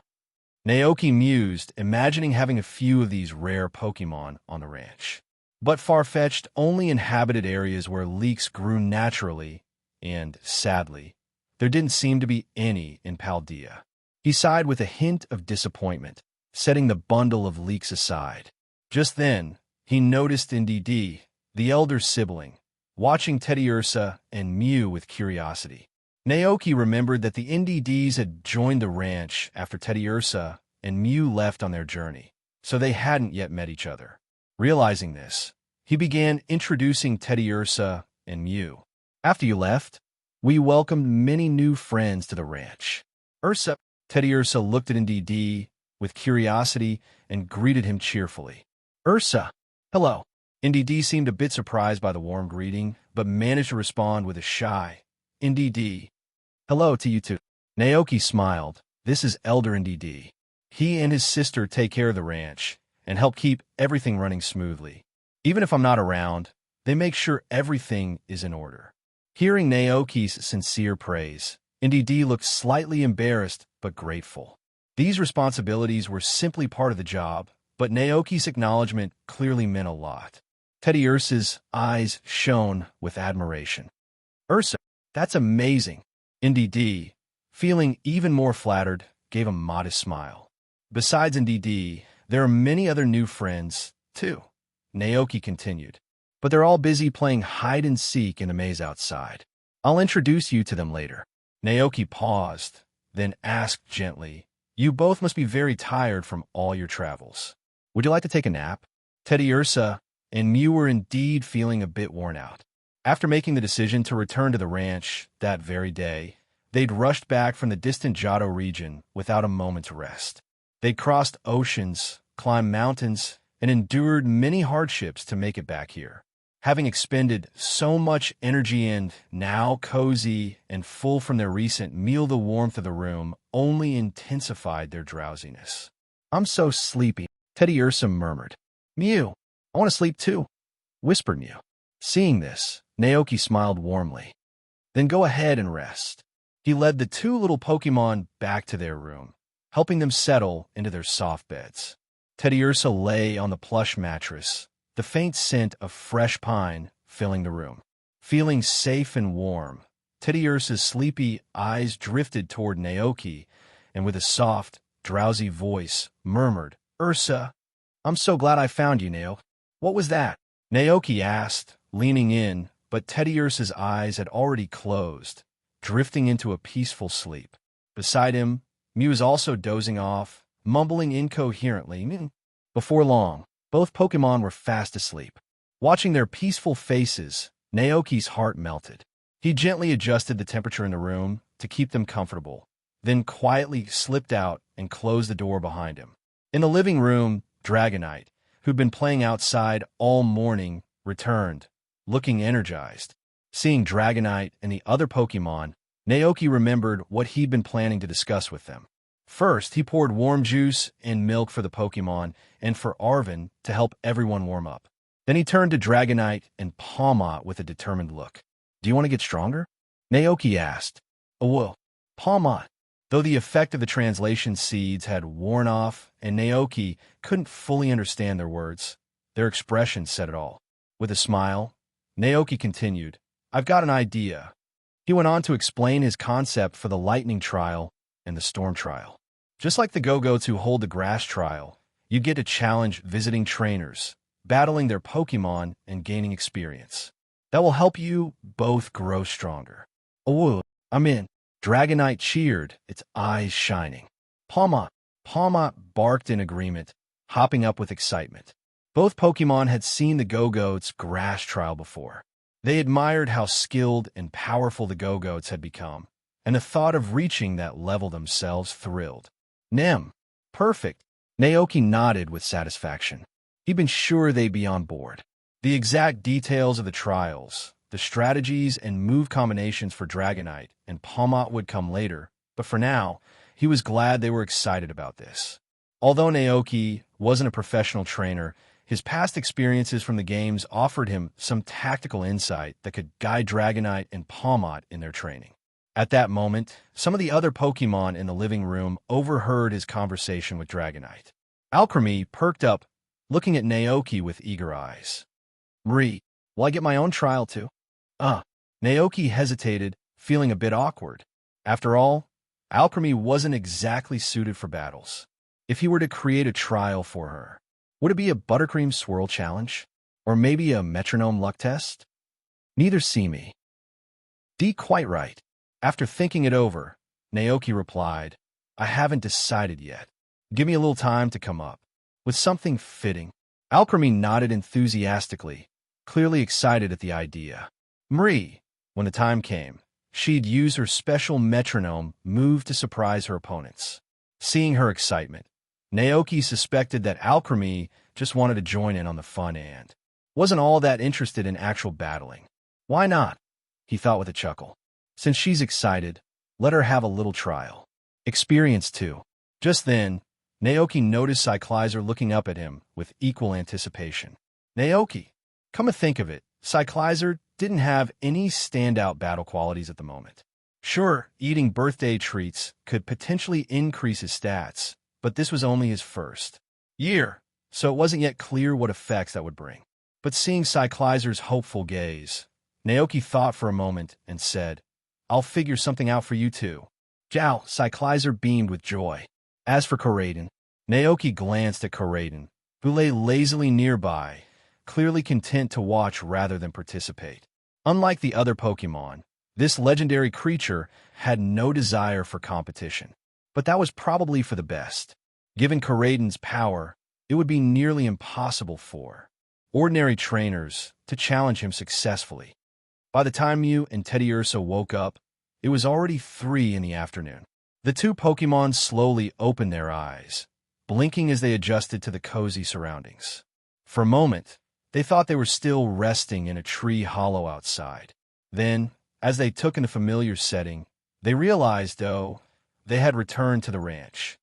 Teddy Ursa looked around, immediately searching for Naoki.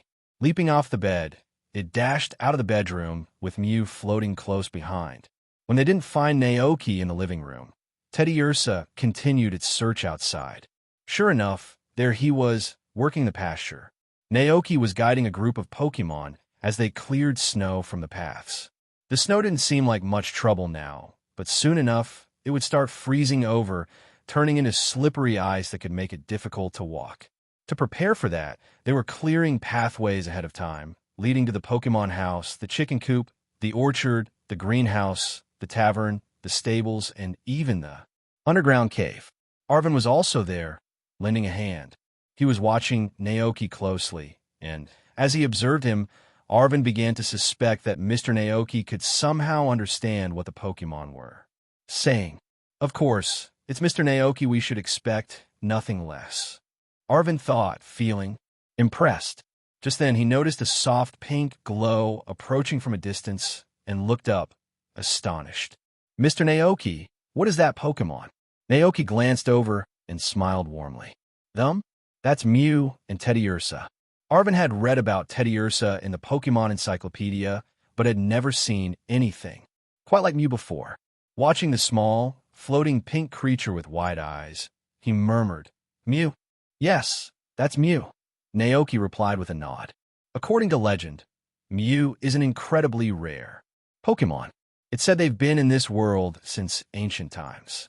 Some scholars even believe that Mew might be the ancestor of all Pokémon.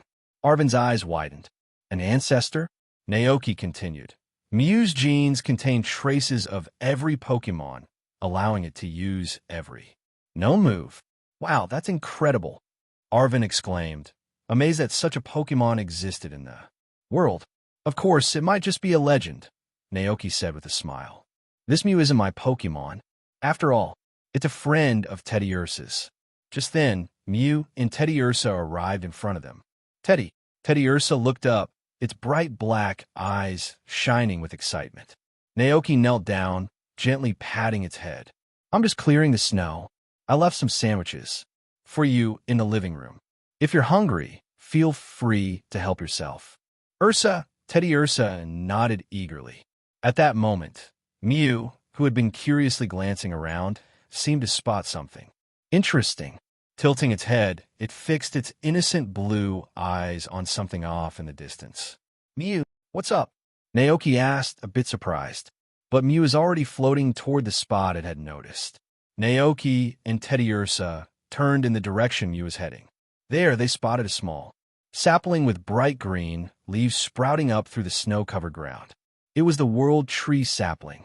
Mew hovered around the sapling, circling it with fascination, chirping in delight and wonder. "Mew, Teddy." Teddy Ursa looked on in confusion, eyes wide.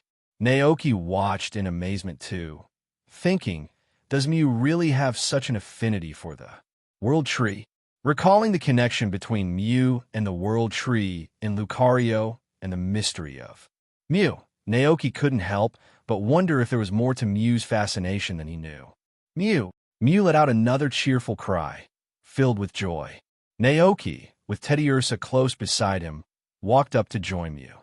Turning to them, Mew chirped happily, "Mew." Teddy Ursa's eyes widened in awe. "Ursa!"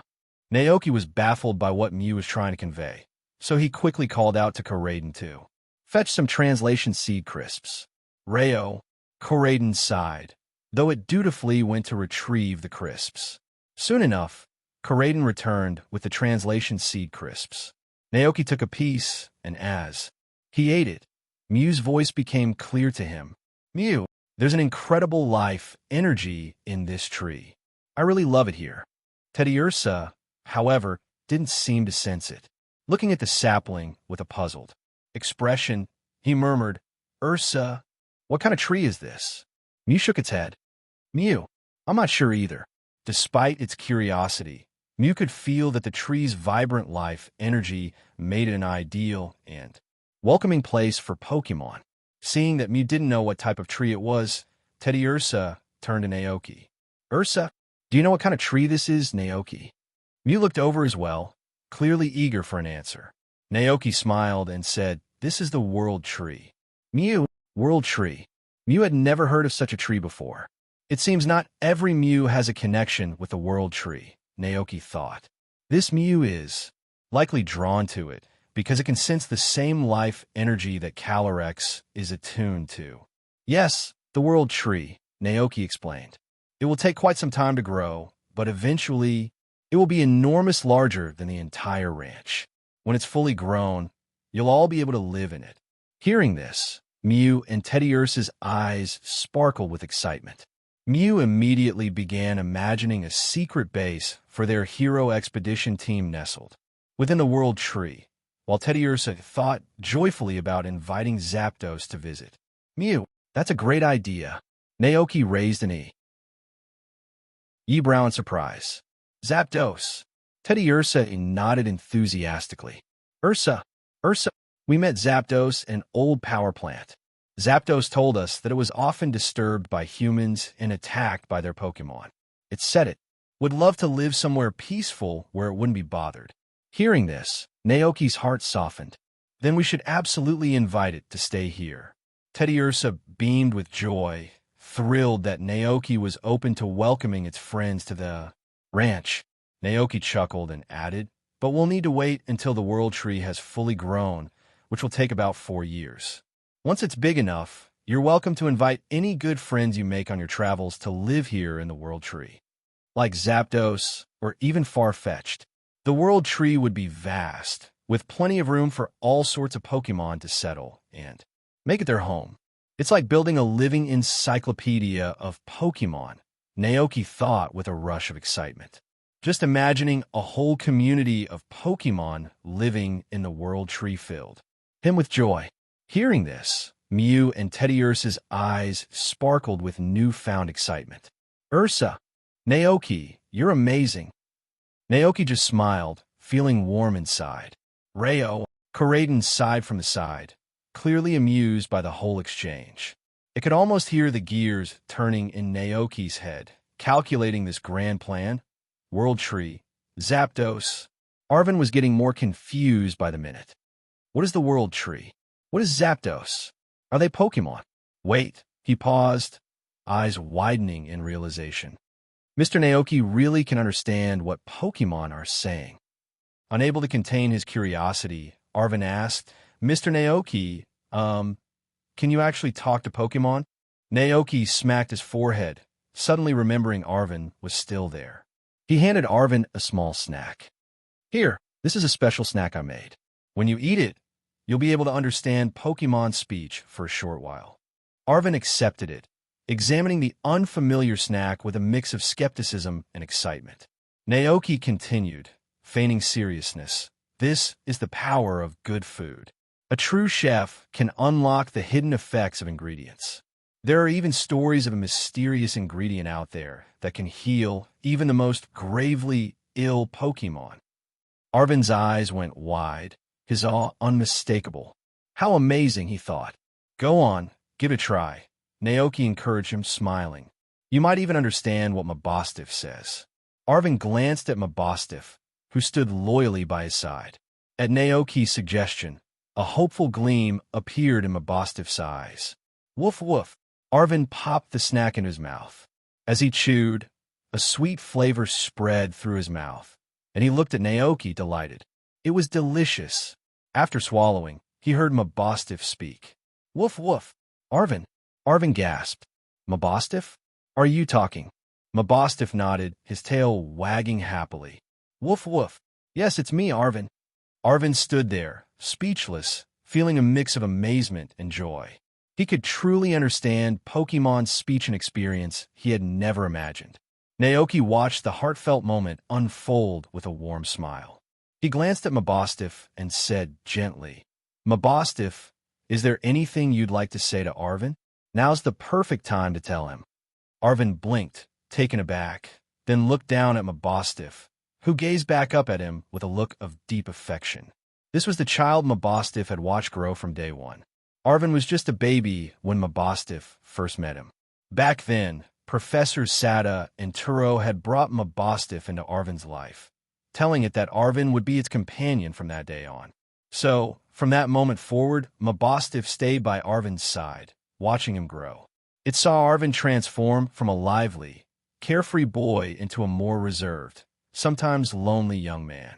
And in that time, Mabosstiff also changed from a small, playful puppy into the steadfast, loyal companion Arvin now called his godfather Mastiff. Thinking of all they had been through together, Mabosstiff's eyes filled with sadness. It knew that Arvin's life had not been easy. His parents' constant work often left him alone, even during the holidays. Mabosstiff looked up at Arvin and softly barked, "Woof woof. I will always be here for you, Arvin." Mabosstiff. Arvin's eyes grew misty, and he managed to say, "Thank you," his voice thick with emotion. Naoki, Koraidon, and the other Pokémon quietly observed, moved by the bond between Arvin and his loyal friend. No wonder Arvin traveled all over Paldea to find a cure for Mabosstiff, Naoki thought, reflecting on their deep connection. Arvin wiped his eyes, took a steadying breath, and turned to Naoki. "Thank you, Mr. Naoki." "Really?" Naoki took a deep breath, then grinned.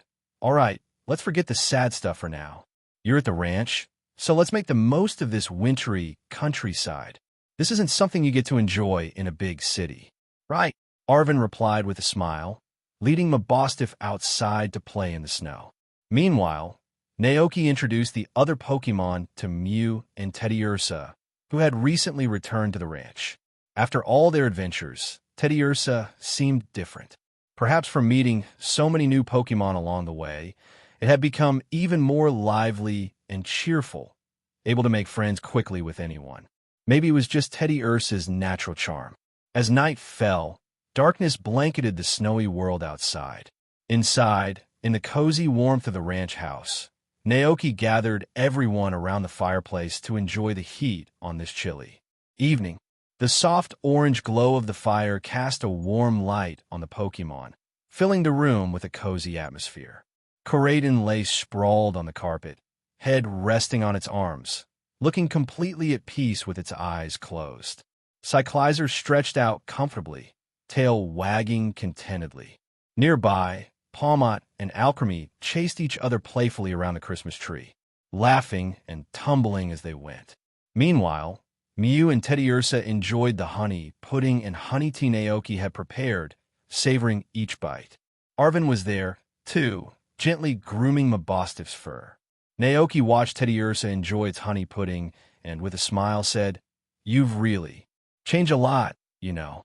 Teddiursa paused, looking up in mild confusion. "Ursa, what do you mean?" Naoki chuckled, reminiscing ABO their tea encounter. "Back then, you pretended lost, helpless little bear, and snuck into the ranch, hoping to steal some honey when I wasn't. Hey, looking, Ursa." Teddiursa felt a bit bashful, remembering that day. Naoki laughed and shared a little secret with Teddiursa. "Actually, I already knew about you before we met. The other ranchers nearby had warned me to keep an eye out for a honey-thieving baby bear." Teddiursa's eyes widened in surprise, realizing what that meant. "Ursa, so you knew I come to the ranch to steal honey all along?" Naoki nodded, smiling. "Yes." Teddiursa's expression turned thoughtful. "Ursa, then why didn't you chase me away? Why? Did you let me stay?" Any other person, Teddiursa thought, would probably have driven off a thief the moment they saw one. Teddiursa looked up at Naoki, putting down its honey pudding, eager for an answer. Naoki thought for a moment before responding, "Maybe it's because we were meant to meet. I believe fate brought us together. Just like the message players sometimes see about a Pokémon in the game.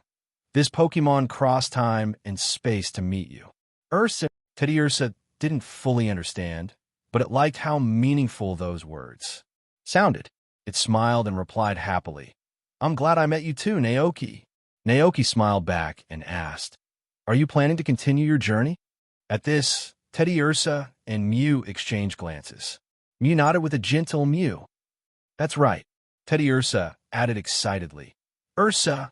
The journey of the Hero Expedition team isn't over yet, but just as it spoke, Teddy Ursa's excitement faded a little. Ursa, if that's the case, I'll have to leave you again, Naoki. Don't worry, Naoki reassured it, reaching out to gently pat Teddy Ursa's head. Teddy Ursa looked up, its expression softening. If you want to go, then go. I'll be here at the ranch, waiting for you. Anytime you're tired, you can come home, and I'll have a delicious dinner ready for you. Ursa! Teddy Ursa's eyes shimmered with tears of gratitude. It wiped them away, then looked up with determination. Ursa, I'll always remember you, Naoki. No matter where its adventures took it, Naoki would always hold a place in its heart. Naoki chuckled, yawning as sleepiness crept over him. All right, it's getting late. Time to rest. Ursa. Teddy Ursa agreed, nodding. November 25th, year 198 of the Alliance calendar. On this day, Dr. Sada returned from her research at Area Zero and came to the ranch to take Arvin home. Thank you for looking after Arvin, Dr. Sada said gratefully. Naoki smiled, shaking his head. It was no trouble at all. Arvin's been a great help around the ranch. Dr. Sada smiled warmly, then turned to say goodbye to Naoki. We'll be heading back now. We'll come visit again when we get the chance. Naoki nodded, looking at Arvin. Goodbye, Arvin. Feel free to come by any time you want to visit. Arvin, who had enjoyed his time here with Mabostiff, nodded, waving to Naoki. Goodbye, Mr. Naoki, he called as he and Mabostiff set off with Dr. Sada. Naoki stood in the pasture, watching until Arvin and his mother disappeared from view. Only then did he turn and head back to the living room. It was November 25th, with the new year just around the corner. Reflecting on it, he realized it had almost been a full year since he arrived in the Pokémon world. The weather forecast predicted steady snowfall in Kosagi Town over the next 2 weeks, enough to bury the roads. Naoki decided it would be wise to stock up on New Year supplies early. At that time, he planned to stay home, cozying up with his Pokémon by the fireplace, reading books, and enjoying the peaceful winter days. Naoki checked the inventory at home. There's not much steak left, and we're running low on flour and seasonings. But we have plenty of eggs, thanks to the ranch, so there's no need to buy those in town. It's a shame the large greenhouse isn't finished yet. Fresh, homegrown vegetables would have been perfect, but no worries, it'll be ready next year. Besides the basics, I should also pick up some berries. I can use them to make poffins as treats for everyone. After making his list, Naoki grabbed a pen and paper, jotting down everything he needed to buy. That afternoon, he rode Koraid into the town, with his 3 go-goats following along to help carry the supplies. In winter, Kosagi Town looked like a whole new place. Snow blanketed the rooftops, and both people and Pokémon walked the streets bundled up in thick winter coats and scarves. Despite the cold, the market bustled with life. Naoki moved through the crowd, picking up everything on his list. He loaded the bags onto the go-goats, who dutifully carried the goods. Once the 3 go-goats were fully loaded, Naoki wrapped up his shopping and made his way back to the ranch.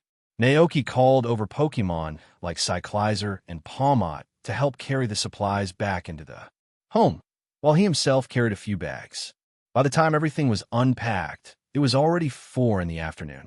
Glancing at the calendar, Naoki remembered that the fruit wine he'd stored in the wine cellar should be ready. He headed down to the cellar, found the oak barrels he used for brewing, and uncorked one. Immediately, a rich, fruity aroma mixed with the scent of wine filled the air. Naoki's eyes lit up as he poured a glass. This particular wine, made from pecha berries, was a soft, pink color, clear and inviting under the dim light. As he inspected it, details about the wine appeared in his mind. Pecha berry wine, brewed from pecha berries, this wine combines the fruit's sweetness with a smooth, mellow flavor. It's especially appealing to certain Pokémon. Effect: grants poison resistance. Drinking this wine will remove poisoning effects from Pokémon and provides them with mild poison resistance, helping them withstand poison attacks. This effect does not stack. Note: a little goes a long way, don't overindulge. Seeing its effect, Naoki was pleasantly surprised. Poison resistance could be quite useful, especially against poison-type moves. The effect wasn't overwhelming, but it would reduce poison damage and even provide a slim chance to avoid poisoning altogether. Encouraged by this, Naoki opened another barrel, this one containing sherry berry wine. He poured a glass to see its effects. Sherry berry wine B. Made from sherry berries, this wine has a slight kick and fire type. Pokémon might find it particularly enjoyable. Effect: grants paralysis resistance. It removes the paralysis condition from Pokémon and provides mild resistance to it, lowering the chance of becoming paralyzed. Effect does not stack. Note: a little warmth goes a long way. Paralysis resistance, too. Naoki mused. He decided he would offer a taste to every Pokémon. At the ranch, just a sip might be enough to give them that little edge. Finally, he opened the last barrel, containing citrus berry wine. He poured a glass and examined it. Citrus berry wine B. Brewed from citrus berries, this wine has a sweet yet tangy flavor that some Pokémon might find refreshing. Effect: restores stamina. Drinking this wine helps to recover physical energy. Note: remember to enjoy responsibly. Naoki paused, feeling slightly underwhelmed by this last effect. While useful, it didn't quite match the benefits of poison or paralysis resistance. Looking thoughtfully at the 3 barrels, Naoki wondered aloud. If Pecha berries provide poison resistance and sherry berries give paralysis resistance, then what effects would wines made from salic berries or lychee berries, ones known for boosting speed and attack, offer? That night, Naoki moved the 3 oak barrels of fruit wine into the Pokémon Tavern. As evening approached, Pokémon from the town began gathering at the tavern. Naoki was polishing glasses at the bar, while Sister and DD greeted each guest warmly. AIE welcome. When two Macamp noticed Naoki behind the bar, they looked surprised. Naoki gave him a nod and asked, "We got some new drinks today. Would you like to try them out?" The Macamp exchanged curious glances. Naoki then introduced the 3 barrels of fruit wine he had brought in. These are special fruit wines. The barrel on the left is Pecha berry wine. It's sweet and can cure poisoning. The one in the middle is made from sherry berries. It has a spicy kick. Just 1 glass will warm you up on a cold winter night, and it also helps recover from paralysis. So if you've been hit by stun spore or an electric type's thunder wave, this will get you back on your feet. The barrel on the right is made from citrus berries. It has a sweet yet tangy taste. Perfect if you're feeling tired. Just 1 glass will quickly restore your strength. The Macamp looked at each other in awe, clearly intrigued by the effects of these drinks. Seeing their hesitation, Naoki asked, "Had a long day at work?" The Macamp shook their heads. The heavy snowfall had meant they'd taken a day off to rest. "Ah, I see." Naoki pulled out 2 glasses. "Then I'd recommend trying the sherry berry wine. This weather is perfect for something with a little heat." The Machamps gave a nod of approval. Given the long walk between town and the ranch in the cold wind and snow, something to warm up was just what they needed. Naoki poured each of them a glass of the sherry berry wine, and the Machamps slid a coin each across the bar as payment. After paying, they took their glasses to a nearby table and began to sip. Naoki watched them with interest. As soon as they took their first sip, both Machamps' faces turned red almost immediately, a reaction visible to the naked eye. They gasped, feeling the fiery warmth. "Macamp, spicy, so spicy." But just as one of the Macamp commented on the spiciness, he suddenly noticed a wave of warmth spreading through his body, driving away the chill from outside. The initial spiciness faded, leaving a pleasant warmth in their mouths and a lingering, comfortable heat throughout their bodies. One of the Macamp looked astonished. "Macamp, my body, I feel so warm." Naoki watched with a smile and remarked to Sister and DD, "Looks like they're getting used to the sherry berry wine." "NDD, that's right." Just then, Naoki picked up the coin one of the Macamp had placed on the bar as payment. Initially, he thought it was a regular, small-denomination Alliance coin, but upon closer inspection, he realized it wasn't an Alliance coin at all. It was a Gimmigal coin. The coin had intricate, ornate patterns engraved on it, making it look valuable and rare. "Is this gold?" Naoki thought, surprised. "Where do they get this from?" Curious, he asked the Macamp. One of them, feeling warm and satisfied from the wine, cheerfully explained, Macamp. We found it in the corner of Kelly's storage room. Kelly's storage room? Naoki quickly thought of the large shed behind the Kelly workshop. The Macamp nodded enthusiastically. Macamp, yep. Naoki pondered aloud. Could this have been passed down by Kelly's ancestors? The Macamp caught on to what he meant and quickly shook their heads. Macamp. No, it wasn't there before. We only noticed it yesterday. Kelly found them and gave us some to use for the tavern. Interesting, Naoki mused. It seemed odd that such coins would suddenly appear. They'd never been seen in the storage room before yesterday. Then a thought occurred to Naoki. Perhaps a Gimmighoul was involved. Gimmighoul was known for its fascination with coins. This elusive Pokémon often carried a single gold coin on its back and would hide in obscure places across the Paldea region. Trainers frequently reported seeing it, but it always fled before anyone could catch it. Could this gold coin be a Gimmighoul's treasure? Naoki hadn't encountered a Gimmighoul before, so he wasn't entirely sure. After a moment of thought, he decided to place the coin in a prominent spot on the wine rack. If it truly belonged to a Gimmighoul, the Pokémon might return to retrieve it. Just as he was setting up the coin, another Pokémon guest arrived at the tavern. Naoki set aside his thoughts about the mysterious coin and busied himself helping Sister NDD to entertain the Pokémon guests who filled the tavern. As the evening wore on, one by one, the guests gradually said their goodbyes and left. Naoki closed up the tavern, heading back home with Koraidon and Sister NDD. After washing up and preparing for bed, they turned off the lights, and the ranch was soon wrapped in the quiet of the night. With everything still and silent, a tiny figure, no more than 0.3 m tall, crept out from the shadows. It cautiously scanned the room to ensure there was no danger. Then, spotting the tavern, it made its way to the massive wooden door and squeezed through a crack, entering the dark room beyond. Its gaze immediately locked onto the glinting golden coin left high up on the wine rack. Eyes brightening with excitement, the little creature emitted a gleeful squeak as it scrambled up onto the table and, with a powerful leap, reached the wine rack. Hugging the coin close, it glanced around once more before disappearing back into the shadows, the coin on its back.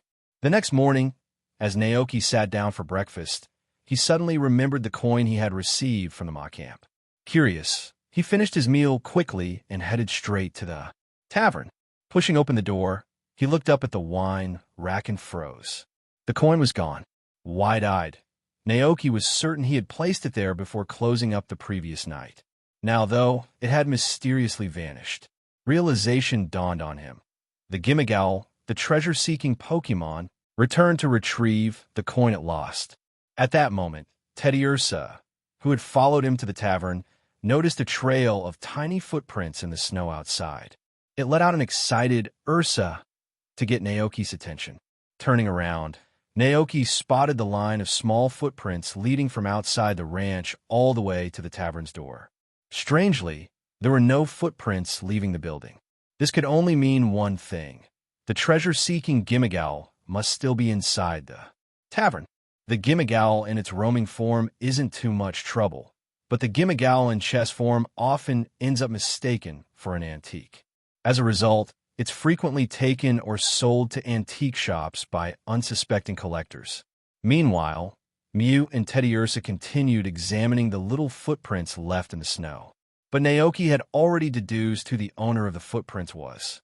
Clearly, it was a Gimmighoul in its roaming form. Gimmighoul is a fascinating Pokémon, both ecologically and evolutionarily.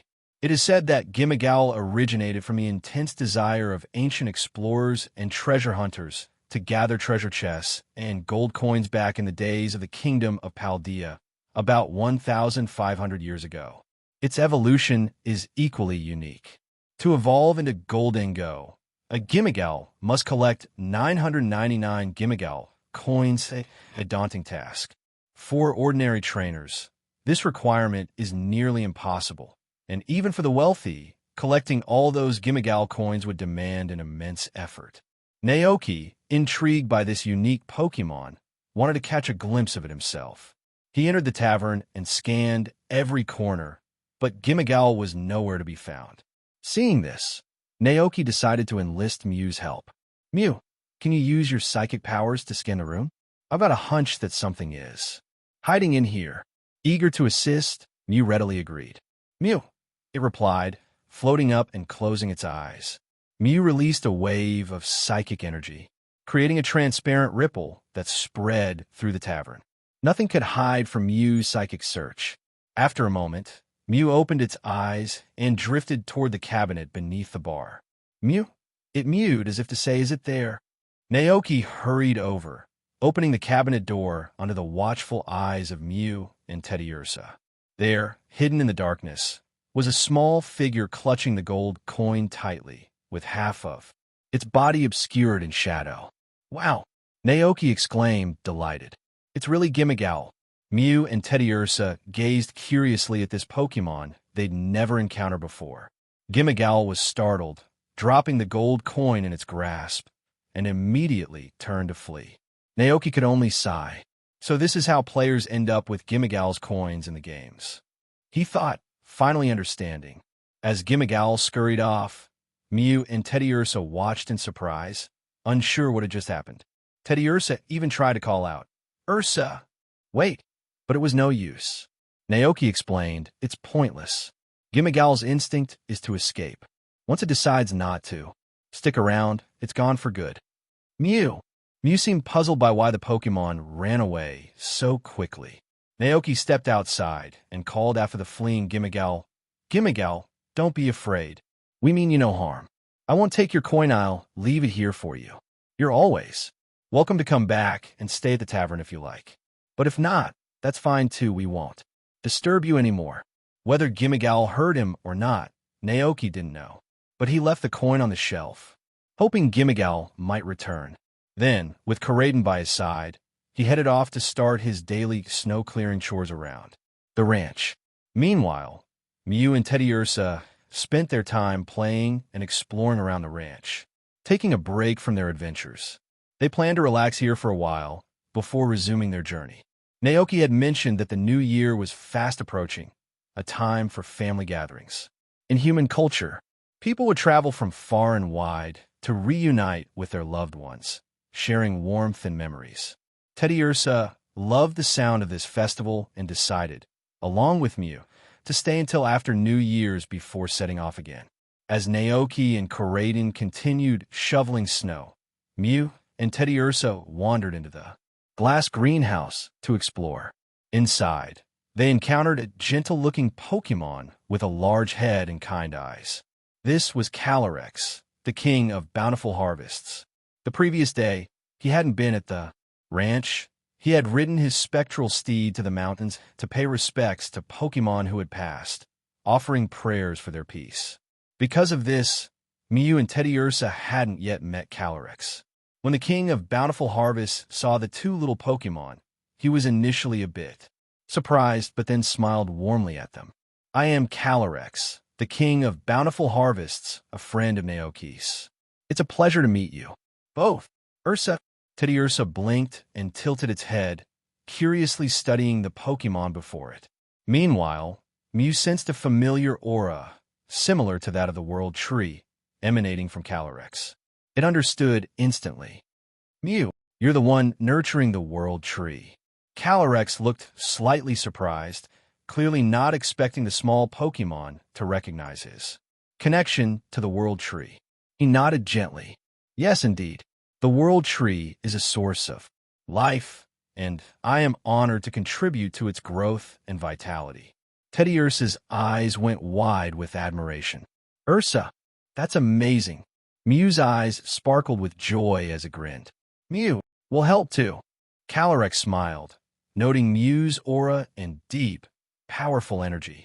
Despite its small and cute appearance, this Pokémon was clearly very old, one that had existed in the world for countless years. Thinking of this, Calyrex raised his hand, summoning a steaming pot of tea and 2 cups, inviting Mew and Teddiursa to join him for tea.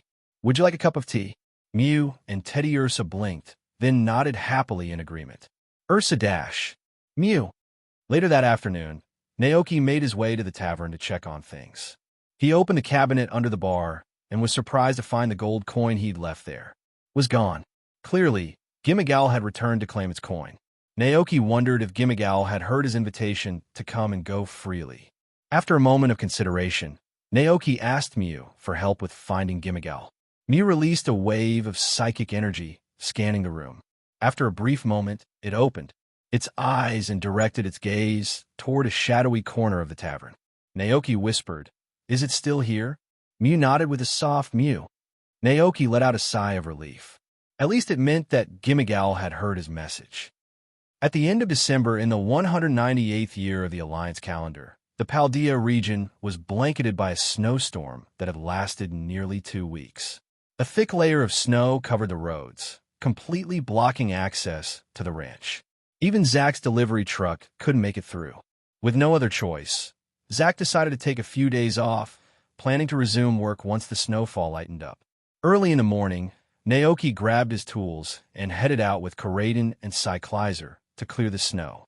Standing in the crisp winter air, Naoki looked out toward Kosagi town and muttered to himself, "Just as I thought."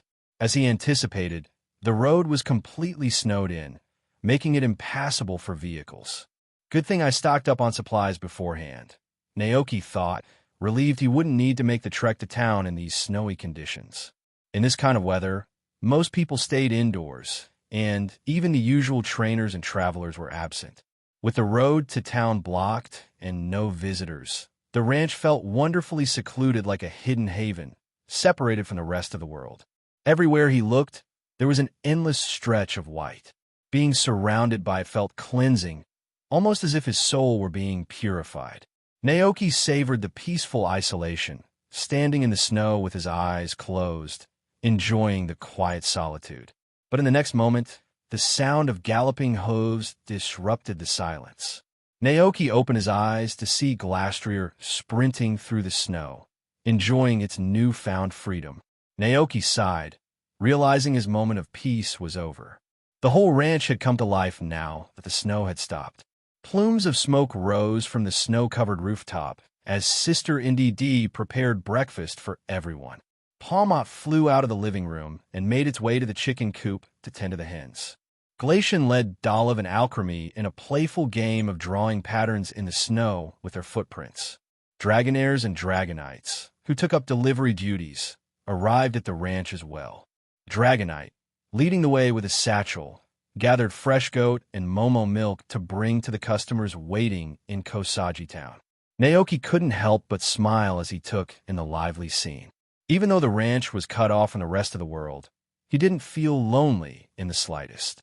Karaden and Cyclizer stood at Naoki's sides, looking at the lively ranch, happily chattering. Rayo, Aga. Noticing Cyclizer's scarf was about to come loose, Naoki walked over to help tie it again. Seeing this, Karaden stepped forward, lifting its head with a hopeful look. All right, Naoki chuckled, patting Karaden affectionately. "I'll retie yours too. Honestly, you're like a little kid." Karaden gave a playful, almost puppy-like sound, wagging its tail in excitement. It resembled an overgrown, affectionate golden retriever with its boundless energy and eagerness. Naoki gently nudged its head aside with a smile, focusing on his snow-clearing tasks. Along the way, he checked on the ranch facilities to ensure everything was running smoothly. Last month, as temperatures started dropping, he had set up heaters in the chicken coop and Pokémon house. Since then, the hens and Miltank had happily settled in their warm rooms, rarely venturing outside. Arriving at the Pokémon house, Naoki greeted the Miltank inside with a bright smile. "Good morning, everyone. Another day awaits." Moo, the Miltank, cozy on their soft hay beds, responded cheerfully. "Excellent," Naoki murmured as he picked up a brush to give them each a gentle combing. He filled their troughs with fresh fruits and hay, then bid them farewell before heading off to the chicken coop. At the coop, Palmot was busy chatting with the hens, gesturing with tiny paws and calling out enthusiastically, "Palmot, Palmot, Palmot." The hens clucked and gathered around, clearly captivated by their friends' lively storytelling. When Naoki approached, Palmot scurried over to him. Palmot, can they understand you? Naoki asked, amused. Palmot nodded eagerly. Palmot, it seemed proud to have such good friends among the hens. Naoki couldn't help but marvel at this interaction. Could Pokémon really communicate with regular animals? In his time here, he had learned that not all animals in this world were Pokémon. There were indeed ordinary creatures around chickens, cows, ducks, pigs, fish, and so on. But unlike in his previous world, larger predators like lions, tigers, and sharks were absent. The main distinction between regular animals and Pokémon, he mused, seemed to be the ability to use moves. While most wild creatures had limited abilities, Pokémon exhibited special powers and skills unique to each species. Though some people regarded specific parts of Pokémon as delicacies. For instance, Slowpoke Tails and Claws Naoki had yet to try any of these unusual dishes. Despite his curiosity, he preferred sticking to familiar food. Naoki wasn't a saint. He just saw Pokémon as having emotions and intelligence on par with humans. Many people treated them as companions or even family. With that perspective, eating Pokémon felt indescribable. After pondering for a moment, Naoki said goodbye to Palmot and left the chicken coop. Inside, Sister NDD had already prepared breakfast. Naoki, alongside Cyclizer and Koraiden, washed their paws and joined everyone for breakfast. After they'd eaten, snow began falling outside once more. With nothing urgent to do, Naoki moved a rocking chair in front of the fireplace, sat down to warm up, and began reading a book. The Pokémon stayed indoors, gathering around the fireplace to share in the warmth with Naoki. Outside the window, snowflakes drifted down while the cozy heat from the fire filled the room. Naoki glanced around at the Pokémon nestled close by and couldn't help but smile. This feeling was perfect.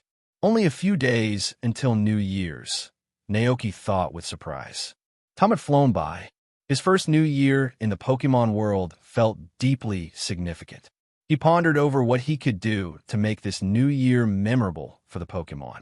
After thinking for a while, he settled on preparing a feast for them, a New Year's Eve dinner filled with all the dishes he'd made throughout the year.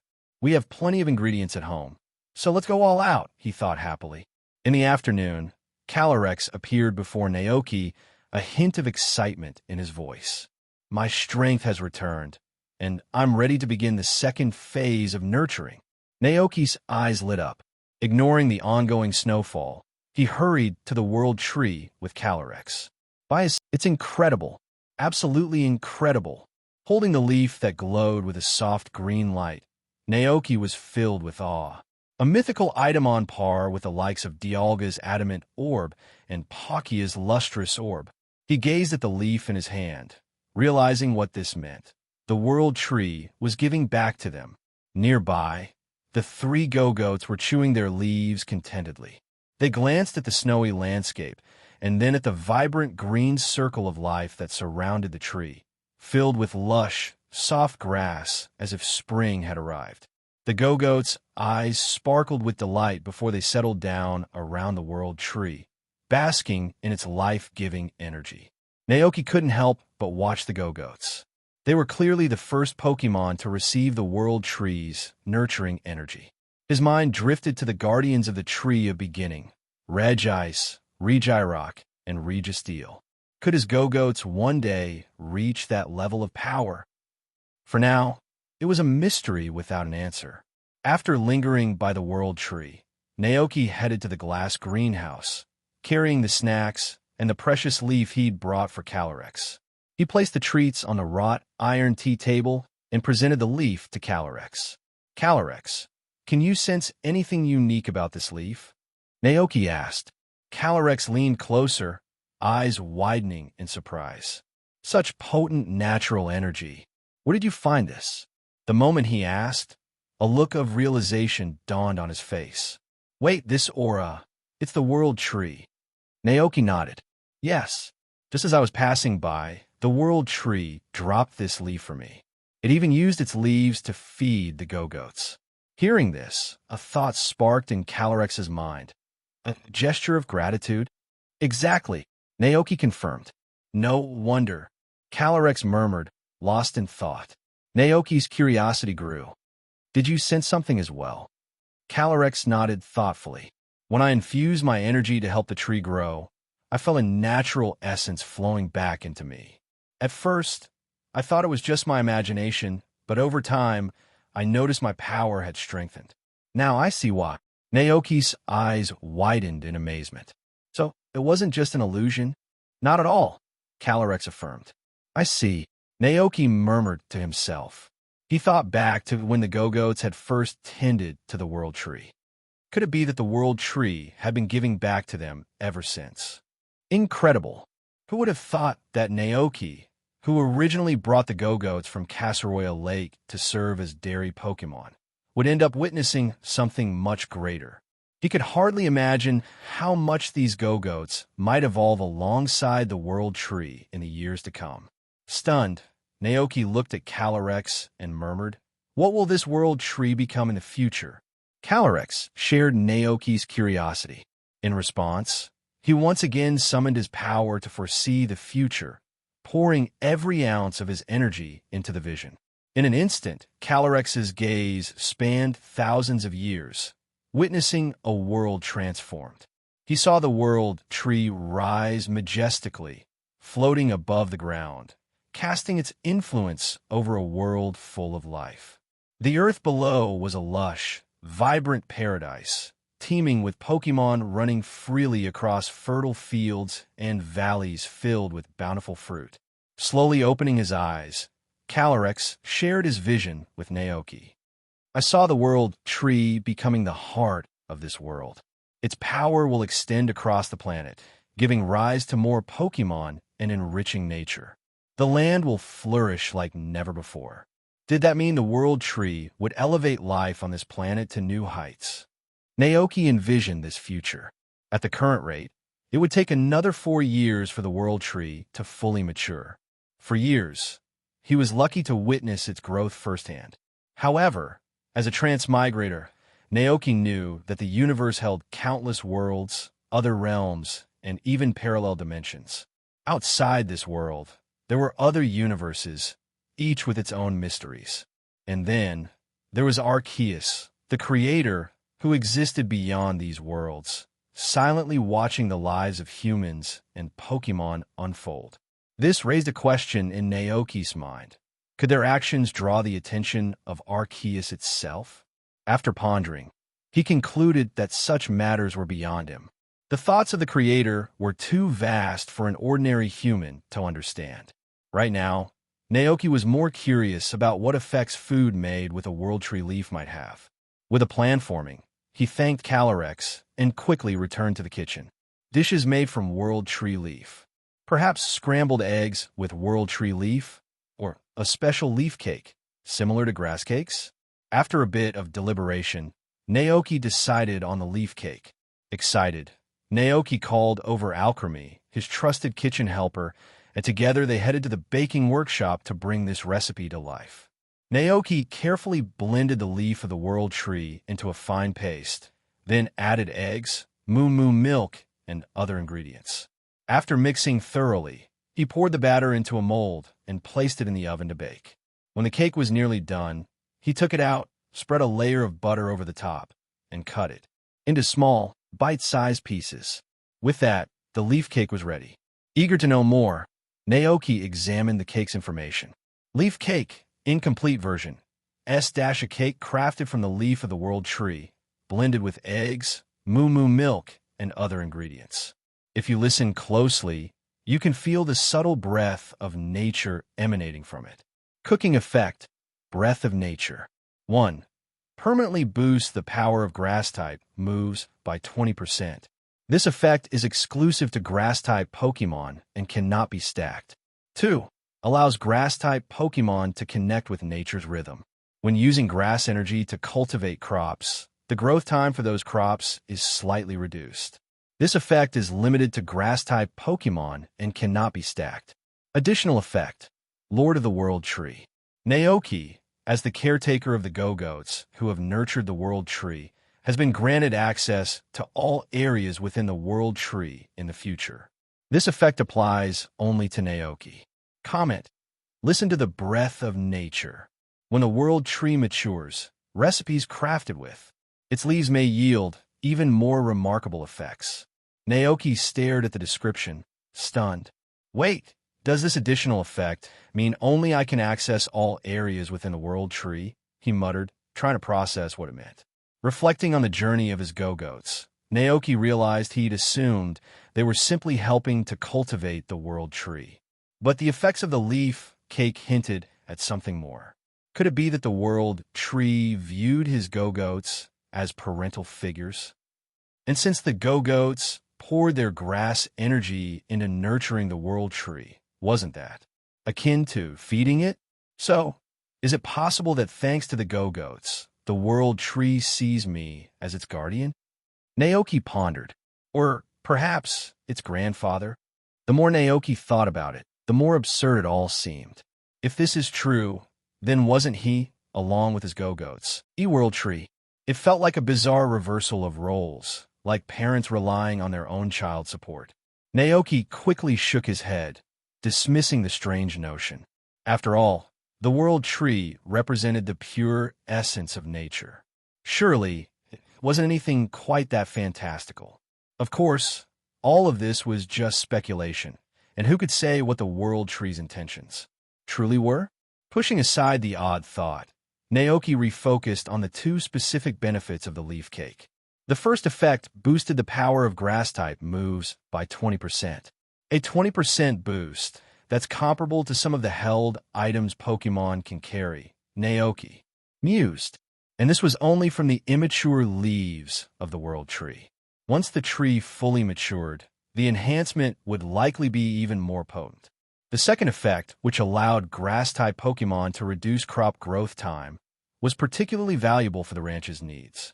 Whether it was vegetables and fruits for daily consumption, carrots for his Pokémon like Glastrier and Spectrier, or even the world tree itself, this ability would be incredibly useful. In Naoki's eyes, the second effect might actually be more important than the first. In the future, the ranch couldn't always depend on the Calorex's powers. With this ability to hasten crop growth, they could rely on Pokémon like the Go-Goats and Dolive to maintain the ranch's productivity, much like how Shaymin could make flowers bloom with its abilities. If Calyrex ate the leaf cake, it could likely accelerate the growth of the world tree even further. When the world tree is fully grown, it'll probably improve crop growth even more, increasing from a minor boost to a significant one, Naoki thought. All in all, the benefits of the leaf cake far exceeded his expectations. He decided to taste a piece himself first, savoring the subtle, natural flavor. Then he placed the remaining 5 pieces on a plate and headed to the pasture to offer them to his 3 go-goats, Dolive and the Calyrex. After eating the leaf cake, the Pokémon didn't show any immediate or dramatic changes, no glowing auras or sudden bursts of energy. They carried on as usual, playing and resting just like any other day. Only Calyrex seemed to sense something different. After eating the leaf cake, he immediately felt a subtle shift within himself. Is this another one of your magical dishes? Calyrex asked, intrigued. Naoki grinned. Yes, it's a leaf cake made from the leaf of the world tree. It enhances the power of moves used by grass-type Pokémon and can even help reduce crop growth time when they cultivate plants. To think such a dish exists, Calyrex murmured, clearly moved. With a warm smile, he added, thanks to you, my strength has grown yet again. He had come here from Galar, hoping to explore a new way of life and perhaps support his devoted follower in any way he could. Yet, it seemed that rather than him providing help, his young friend had continuously shared tea, snacks, and countless treats that somehow enhanced his strength in subtle, unexpected ways. You've done so much for me, said Calyrex, humbled. And I've hardly done anything in return. It's a little embarrassing. Naoki shook his head with a gentle smile. That's not true at all. You've done plenty for me. After all, Calyrex had shared the Spectrier and Glastrier, assisted in nurturing the world tree, and even explored the reverse world of Giratina alongside him. But to Calyrex, these contributions felt modest at best. Sensing his thoughts, Naoki reassured him, there's no need to feel that way. You've already help me in so many ways. True friends help each other without keeping score. Calyrex looked at him in surprise. Then his expression softened into a look of calm understanding. You're right. We're friends. I understand now, Naoki. No more doubts. I'm grateful for our friendship. Naoki smiled, touched by his words. And as they shared that moment, Calyrex looked at his kind-hearted young believer with a serene smile, feeling truly grateful for the bond they had formed. At this moment, Calyrex's favorability towards Naoki increased wildly, and it did not stop until it reached the max. The last day of the year arrived swiftly. That evening, Naoki started preparing the New Year's Eve feast in the kitchen with sister. Indeed, he made grass dumplings and grass cakes, the favorite treats of his go-goats. For Karaden and Cyclizer, he whipped up juicy fried steaks.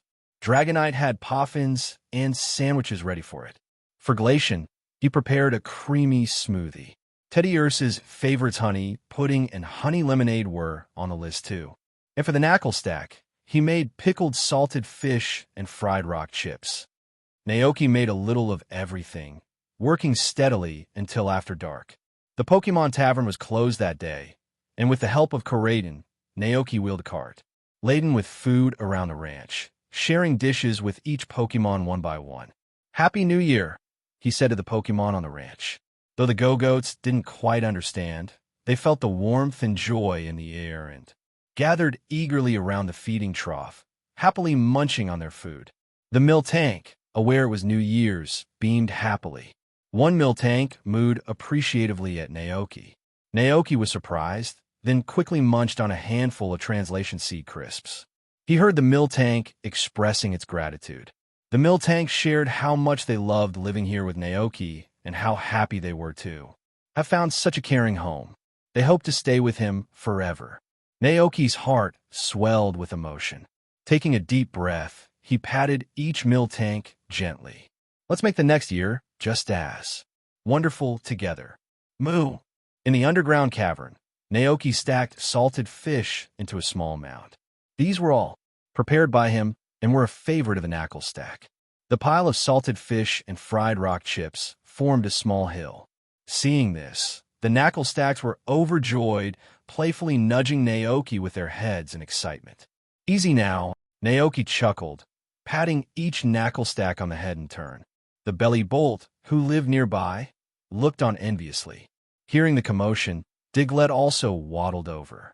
Seeing their eager faces, Naoki stepped out from the group of Knackle Stack and fetched the food. He had prepared for them from a cart. "Diglett, Belly Bolt, these are for you. Happy New Year to you too." The Diglett and Belly Bolt were surprised and thrilled, their eyes lighting up with joy. "Enjoy," Naoki said with a smile. "I still have more food to deliver, so I'll see you later." Leaving the underground cavern, Naoki went next to the orchard. When the little Tinkatuff and Minccino saw Naoki and Karaden, they came running out of their burrows with delight. Karaden carefully handed the food over to them, while Naoki stroked the fluffy tail of Minccino and said, "Spring will be here soon, and I'll be able to help rebuild your homes. Don't worry, the hills will look just like they used to." Hearing this, the Pokemon's eyes sparkled with hope.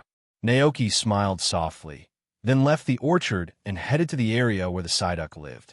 He shared some fruit with the ever-confused Psyduck before finally turning to head home with Karaden. The snowy night was quiet, and a gentle warmth seemed to fill the ranch. Looking back at the glowing lights of the ranch house nestled in the snow, Naoki felt an overwhelming peace. He knew that inside, a group of his beloved cute Pokémon were waiting for him to return and share the New Year's Eve dinner together. Happy New Year! Cheers! Naoki clinked his glass of tree sap with his Pokémon friends, then tipped it back, drinking deeply. Outside, snowflakes drifted gently down, while inside, the fireplace crackled warmly, casting a cozy glow over the room. The table was filled with steaming, freshly made food. Palmot, dressed as Santa Claus by Naoki, happily scooped up a bowl of rice mixed with berries, munching contentedly. Cyclizer, sporting a scarf around its neck, was thrilled as it held a sandwich, taking a big bite with a satisfied expression. Glacian dipped its nose toward a creamy smoothie, then eagerly buried its face in the EV-sized bowl, lapping up the delicious smoothie with its small pink tongue. Bye! Dragonite, holding a skewer of fried sea bass, took a big bite, unfazed by the oil on its claws.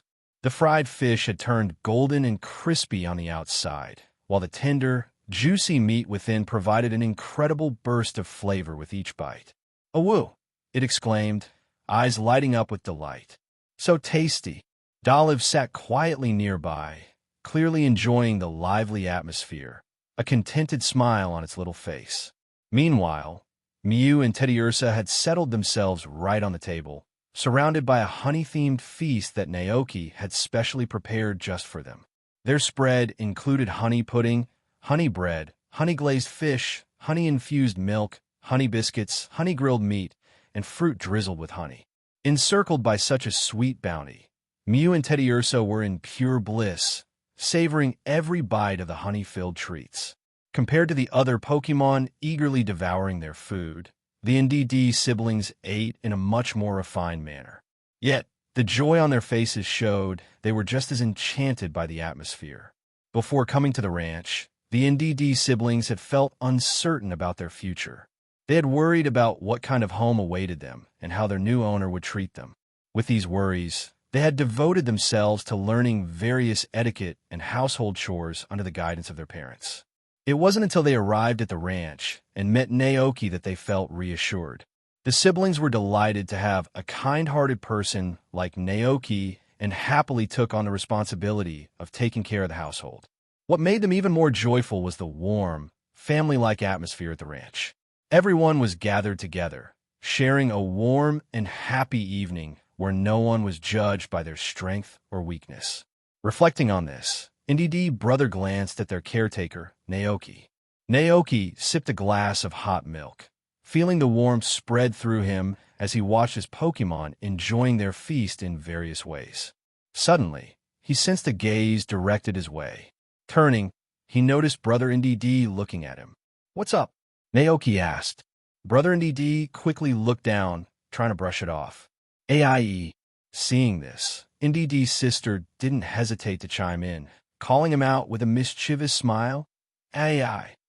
Sensing that Sister NDD wanted to say something, Naoki took a handful of translation crisp and began munching them. Sister NDD took a step back from her brother and, without a second thought, revealed, "AI-. My brother actually likes Naoki a lot, but he's too shy to say it." "AI."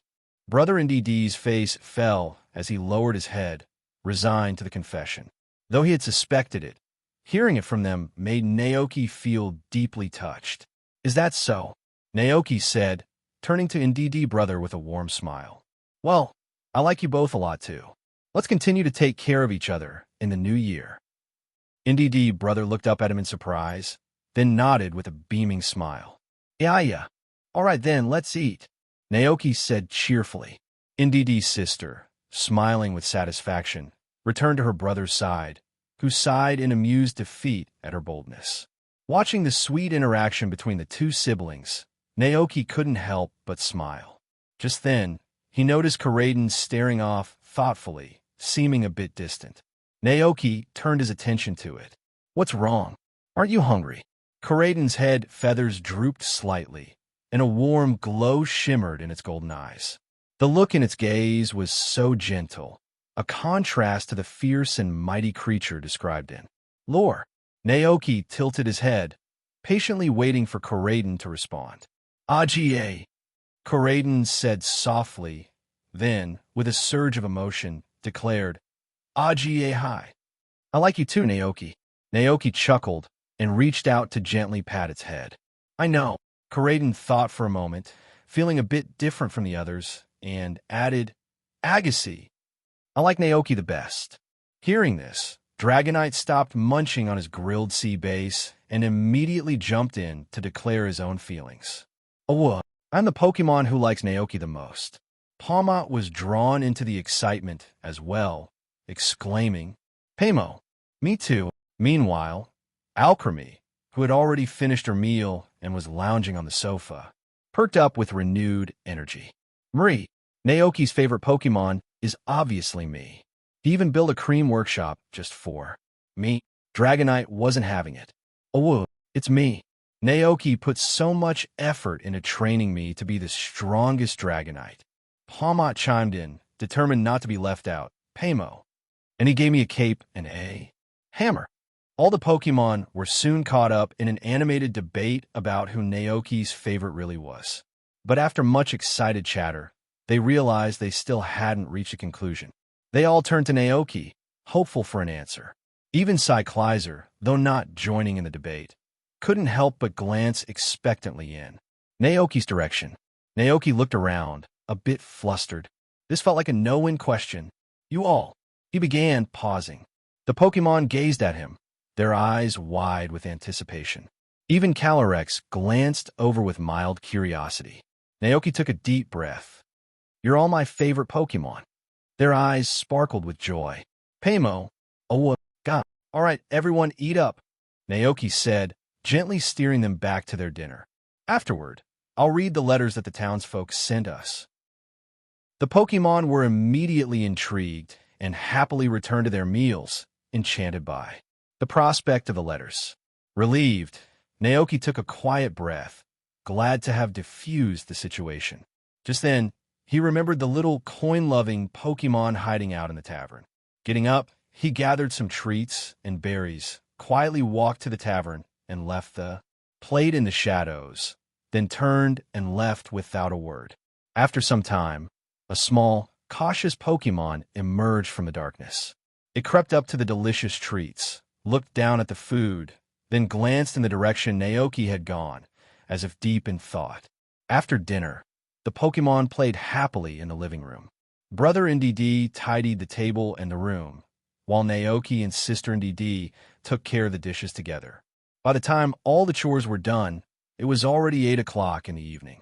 Naoki dried his hands, then went to his bedroom to retrieve a stack of letters that Ivan had delivered. These had been sent by the townspeople and farmers from nearby over the past few days. Earlier in the morning, he had opened a couple of envelopes and found New Year greetings inside. He decided to save them until the evening, intending to read them with his Pokemon. With the letters in hand, Naoki settled by the fireplace and waved to the Pokemon in the living room. Immediately, all the Pokemon who had been playing nearby gathered around him, eager and curious. The warm glow of the fireplace cast dancing shadows, stretching Naoki's and the Pokemon's forms across the room. Once everyone was settled, Naoki opened the first letter. All right, here we go, he announced. Aga. Karaden nodded happily. Naoki grinned, gently stroking Palmot, who had curled up on his lap, as he began to read the letter aloud. Hey, Naoki. Happy New Year. It's hard to believe you've already been at the ranch for a whole year. If your grandfather could see how well you're running it, I'm sure he'd be so proud. With the year ending, keep up the great work. Oh, and be sure to pass along my New Year's greetings to Cyclizer. Mayor Thomas. Naoki held up the letter and turned to Cyclizer. Hear that? Mayor Thomas is wishing you a happy New Year. Gah, Cyclizer nodded happily, its eyes shining. Naoki chuckled. Let's bring Mayor Thomas some New Year gifts tomorrow, shall we? Cyclizer gave an enthusiastic nod, ready for the trip. Next, Naoki opened the second letter. Happy New Year, Naoki. This is Kelly from the workshop. Thanks for all your hard work this past year. We hope you'll continue to guide us in the coming year. And remember, if you ever need any custom furniture, we're here to help. Kelly, that's perfect timing, Naoki shared with his Pokemon. After winter, I'm planning to build a large greenhouse here at the ranch. That way, we'll have fresh veggies no matter the season. The Pokemon listened attentively, nodding along. Even if they didn't quite understand the details, they were happy just to see Naoki excited. All right, let's see this next one's from Mr. Leaf, Naoki said, opening another envelope. Do you all remember Mr. Leaf? He runs the cherry orchard just next door. Karaden and Cyclizer seem to remember Mr. Leaf's cherry orchard, but NDD's siblings. And Glacian looked a bit puzzled. In the spring, Mr. Leaf holds a cherry blossom festival with cherry blossom wine, Naoki explained. Many people and Pokemon come to taste the wine, share food, and enjoy the blossoms. You missed it last time, but I'll take you to experience it this year. Sister and DD agreed enthusiastically. Naoki smiled and continued reading through each letter one by one, savoring the warm wishes. At first, the Pokémon listened attentively, but as he went on, the full stomachs, soft carpets, and cozy warmth of the fireplace started to take their toll. One by one, they began to feel drowsy. Seeing their sleepy faces, Naoki put the letters aside and gently patted Palmot beside him. If you're feeling sleepy, go ahead and rest. I'm pretty tired myself. I'll head to bed after a quick shower. The sleepy Pokémon murmured in agreement, each finding their way to their own sleeping spots. Good night, everyone, Naoki called softly. Alchemy curled up in her cozy spot. Dragonite returned to his Pokeball in a flash of red light. The Indeed siblings went upstairs, and Cyclizer stretched and laid down on the floor, head resting on its arms. Watching them all settle in, Naoki felt a warmth in his heart. He gently escorted the Calyrex to the glass greenhouse. Good night, Calyrex. Calyrex gave a slight nod, replying, Good night, Naoki. With a peaceful smile, Naoki turned and began to make his way back inside. But suddenly, remembered a Pokémon he had nearly forgotten about. With a small chuckle, he ran back to the house, grabbed a few boxes of Poffins, and made his way to the ranch's central lake. The reverse world, as vast as the real world, had always been Giratina's domain. As the master of this strange, mirrored realm, Giratina seldom stayed in one place for long, preferring to explore the many corners of the reverse world, much like Ho-Oh, who roams the skies. But this situation only lasted until recently. Since Naoki had transformed the Sky Islands in the reverse world, Giratina had taken a liking to this area, rarely wandering elsewhere. Now it spent its days either sunbathing on Flower Island or snacking on the apples of Apple Island. It was clear that this transformed sky paradise held a special charm for the mighty Giratina. As Naoki arrived at the lake, he hoped his guess was right that Giratina would still be nearby. Sure enough, a swirling purple vortex appeared on the lake surface. Naoki held a box of Poffins tightly and jumped into the vortex, entering the reverse world. After all his efforts to help Giratina develop Sky Island, they'd grown closer. No longer was Giratina the fearsome dragon that had once blasted him relentlessly. Thanks to the changes, this part of the reverse world was now lush and vibrant, mirroring Naoki's ranch above. As Naoki landed on Flower Island, he found Giratina sprawled out lazily in the middle of a vibrant flower field, basking in the sunlight. Unfortunately, Giratina's massive form had crushed many flowers beneath it, leaving a noticeable clearing. Naoki! Giratina cast a casual glance his way, then rumbled, What are you doing here? Naoki settled himself cross-legged among the remaining flowers and opened his box of Poffins. I brought some snacks to share, he explained, setting the treats out before him. Today is the new year for humans. I thought I'd come celebrate it with you. Giratina, ever the recluse, huffed in annoyance. I have no use for human festivities, and I don't eat the food of living creatures.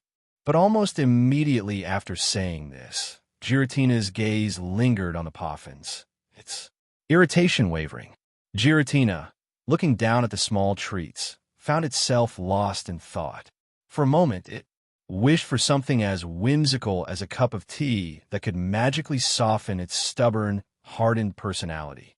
But Naoki, familiar with the dragon's gruff yet tender nature, merely smiled and brushed it off, recognizing Giratina's true sentiment behind its words. Happy New Year, Giratina, Naoki said warmly, giving a respectful nod. Let's keep looking out for each other in the year ahead. With that, Naoki turned and left, stepping through the portal back to the ranch. Giratina watched him go, feeling a flicker of something deep and complex stir within its chest. Humans, strange, contradictory beings, Giratina mused as it thought back on other humans it had encountered, those whose ambitions drove them to seek power and control. even at the cost of destruction. And now, here was someone so different, genuine, selfless, and full of warmth. After a quiet moment, Giratina lowered its head, sniffing at the poffins, and decided to try a few. Meanwhile, back at the ranch, Naoki returned to the cozy warmth of his home, heading straight for a quick shower. Once clean and relaxed, he climbed into bed, with Koraden lying beside him and Palmot curled up on his blanket. The room was comfortably warm. Everyone on the ranch was probably asleep by now, Naoki thought. Outside, the snow continued to fall, but inside, all his Pokémon were safe and warm in their nests, sleeping soundly. As he drifted into his own drowsy contentment, Naoki suddenly called out, "Koraden!" Koraden, ever attentive, immediately raised his head. "Ack!" Naoki chuckled softly. "Nothing, just wanted to call you." Koraden blinked, then gave an amused huff. "Ack!" Palmot, hearing his voice, stirred and rubbed its eyes sleepily. Naoki wrapped the drowsy little Pokémon in his arms and said with a smile, "Good night, Koraden." Koraden laid its head back down, closing its eyes with a look of complete peace, murmuring a soft reply, "Ack," as Naoki held Palmot close and drifted into a peaceful sleep that, in the 199th year of the Alliance calendar, spring had just touched down in Paldea, but the chill of winter still lingered in the air. As the snow melted away, fresh green buds started to dot the landscape of Paldea. A gentle breeze swept through the mountains and forests, while streams babbled in the valleys, heralding the start of a new cycle in nature. The ranch, blanketed in snow for much of winter, finally emerged into the light. Grass sprouted up, and vines in the garden began their slow climb up the trellises. The large wattrels, who had migrated south for the winter, returned, their wings flapping as they landed on the rooftop. Using their beaks to tidy up their windswept feathers, they observed the newly lively ranch below, where well-fed Pokémon chased and played with each other in high spirits. Inside the house, soft morning sunlight filtered through the floor-to-ceiling windows as Naoki enjoyed his breakfast, watching the day's Paldeen morning news. On the television screen, a grand and unique academy took center stage in the bustling city. In front of the school gates, a crowd of boys and girls in school uniforms with their Pokémon in tow gathered, listening intently to a man dressed as the principal. "Welcome back to Paldea Academy. From today, the Academy's famous treasure hunt will begin once more," he announced. "Go forth, children, and seek out your own treasures across Paldea." So, the treasure hunt is still a staple at Paldea Academy. Naoki mused himself as he watched. Last year, a few students on their treasure hunts had stopped by his ranch, and he wondered if he'd see more visitors this year. In fact, he was hoping trainers would come, giving Dragonite and Palmot, who were eager to train with new challengers, a valuable opportunity to grow stronger.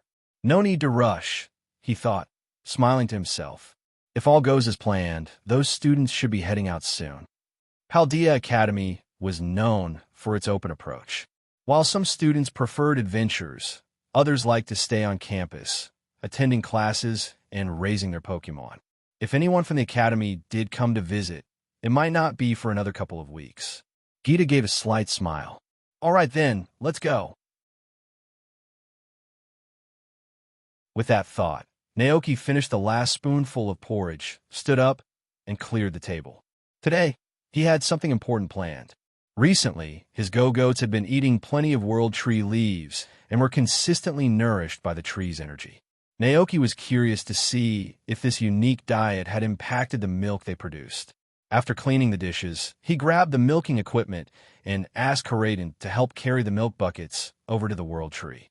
By early morning, the go-goats were already engaged in their daily ritual of gathering around the World Tree. Positioned in a triangular formation around the World Tree, each goat radiated a soft, green aura.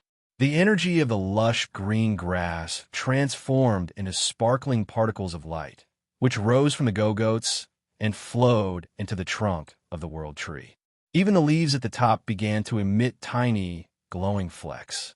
When Naoki approached with his tools, The go-goats happily greeted him with a chorus of "Ba."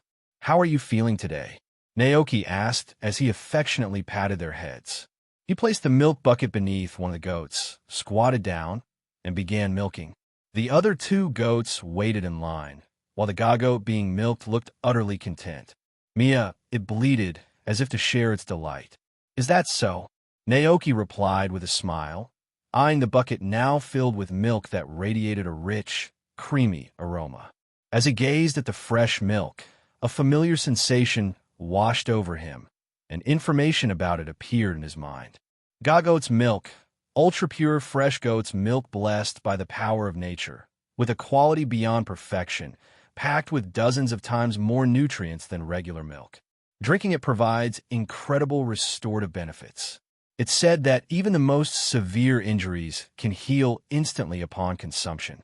It's also ideal for making top-grade cheese, butter, and other culinary delights. "Just as I thought," Naoki murmured, taking in the new information about the milk. It seems the world tree's leaves and energy have truly transformed the quality of their milk. Before, the go-goat's milk had been enhanced by the grass dumplings, elevating its nutritional content and making it some of the finest milk. But now, after consuming the world tree's leaves, it had reached an entirely new level. The restorative properties rival those of revived items. Naoki marveled at this, and an even more astonishing thought crossed his mind. This might not even be the limit of what his go-goats and their milk could achieve. As the go-goats grow and develop further, who knows what effects their milk might have. Perhaps it could rival the legendary Sacred Ash, known to revive Pokémon from the brink of death, an extraordinary item created from the life force of Ho-Oh. The Sacred Ash was said to fully restore the health of any Pokémon teetering on the brink of collapse. Legend had it that Ho-Oh once used Sacred Ash to revive 3 Pokémon who perished in the flames of the Bell Tower, Brass Tower. These Pokémon later became known as the legendary beasts, Entei, Raikou, and Suicune, with Suicune embodying the North Wind itself. Thinking of this, Naoki's immediate thought wasn't amazement at the effect, it was that he absolutely needed to raise his prices. "I'll have to ask Zach to retest the quality of this goat milk and adjust the price," Naoki thought. Such adjustments were commonplace on ranches and farms. Different Pokemon's health conditions could drastically affect product quality. For instance, some Miltank were naturally thinner, producing milk that was watery and less nutritious, sold at lower prices. In contrast, larger, well-fed Miltank, grazing on high-quality grass, produced moo milk that was rich and often sold at premium rates. Zach and other buyers who collected milk from ranches knew this well and based pricing on the milk's specific quality at the time. Prices would vary, depending on freshness and nutritional richness. After some thought, Naoki continued milking his other 2 goat. Reflecting on his journey, he felt a surge of gratitude. These 3 goat were truly the backbone of his ranch, each one having contributed so much. Together, they had built Naoki Ranch into what it is today. Naoki's heart warmed at the sight of the goat, who looked at him expectantly, awaiting their next task. Smiling, Naoki said, "All right, you're free now. Today's work is done." Just as he was about to wrap up, Naoki suddenly remembered something he'd need their help with. He asked Karaden to store the milk and led his goat to the ranch's warehouse. Inside, stacks of saplings and grass seeds filled the shells materials he'd ordered from town. "Today, we're officially starting the Back Mountain Restoration Project," Naoki said. "Do you remember the Pokémon we rescued from there?" The go-goats thought for a moment, then nodded and let out a cheerful "Mia." The memory of those Pokémon who escaped the forest fire was still vivid for the go-goats. The fire had consumed everything in its path, leaving countless Pokémon homeless and reducing the once thriving mountain forest to an eerie, desolate landscape. Those who survived were left with lingering sadness and fear, haunted by the loss of their home. Seeing that the go-goats remembered the incident, Naoki reached out, giving them a reassuring pat. "Today, I'm planning to help them rebuild their home," he said gently. "We're going to plant these grass seeds and saplings to bring life back to the mountain." Hearing this, The go-goats bleated with determination. Mia. They were eager to help. Too. Good. Naoki smiled warmly. His go-goats were truly kind-hearted. Then, I'll be counting on you. Let's carry these supplies up the mountain and give those Pokémon a fresh start. Mia. The go-goats agreed energetically, ready for the task ahead. Naoki began carefully loading the bags of seeds and bundles of saplings onto their backs, soon covering them in supple IES for the journey. Each go-goat now bore the hopes of the rescued Pokémon as they followed Naoki and Koraiden toward the orchard. In the orchard, a group of Pokémon who had heard the news of the restoration project eagerly awaited them. Among them were the energetic Minccino, Tinkatuff, Bellybolt, Smeargle, Tandemaus, Watrel, Hopbip, some Fungus, and Shroomish. Apart from the Cricketune who had joined a band, all of the Pokémon that had once fled the blaze were present. Over the winter, they'd found refuge on the ranch, their fur and scales, once singed and scarred, now fully healed. As Naoki and Koraiden approached, the rescued Pokémon's eyes shone with excitement and hope. They fixed their gaze on Naoki, filled with a sense of purpose. Seeing their eager faces, Naoki felt his own spirits lift. Taking a deep breath, he called out, "The time has finally come. Are you all ready to restore your home?" Squeak. Minccino, bouncing happily on the grass. With a smile, Naoki said, "Then let's go." Woo! Gummo! The Pokémon cheered, all forming a little parade as they followed Naoki, ready to restore their forest together. Before setting off, Naoki couldn't help but count the number of Pokémon. 1, 2, 3, 13. Huh? Why is there one missing? Naoki paused, scratching his head in confusion. The Pokémon around him looked puzzled as, "Well, looks like we're short one Pokémon," he said, glancing around. The group began to look left and right, try to recall who might still be missing. Finally, Minccino clapped its little paws, remembering the absent Pokémon. Squeak! It's that lazy Slacketh who loves to sleep. Minccino turned and scampered deeper into the orchard, with Naoki following close behind, instructing the Gago to wait for them. Soon, they arrived at a small grassy patch nestled among the trees, where a snoozing Slacketh lay sprawled out, its fur tinted in patches from the berry it had eaten. Naoki! Minccino hurried over and began to gently shake Slacketh with its tiny paws. Slowly, the sleepy Slacketh cracked open one eye, looking drowsy and thoroughly uninterested in moving. Minccino squeaked urgently, explaining why everyone was gathered, but Slacketh merely looked at Minccino in sleepy confusion, then let out a big yawn, its eyes drooping closed. Again, Naoki sighed with a familiar sense of amusement. He reminds me of the folks who always show up with an excuse to skip work. The Minccino looked back at Naoki with a sigh. Minccino was so excited about rebuilding its home that it barely gave the sleepy Slacketh another glance, darting back to Naoki with eager anticipation. Along the way, it began daydreaming about its future life, imagining a time when the forest trees would be tall and lush. It pictured itself selecting the biggest, tallest tree, carving a cozy little den, and stuffing it full of all the berries and fruits it could find until it was brimming with goodies. When Minccino and Naoki returned, Naoki was surprised to see a large gathering of Pokémon from the ranch. Palmot, Dragonite, Alchemy, Cyclizer, Glacian, Go-Goats, Butterfree, the NDD siblings, and others had all gathered, eager to join the reforestation effort.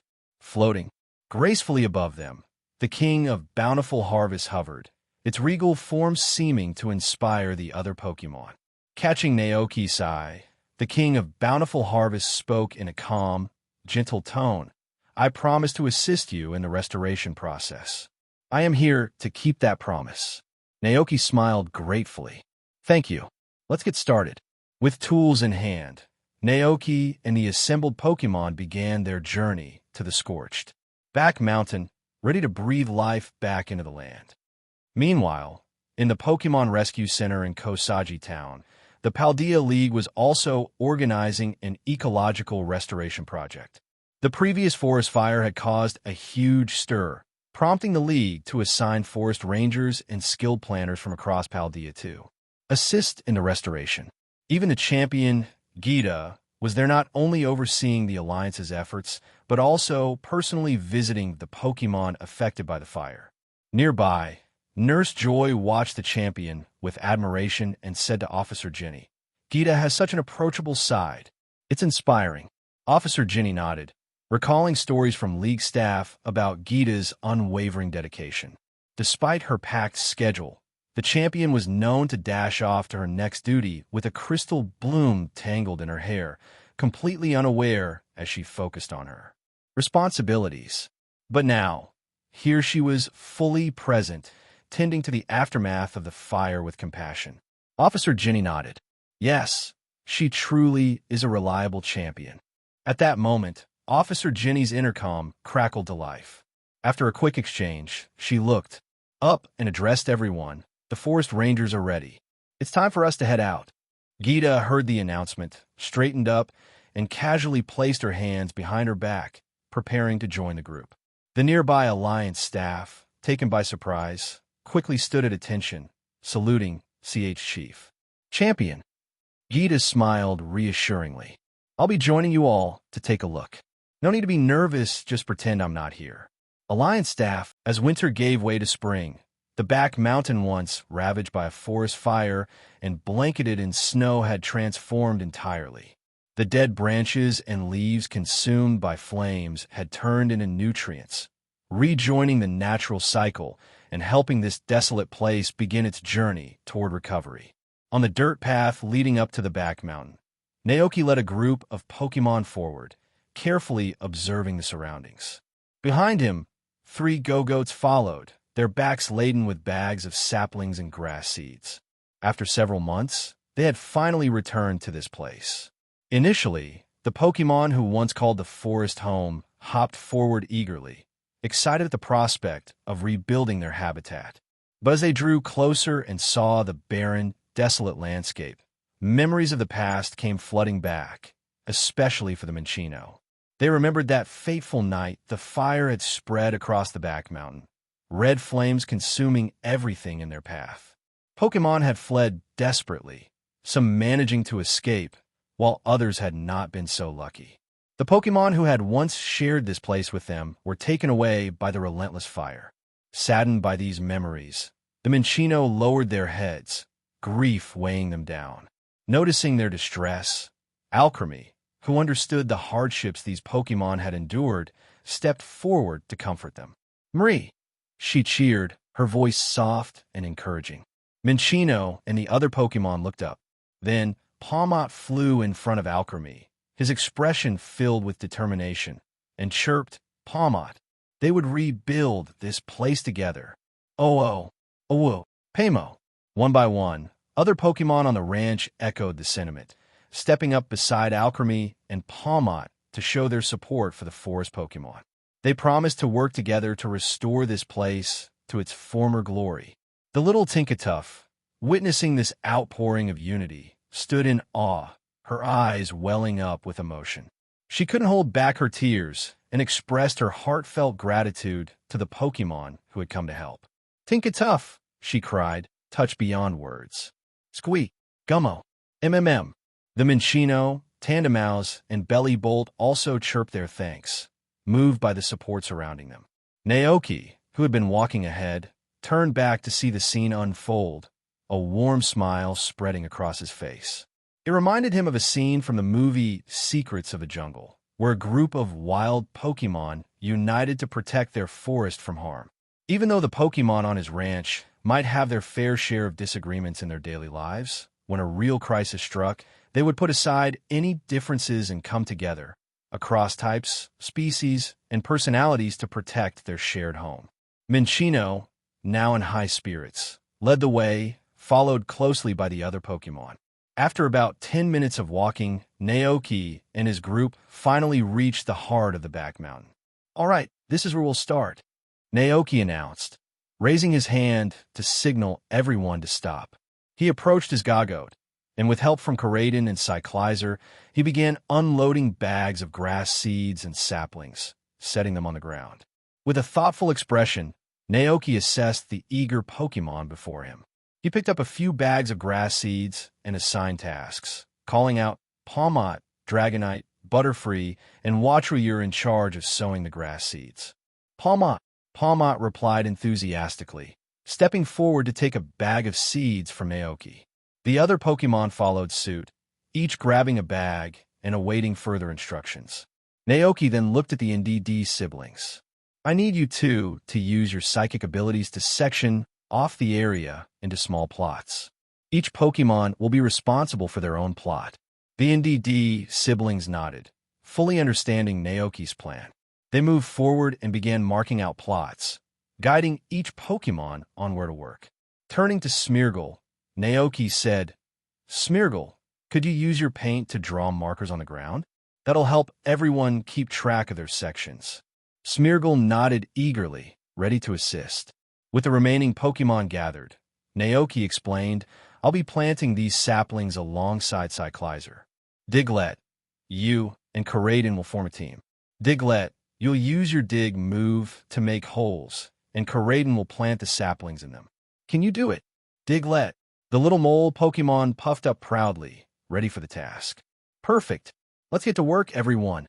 Following Naoki's instructions, the Pokémon scattered across the mountain slope, each eager to begin. Butterfree and Dragonite flew low, carrying bags of grass seeds and scattering them evenly across the land below. Their wings flapped steadily, creating gentle breezes that helped spread the seeds across the soil. Naoki watched the progress with satisfaction. Once the land was covered, he planned to call upon the King of Bountiful Harvest to accelerate the growth of the grass and saplings. Then, he too would lend a hand, helping the land and its Pokémon flourish again. Just as Naoki was about to grab a shovel to dig a hole for planting, he noticed the remaining Pokémon watching him with eager eyes. Naoki! Alchemy! At him, tilting its head in curiosity. Marie, what job do we get? After a thoughtful pause, Naoki had an idea. We still need a cheerleading squad. He looked over the Pokémon who hadn't yet received a task. All right, Alchemy, Dolive, Glacian, Tinkatuff, Petalil, Hopbip, and Fungus, you're all on the cheerleading team. Your job is to cheer for everyone. Tinkatuff looked a bit skeptical, wanting to do something more hands-on. Seeing this, Naoki reassured them with a smile. Cheering is a big responsibility too. Your encouragement will help keep everyone motivated and lift their spirits when they're tired. Hearing this, Alchemy's eyes sparkled with excitement, instantly ready to cheer. Marie! It exclaimed, hopping in place. Petalil and Dolive nodded in agreement, their enthusiasm renewed. Only Glacian sighed, quietly. It wasn't exactly the best at cheering loudly. But seeing everyone else's determination, it decided it couldn't just sit back. As the team made their rounds, they arrived at the area where Dragonite was working. Alchemy took a deep breath and shouted, Marie! Dolive chimed in with a gentle, encouraging doll. Glacian, feeling the pressure, whispered, Buoy. Alchemy gave Glacian a sympathetic look and demonstrated again, louder this time. Marie! Marie! Be buoy! Glacian jumped, wide-eyed at Alchemy's powerful cheer. Dolive and Alchemy looked at Glacian expectantly, nodding with encouragement. Taking a deep breath, Glacian gathered all its courage and finally shouted, Buoy! Alchemy gave a proud nod, pleased with Glacian's effort. Marie! Alchemy cheered with satisfaction, thrilled with her team's efforts. After a shout, Glacian found that cheering wasn't as daunting as it had first thought. With a newfound confidence, the cheerleading team, led by Alchemy, continued on to rally the next group of hard-working Pokémon. I think I heard Glacian cheering just now. Naoki, who was planting saplings alongside Cyclizer, looked up in surprise toward the source of the sound. Cyclizer turned its head in the same direction and nodded. Gayo! It had heard it too. Naoki chuckled, impressed. I have to say, that's the loudest I've ever heard Glacian. It must. Really want to support the Pokémon who've gone through so much. Cyclizer agreed with a proud nod. Gaia! With a smile, Naoki continued his work, moving a few meters away to plant the next sapling. As he worked, a thought crossed his mind. I wonder when the Paldea League will start their ecological restoration of the back mountain. The back mountain was vast, and their efforts alone couldn't cover the entire area so much of. The land would need attention from a league. Even if they worked at different times, Naoki knew he and his Pokémon could always come back after the league finished planting to help speed up the tree's growth. Time passed, and Dragonite and the other Pokémon worked efficiently. In less than 2 hours, they'd finished sowing all the grass seeds Naoki had provided. Naoki and Cyclizer, meanwhile, had nearly completed planting the saplings, forming what would soon become a small forest. With the main planting nearly done, Naoki opened a final package. Inside were seeds for berry trees. A forest isn't complete without food, he thought with a smile. These berry trees would be planted throughout the forest, creating a reliable food source for Pokémon like Minccino and others who enjoyed foraging. It was a small but essential part of making the mountain feel like home again for its residents. Just as Naoki was about to start planting the berry trees, Cyclizer beside him suddenly perked up, gazing intently in a particular direction. Following its gaze, Naoki turned to see a group of people who had arrived without him noticing.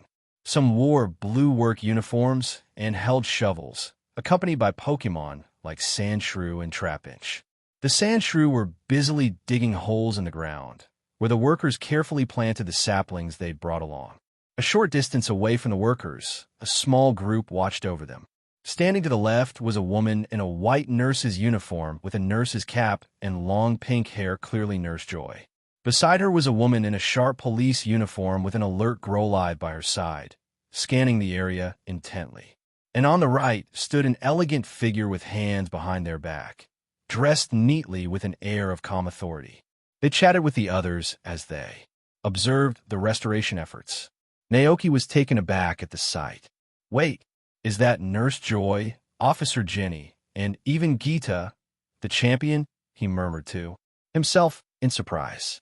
Just then, Nurse Joy also spotted Naoki and called out in pleasant surprise. Oh, is that Mr. Naoki from Naoki Ranch over there?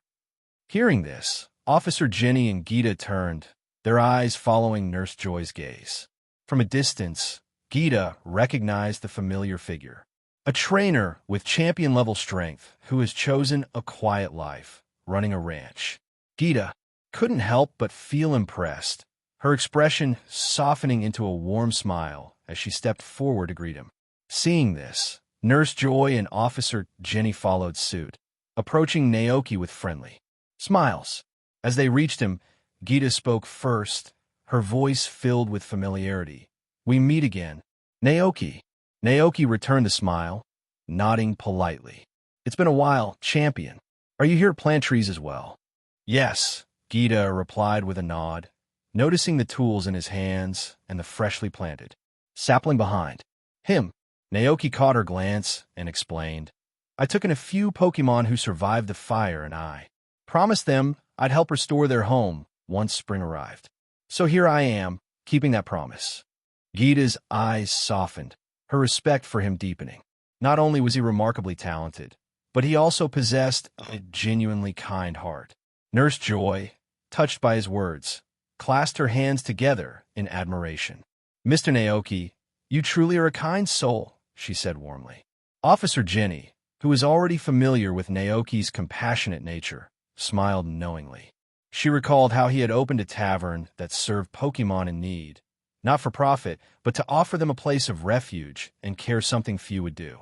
Naoki felt a bit overwhelmed, unsure of how to respond. According to his original plan, he had intended to ask Calyrex to accelerate the growth of the planted grass seeds and saplings. But with Gita and the others now here, that plan felt complicated. If Calyrex used its powers, they'd surely notice the miraculous transformation. This will get out sooner or later, Naoki thought. Might as well take this chance to deepen people's belief in Calyrex. He opened his mouth to speak, but before he could, Nurse Joy suddenly gasped, her eyes wide with recognition. That Pokémon, she exclaimed. Officer Jenny and Gita followed her gaze, spotting a very unusual Pokémon among the group. With a large head emanating a soft blue glow, it floated gracefully above the ground. Gita was momentarily stunned, intrigued by this unfamiliar Pokémon. Calyrex seemed to sense their attention, tilting its head toward them, and, as their eyes met, it offered a gentle smile. Before anyone could react, Nurse Joy blurted out, "Oh my goodness! Could that be the King of Bountiful Harvests?" Upon hearing Nurse Joy's recognition, the king turned its gaze to her, sensing her reverence and belief in him. Officer Jenny, who had heard stories around town, quickly remembered the legend of this revered Pokémon. According to local tales, the King of Bountiful Harvest could bless the crops and flowers of any home where people believed in it, ensuring abundance. In fact, many people in town had small statues of the king in their homes, and Kosagi Town had recently enjoyed a year of good weather and bountiful harvests. Mayor Thomas had even commissioned a large statue of the king, now standing proudly in the town square for celebrations. And now, to see the King of Bountiful Harvest here in person, it was a surprise indeed. Noticing Jenny and Joy's expressions, Gita grew curious. The King of Bountiful Harvests. Nurse Joy nodded enthusiastically. Yes, the god of agriculture, the King of Bountiful Harvests, who can bring a flourishing bounty to crops and make flowers bloom beautifully. Lots of people in town have statues of him for good fortune. I even placed one in the Pokémon Center. Intrigued, Gita turned her gaze back to the king. A god of agriculture? Fascinating. And it seemed that Naoki had somehow gained its favor. Naoki, expecting the king to be recognized, took this moment to speak up. "Yes, this is indeed the King of Bountiful Harvests," he said. "I came here today to ask for his help in restoring the mountain to its former state." "Restoring it?" Gita echoed, slightly taken aback. Naoki nodded. "The King of Bountiful Harvest has the power to make plants grow instantly. With his help, it will only take a moment to bring life back to the mountain." Gita's face betrayed a trace of skepticism. To be fair, she'd never witnessed anything like that before. Nurse Joy and Officer Jenny were equally taken aback. They had seen Pokémon with immense strength capable of crushing rocks or whipping up powerful sandstorms that could raise a forest, but the idea of a Pokémon that could make plants and trees grow instantaneously was unheard of. To restore an entire mountain to life, was that really possible? Naoki sighed and looked at Gita, saying, "Honestly, our plan was to restore this area to its former state today. Since the League also chose today, we might as well work together." No further explanation was needed. Gita understood instantly. She glanced at the young man before her, his confidence evident, and after a moment's thought, responded, "That's something to look forward to." To restore the Pokémon ecology of the mountain quickly, the Paldea League had deployed numerous staff members to plant trees. Most of them were forest rangers, highly skilled in reforesting lands, and with the assistance of various Pokémon, the restoration project was completed ahead of schedule, just before dusk. The ranger captain, along with his Pokémon, approached Gita to report the completion.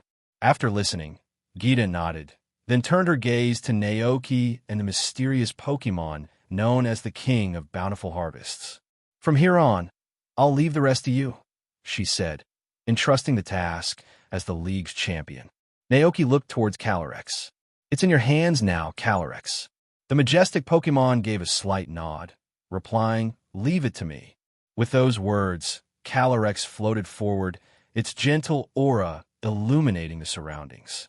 Just then, the rangers who had worked tirelessly throughout the day returned to the clearing. They were discussing their plans for dinner when they noticed the glowing Pokémon rising above the forest. "What kind of Pokémon is that? Look, it's floating. What's it going to do?" On the other side, Nurse Joy and Officer Jenny also looked up, their eyes filled with anticipation. Nurse Joy whispered, "Can the King of Bountiful Harvests really do it?" Officer Jenny didn't answer, but watched with a hopeful gaze. As dusk settled, Calyrex rose gracefully above the newly planted forest. The soft light of the setting sun painted the sky in warm hues, and the king's gentle gaze swept over the land and the people and Pokémon below, radiating a serene and powerful presence. Calyrex could feel his presence spreading across this strange land. Wisps of warm energy drifted toward him from afar, filling his being. This energy came from the humans who knew his name. Alongside this, he sensed a strong emotion anticipation. The Pokémon rescued by Naoki were eagerly awaiting the restoration of their home. And so, as you wish, Calyrex whispered softly. With a graceful wave of his hand, a rich, vibrant energy surged from his body and sank deep into the ground. In an instant, a blue light glowed beneath the earth, spreading outward until it encompassed the entire barren back mountain. At this moment, the king's energy reached its peak, and the entire back mountain erupted in a dazzling brilliance. The people and Pokémon within this radiant light looked around in awe, scarcely believing their eyes. Suddenly, a cry of astonishment broke the silence. The flowers are blooming. That exclamation seemed to trigger something, and in the next moment, a lush green glow blanketed the ground. Grass sprouted up at an incredible speed, transforming the once desolate landscape into a vast green sea that spread across the mountain and fields in mere moments. The saplings they had planted began to change, two growing from tender shoots into tall, sturdy trees with thick trunks and branches that stretched high. The newly formed forest thrived with life, some trees even bearing large, ripe fruit. Everyone who witnessed this miraculous transformation was left speechless. Someone murmured, "Oh my, what kind of power is this?" The trees grew in an instant. Was that Pokémon responsible? What kind of Pokémon is that? He's incredibly powerful. Then, someone's voice broke through with pure exhilaration. It's a miracle. This is truly a miracle. Hearing this, Gita seemed to awaken from trance. Even as the champion of Paldea, she couldn't hide the awe etched on her face. There's really a Pokémon like this in the world. He truly lives up to the title of the King of Bountiful Harvests. Nurse Joy and Officer Jenny were equally moved. Joy whispered, "Such amazing power. The King of Bountiful Harvests is truly extraordinary." Officer Jenny remained silent, though a feeling stirred within her, a premonition that one day, the name of the King of Bountiful Harvests would echo across all of Paldea, with a statue cherished in every home. Not only the humans, but also the Pokémon witnessing the event were overcome with awe. They stared, wide-eyed, at the incredible transformation before them. Their home was restored. Seeing the once familiar place, now full of life, some Pokémon couldn't hold back their tears. Their homeland had finally returned. After a time beyond measure, the glowing light that enveloped the mountain slowly faded into tiny stars, scattering softly into the air. Beneath the dissipating light, the mountain and forest stood fully renewed. Tall trees with thick trunks and dark green canopies created a lush canopy, while the setting sun filtered through the leaves, casting playful patterns on the grass below. Tiny white flowers bloomed amidst the fresh green grass, painting the scene with life and beauty. Looking around, the entire forest was verdant and vibrant, showing no trace of the devastation it had once endured. Calyrex floated back to Naoki's side, nodding at him gently. "Thank you for all your hard work," Naoki said warmly. Then, turning to the Minccino, who were wiping away tears of joy, he continued, "Well, I've finally kept my promise to you. Now, go on and enjoy your new life." Squeak! Minccino quickly wiped its tears with its tiny paws, then, overcome with emotion, leaped into Naoki's arms for a heartfelt hug. The other Pokémon Naoki had rescued gathered around him, each finding their own way to express their gratitude. Naoki smiled, patting their heads one by one. "I feel your gratitude, but there's someone else who deserves it even more." Hearing this, the Pokémon turned to Calyrex, quickly rushing over to express their thanks. The king looked at them with a warm, gentle gaze. Naoki took a deep breath, feeling a sense of accomplishment wash over him. This task was finally complete.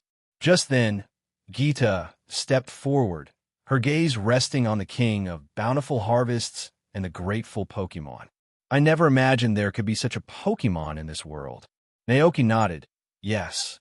Gita was still reeling from the awe-inspiring display she had just witnessed. She recalled what Nurse Joy had told her earlier, that the king of bountiful harvests was known as the god of agriculture, able to bless those who believed in him with abundant harvests. The thought stirred something within her.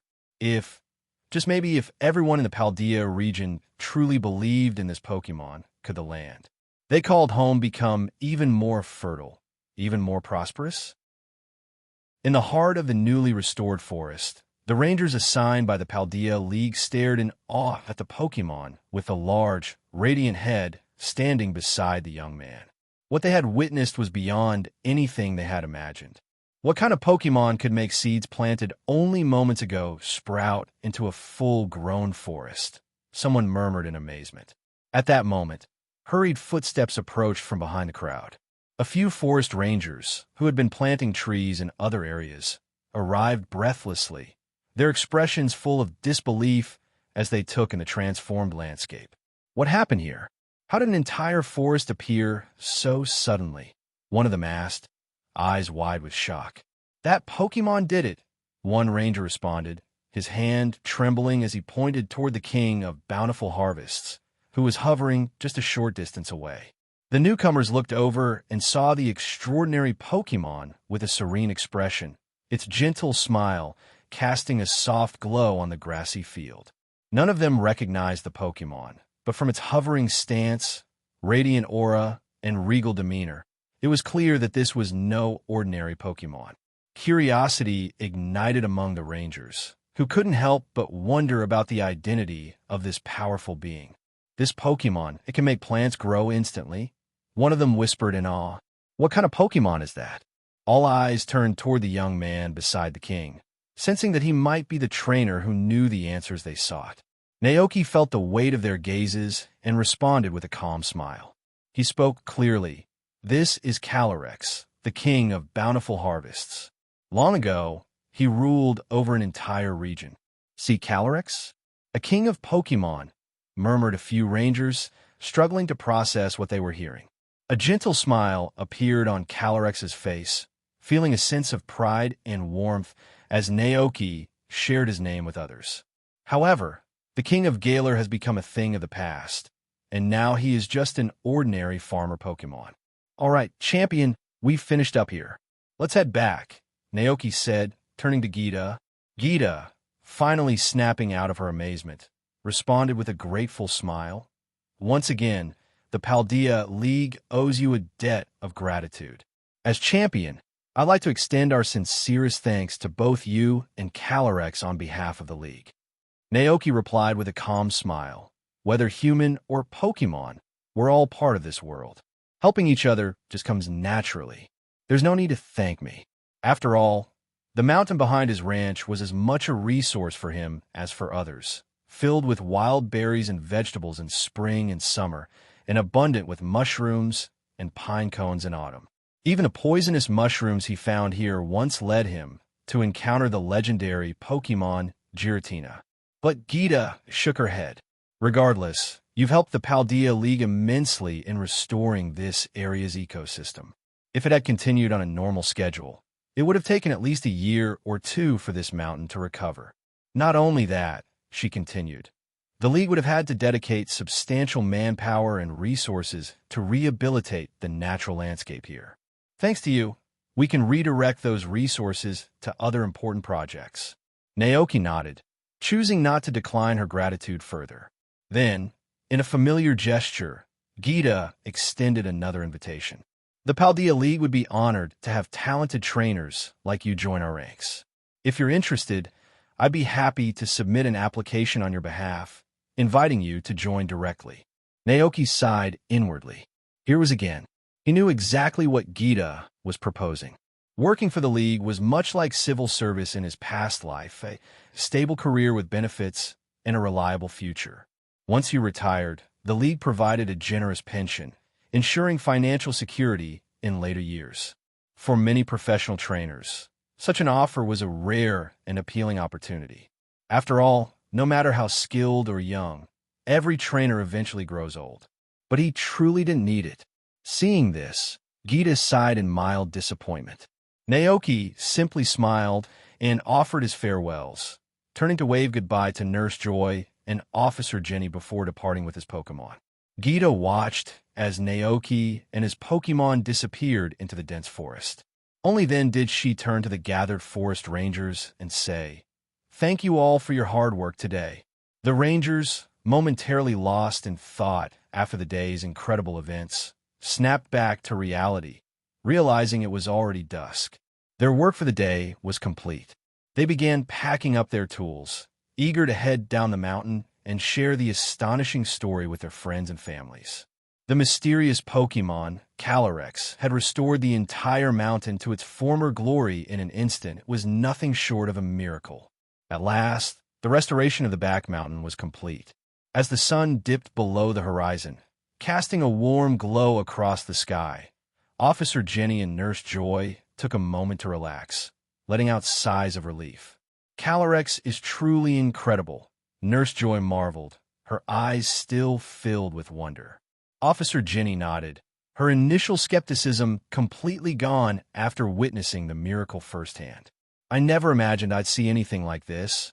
And to think Naoki has a Pokémon with such power." Gita overheard their conversation but chose to stay silent, lost in her own thoughts about how best to thank Naoki for his efforts. In the forest near the ranch, Naoki bid farewell to Pokémon.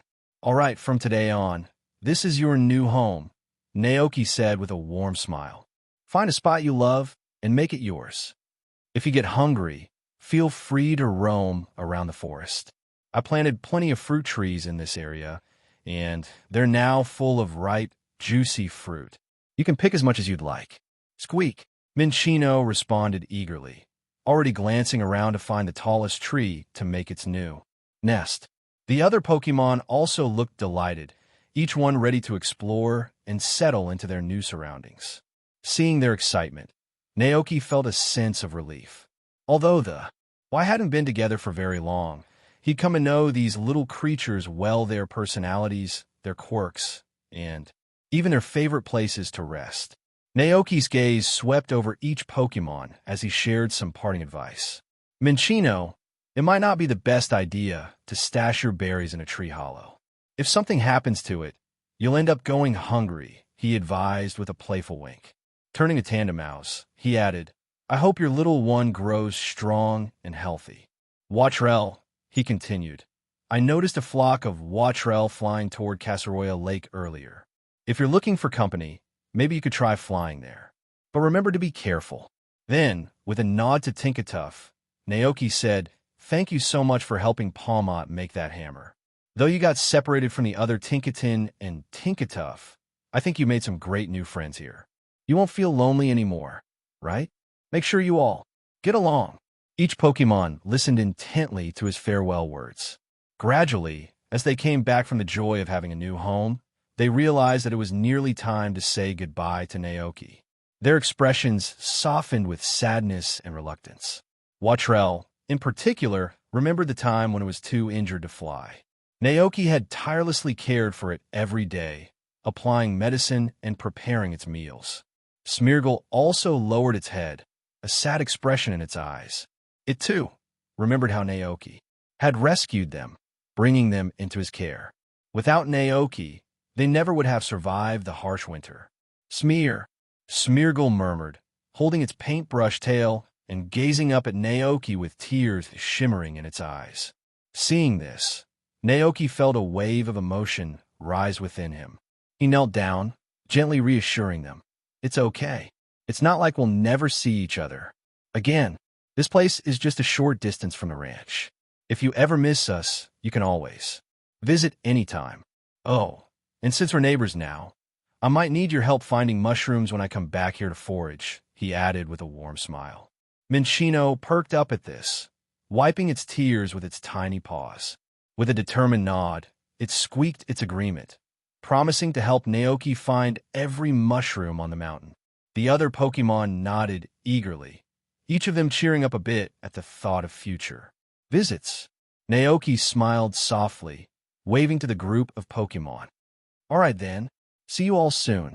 Whoa, the Pokémon called out in response, their voices echoing through the trees. With a final nod, Naoki turned and began his descent down the mountain, accompanied by Karaden and the others as they made their way back to the ranch. By the time they arrived, it was already 6:30 in the evening. The sun had dipped low, casting long shadows across the fields. Naoki noted with a slight frown that they'd missed Zack, who usually came by around this time to collect goods. But seeing the quiet, empty ranch, he realized Zack must have stopped by earlier, finding no one there and leaving empty-handed. Looking at the barrels of gagote milk stacked under the eaves, Naoki paused in thought. He decided to move them into the cellar for safekeeping, planning to have Zack inspect them tomorrow before adjusting the price. The ultra-pure gagote milk, with effects akin to potent healing medicines, was a precious resource. Naoki briefly considered keeping it all for himself, but then he reasoned, with gogotes producing milk daily, he would never be able to use it all. Rather than letting it sit in storage, he thought it better to sell it to those in need. Maybe it could even help some injured Pokémon recover or save those in dire straits. He thought of Alder, the champion of the Unova region. Years ago, while defending the Pokémon League, Alder's partner Pokémon, Volcarona, had been gravely injured in battle. Despite treatment at the Pokémon Center, Volcarona never fully recovered and eventually passed away due to its weakened state. The loss had left Alder disheartened and distanced from battling. If only Alder had been able to give Volcarona a bottle of this gagote milk, Naoki mused. Perhaps it might have made a difference and saved Volcarona. The thought of this milk potentially helping trainers like Alder and their beloved partners brought Naoki a sense of purpose. And if he could make a bit of money to keep the ranch running, then why not? Feeling satisfied with his decision, Naoki sighed, a weight lifting from his shoulders. After the long day on the mountain, both he and his Pokémon were ready to call it a day. After a simple dinner, Naoki and the Pokémon soon drifted off to sleep, their exhaustion from the day's work quickly pulling them into slumber. Meanwhile, deep in the back mountain, a small celebration was taking place. Gathered under the gentle glow of the moonlight filtering through the leaves were Minccino, Tinkatuff, Belly Bolt, Tandemouse, Smeargle, and a few other Pokémon. They sat in a circle, each holding a fresh, juicy fruit in their paws, basking in the quiet joy of their newly restored home. Minccino, stomach full and feeling content, exclaimed happily, "Squeak, I'm ready to dig in." But when it looked around, it noticed that the other Pokémon weren't eating. They simply held their fruits, lost in thought. Confused, Minccino tilted its head and asked, "Squeak, why aren't you eating?" Belly Bolt, blinking its yellow eyes thoughtfully, replied, "Gummo, Naoki has done so much for us. I want to give him a gift to thank him, but I'm not sure what to give." Tinkatuff nodded in agreement, her eyes reflecting a similar sentiment. "Whoa, I also want to give Naoki a gift to show my thanks." But none of them had anything to offer. The forest had just been restored, and they had very little to give. Seeing the disappointment on their faces, Minccino blinked, then looked down at the fruit in its paws. An idea began to form, and it thought of the little stash of fruits it had hidden earlier. In a hollow of a tall, sturdy tree, its new, carefully selected home. "Squeak, I know what we can give him." The other Pokémon looked at Minccino, curious and hopeful. "Gummo, what should we give?" Minccino stood up, proudly holding a berry high in its paws. The ordinary Pecha berry gleamed beautifully under the moonlight. "Squeak, it's berries." "Berries." The other Pokémon looked at each other, puzzled. Naoki's ranch already had plenty of fruit. Would he appreciate this? Minccino nodded confidently. "Squeak, of course he will. If we give Naoki the big, round berries we've collected, he'll be so happy." For Minccino, these berries were its most prized possessions. Now I wanted to offer them to Naoki as a way to show its gratitude. "Woo!" Tinkatuff, the little blacksmith, looked on, awestruck. "Big, round berries? That's it." Tinkatuff's eyes sparkled with excitement. They could give Naoki the best, ripest berries they could find. The next morning, when Naoki opened his door, he found Minchino sitting on the ground, struggling to hold up a makeshift bag crafted from large leaves. As soon as Minchino saw Naoki, its eyes brightened, and it loosened its little claws, letting the leaf bag unfurl. A pile of berries immediately spilled out, rolling across the porch. Squeak! Startled, Minchino quickly used its tail to stop the berries from rolling too far. Naoki knelt down to help, pleasantly surprised by Minchino's early visit. "Why are you here so early?" he asked with a smile. Minchino's big, shiny eyes sparkled as it picked up a berry and pushed it toward Naoki. Realization dawned on Naoki. "Are these for me?" Squeak! Minchino chirped excitedly, nodding. Minchino nodded vigorously, then added squeak. "They're from everyone in the forest." Watching as Minchino mimicked Tinkatuff's hammer-swinging motion, Naoki quickly understood the little Pokemon's message. "Is this you and the others prepared together?" he asked with a smile. Squeak! Minchino nodded, looking up at Naoki with hopeful eyes, eager to see if he would like the gift. After all, this was the best they had to offer. Seeing the eager look in Minchino's eyes, Naoki smiled warmly, nodding as he said, "Thank you. I love it very much." Upon hearing his words, Minchino's eyes sparkled with joy. It waved its tail and turned to dash away, but paused when it reached the grass. Turning back, it waved its tiny paws at Naoki. Squeak! It wanted to rush back and tell everyone that Naoki truly loved their gift. "Wait!" Naoki called after it, thinking of giving it some berries as a treat, but Minchino was already a blur, vanishing into the distance before he could say another word. Naoki chuckled to himself. Was this really from all of them? He wondered, looking down at the pile of fruit. As he observed them more closely, his eyes widened in surprise as he saw their description. Friendship fruit, a unique ingredient, imbued with the gratitude of Pokémon. A token of friendship. When used in cooking, it enhances the dish's quality by 1 level, unless the dish has already reached the maximum level. Friendship fruit, Naoki murmured, looking at the pile of ordinary-looking fruits before him with a hint of confusion. He stood there in a daze until Sister Indy D noticed something seemed off and came out to check on him. Her voice snapped him back to reality. Fruits that could elevate the quality of cooking. That was incredible. This wasn't something that could occur naturally.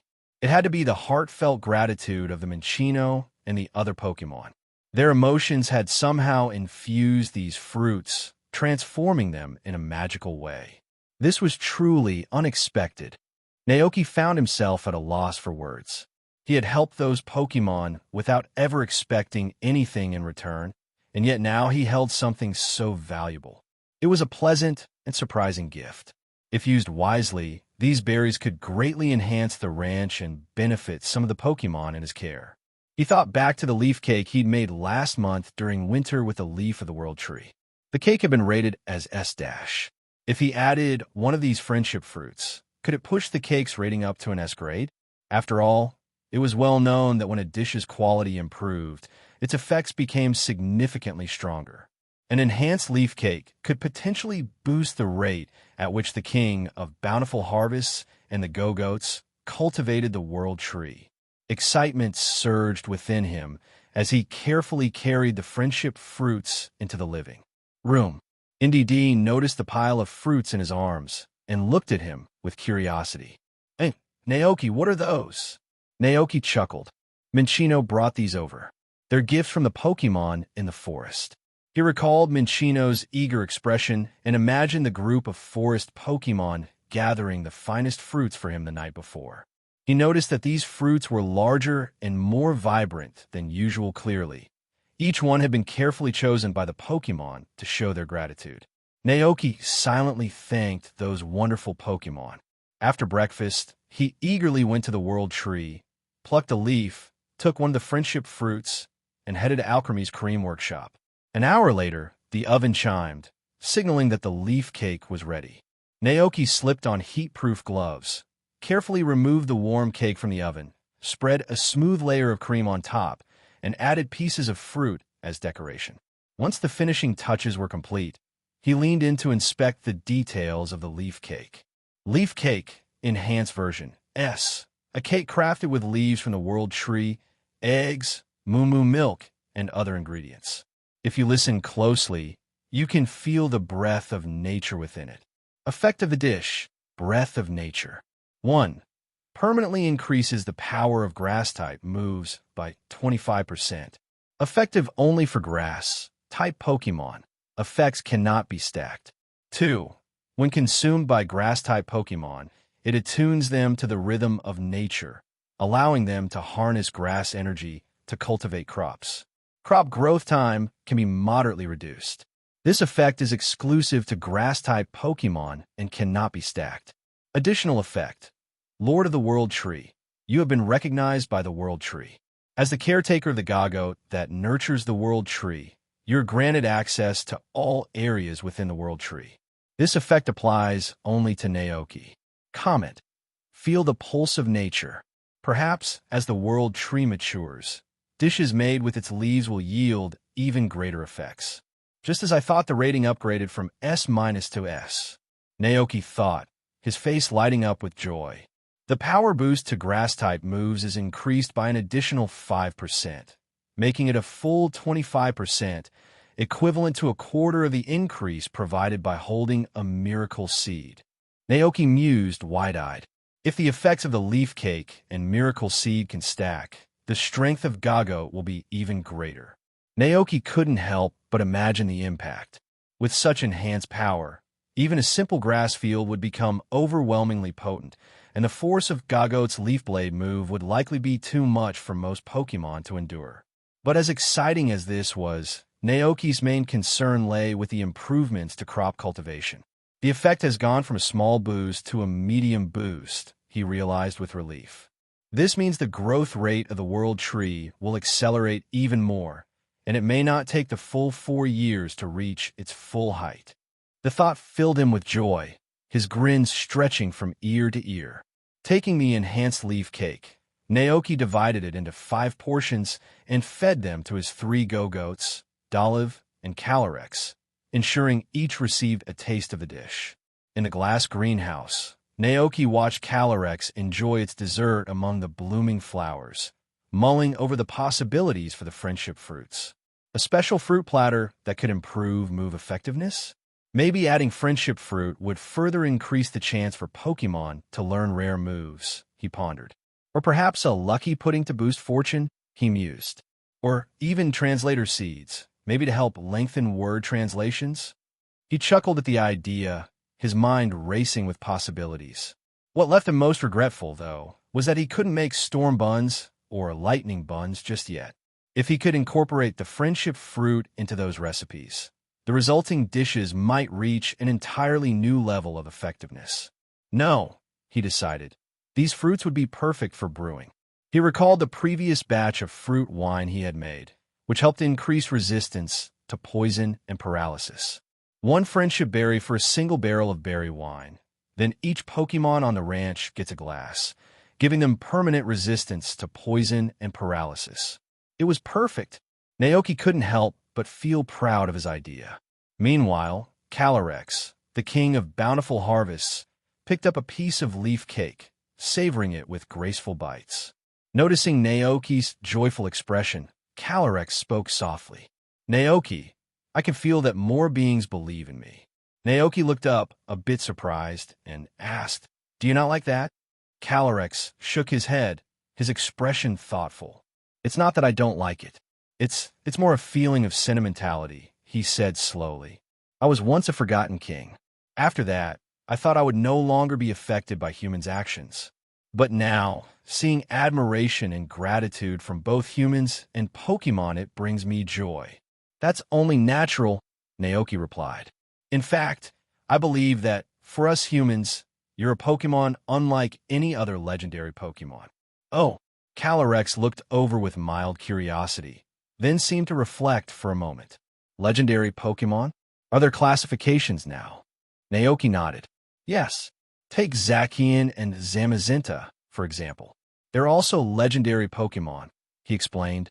Pokémon that have ancient legends surrounding them, have existed in the world for centuries, and possess immense power are often called legendary.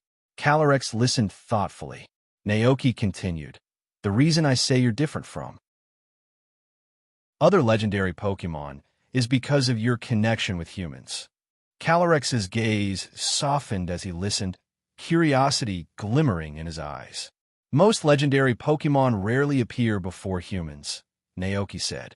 "They're powerful, proud, and sometimes distant. Maybe it is for this reason that they disdain to communicate with humans." Hearing this, Calyrex nodded in understanding.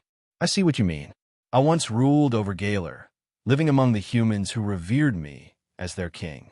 I answered their prayers and blessed their lands to make them fertile." "Yes, exactly," Naoki replied with a nod. "Take Giratina, for instance. It's another legendary Pokémon. Giratina resides in the Distortion world, maintaining the balance between that realm and ours." Calyrex tilted his head, intrigued. "It sounds like you know quite a lot about legendary Pokémon," he said thoughtfully. "You even knew of my legend and built a statue and a shrine. For me, was that to honor me?" So, Calyrex thought, had Naoki believed his existence all along? Naoki felt a twinge of guilt. Could he really tell Calyrex that he was initially more interested in catching Spectrier and Glastrier, Calyrex's loyal steeds? Deciding against it, he smoothly shifted the conversation. "Would you like to hear about other legendary Pokémon?" Naoki offered. Calyrex, sipping the tea that the Polteageist poured for him, gave an elegant nod. "Yes." With a smile, Naoki launched into his story. This world was created by a Pokémon called Arceus, often regarded as the god of all Pokémon. Calyrex's eyes widened in astonishment. "The world we live in was created?" Naoki nodded. "According to legend, Arceus, the creator Pokémon, brought the world into existence." In awe, Calyrex murmured, "So, could we Pokémon also have been created by him?" "Not exactly." Worried Calyrex might misunderstand, Naoki quickly clarified. Humans and Pokémon weren't directly created by Arceus. Life here came into being gradually, naturally emerging from the world itself. "I see." Calyrex mused, comprehension dawning. "The god of creation. What kind of power must it take to bring an entire world into existence? If I had the chance, I'd love to meet this Arceus to see what a god truly looks like." Naoki hesitated, then shrugged with a slight grin. "Well, he might look something like an alpaca." "An alpaca?" Calyrex asked, puzzled. "Is that a type of Pokémon?" Realizing his mistake, alpacas didn't exist in this world, Naoki laughed. "It's kind of like your loyal steeds, Spectrier and Glastrier. Arceus has 4 legs, is covered in white fur, and radiates an aura of power and grace." As he spoke, Naoki recalled a funny picture he'd once seen. In that picture, Arceus, the mighty creator of the Pokémon world, replacing Spectrier and Glastrier, with the king of bountiful harvests riding it. He glanced at Calyrex, wondering if it would ever entertain such a rebellious thought. Meanwhile, Calyrex mused that if Arceus, the world's creator, truly resembled his loyal steeds, it might change his view of Spectrier and Glastrier forever. The thought was almost too strange to bear. But Calyrex suddenly noticed that Naoki's description of Arceus was remarkably detailed, as if he had seen the god of creation himself. "Have you actually seen the creator?" Calyrex asked, intrigued. Naoki hesitated. Not exactly. Its legend is widely known in the Sinnoh region, which is said to be the birthplace of its worship." "Ah, I see." Calyrex nodded, accepting the explanation. Naoki continued. "In addition to Arceus, humans have revered many other Pokémon as gods. There's Ground, the god of the earth, Kyogre, the god of the sea, Dialga, the god of time, and Palkia, the god of space." He listed them one by one. After hearing this, Calyrex's eyes widened with awe. "I had no idea the world was so vast, with so much I've yet to learn." Naoki smiled. "There's a lot out there, that's for sure." Reflecting on his own journey, Naoki thought about how, if he hadn't traveled from another world, he might have felt just as amazed as Calyrex hearing about these legendary Pokémon for the first time, and why he ended up here in the first place. Perhaps it was simply to meet and befriend this remarkable group of Pokémon. With that thought, Naoki bade farewell to Calyrex. He stepped out of the glass greenhouse, only to be greeted by Cyclizer and Coraden waiting on the grass just outside the door. These two Pokémon really had a knack for being in sync about certain things. Perhaps, Naoki mused, he'd come to this world just to meet Pokémon like Cyclizer and Coraden. With a smile, he reached out and patted their heads, saying, "All right, let's head home. I have some new, delicious dishes to create." Dash, Rayo, Cyclizer, and Coraden chimed in happily, following Naoki as he made his way back. Once home, Naoki walked straight to the kitchen, checking the refrigerator to see if he had the ingredients to experiment with new recipes. The back mountain restoration was complete, and now he could focus on ranch matters. Spring was here, which meant it was time to prepare the farmland. Although raising livestock was the ranch's main source of profit, cultivating crops was equally essential. The vegetables and fruits grown here, many of which had special effects due to slight mutations, were valuable for both the ranch and the Pokémon. With that in mind, Naoki decided which dish he'd enhance with the friendship berries, the green grass cake. When a grass-type Pokémon eats this cake, it channels grass-type energy into crop cultivation, and there's a small chance the crops will mutate. The results could be remarkable, like enormous pumpkins or bioluminescent pineapples. If I use the friendship berries, I might even elevate the green grass cake to an A+ level. Naoki thought, smiling. That should boost the chances of crop mutations. However, he couldn't help but feel a bit wistful. Too bad the friendship berries can't be used repeatedly, he sighed. If they could, I'd raise the cake to an S level, where the effects would be drastically better. Just then, Naoki remembered the black truffles he'd found in the back mountain last year. They didn't have any effects on their own, but they enhanced the potency of dishes remarkably. What if I use friendship berries and black truffles together for the green grass cake? He pondered. Maybe their effects would stack. Curious, Naoki wondered if the back mountain's instant transformation under Calyrex's power had encouraged any more black truffles to grow. I could take a walk back there and ask Minccino for help. They know the area well and could help me track down any truffles. If the Minccino had already eaten too many berries, Naoki chuckled, he might consider raising a few Lechonk on the ranch. Their strong sense of smell would make them perfect for truffle hunting. On a warm, sunny spring afternoon, the room was filled with the delightful aroma of cream. Naoki carefully removed the freshly baked cake from the oven, slicing it in half and filling it with a layer of tree fruit pulp. He then finished it off with a spread of dark chocolate and cream, creating a beautiful new version of his grass cake. Grass cake, a cake crafted with ripe summer grass, flour, moo milk, special tree fruits, and alchemy's rich cream. Effect: 1,000 transformations. When fed to a grass-type Pokémon, there's a small chance that crops grown with grass-type energy will undergo slight mutations. Evaluation: the flavors of each ingredient blend seamlessly, making it a favorite among grass-type Pokémon. A grass-type Pokémon that enjoys this treat might even surprise you with a show of gratitude. Naoki looked over the evaluation, pleased. It worked. The grass cake's level increased from A to A+, and the chance of mutation is now a small probability rather than almost impossible. That's a decent improvement, right? He mused. Though the specifics of the mutation rate weren't detailed, Naoki didn't mind. He could plant more land, and soon enough, some unique crops would surely appear. Content: Naoki divided the grass cake into 5 portions, giving them to Dolive, the Go-Goats, and Calyrex. In the glass greenhouse, Calyrex looked at the grassy dessert in front of him, a faintly amused expression crossing his face. His little believers were so considerate.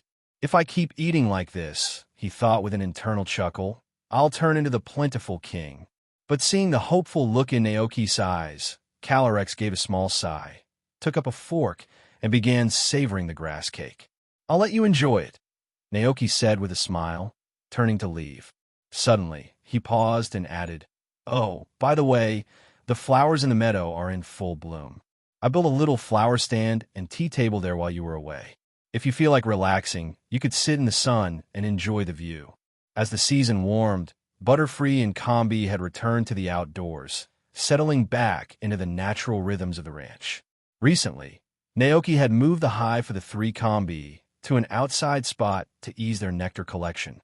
When Naoki mentioned the flower fields, Calyrex nodded in approval, indicating he'd visit the garden soon. Naoki grinned, then headed off and found Cyclizer sunning itself in the nearby grass. "Up for a quick trip to town?" he asked. "Gah!" Cyclizer responded enthusiastically, shaking off the pollen that clung to it before crouching to let Naoki hop on. Shortly after they left, Calyrex teleported to the ranch's flower fields, taking in the view from above. The field was a vibrant square, with a circular area cleared in the middle where Naoki had set up a flower-laden trellis. The vines climbing up the trellis created a cozy nook, with sunlight streaming down, illuminating the blooming flowers around it. Three diligent Combi were flitting from bloom to bloom, collecting nectar, while Butterfree rested on a flower, basking in the warmth. Smiling at the peaceful scene, Calyrex gracefully landed in the center, seated himself on a wooden bench, and gazed at the verdant countryside stretching before him. Suddenly, an idea struck Calyrex. Raising his hand, he summoned Polteageist and Sinistia, who appeared among the flowers. He looked at them and murmured, "Why don't you join me in this little sunlit sanctuary?" In the nearby town of Kosagi, at Hugh's seed shop, with Hugh's guidance, Naoki carefully selected the seeds he needed. Cyclizer waited nearby, staring at the ticking clock on the wall with a hint of impatience. "A year has already flown by," Hugh said, a bit nostalgic. "How's life here treating you? Quite the change from your travels, I imagine. Are you settling into this country life?" Naoki chuckled and said, "Honestly, I didn't think I'd be able to handle all this farm work at first. I almost threw my back out on the first day of tilling. If it hadn't been for Cyclizer and Coraden by my side, I don't know how I'd have managed." "Huh." Hugh laughed heartily. "It's always tough the first time, but once you get the hang of it, it gets easier." "Exactly," Naoki agreed with a nod. He'd finished selecting his seeds, gathering garlic, potatoes, strawberries, radishes, cucumbers, cabbage, and turnips. Garlic would be perfect for making garlic sauce, a savory addition to grilled dishes. Potatoes, versatile as they are, could be turned into mashed potatoes or crispy fries. And cucumbers, once pickled, would make for a refreshing, sour-side dish ideal for days when one's appetite needed a boost. Hugh packed the seeds and handed them over with a grin. "That'll be 4,200 poke dollars. Enjoy the harvest." Naoki paid, thanked Hugh, and headed back to the ranch on Cyclizer. Back at the farmland, he called into a small burrow. After a moment, Diglett popped its head. Up curious. Naoki handed it a slice of bread, grinning. "I'll leave the plowing to you." Energized by the treat, Diglett chirped excitedly. "Dig, dig." It dove back into the ground, and in no time, zipped across the fields, softening the soil with expert precision. As Diglett worked, Naoki followed, scattering seeds into the freshly tilled earth. But just as Diglett reached the halfway mark, something unexpected happened. Suddenly, Diglett stopped in its tracks, and a brilliant white light burst from its body. God! Cyclizer was drawn to the sight, eyes wide with surprise.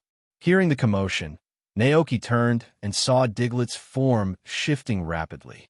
What had been one head quickly split into three, each identical except for their varying heights. It had evolved into Dugtrio.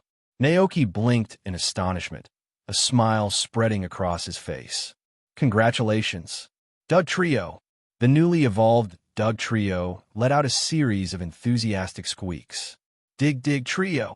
Energized by its evolution, it plunged back into the earth, now working with renewed vigor. With three heads coordinating together underground, Dugtrio's speed was astounding. In mere moments, it had covered a vast stretch of soil, leaving the field neatly tilled in its wake.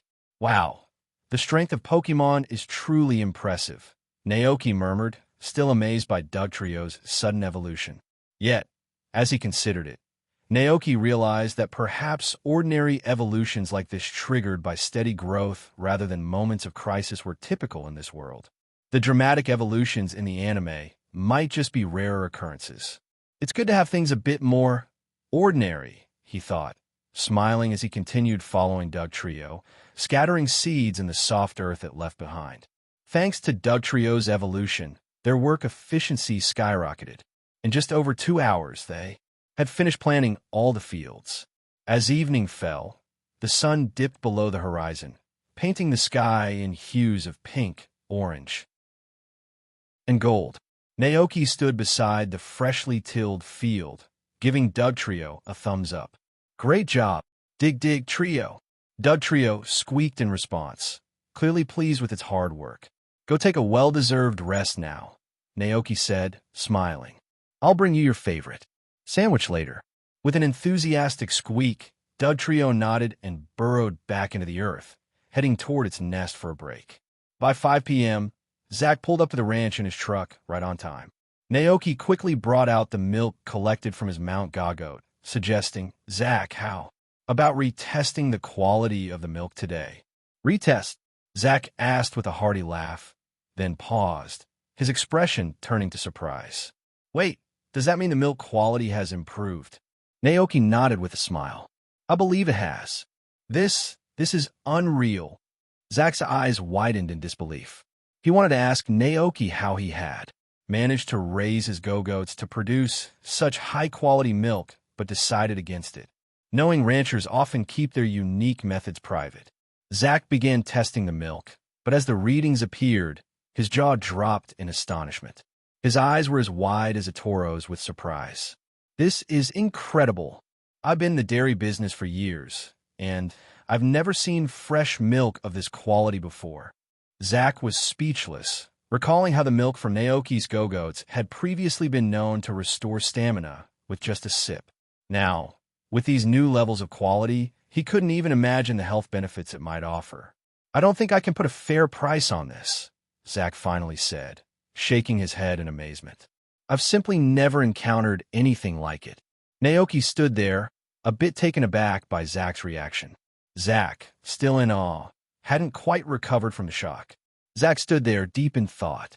The fresh milk available on the market wasn't just for humans, it was for Pokémon too. Everyone knew that milk produced by Pokémon like Miltank was incredibly nutritious. It helped people grow strong and healthy, and for injured Pokémon, it could even restore energy.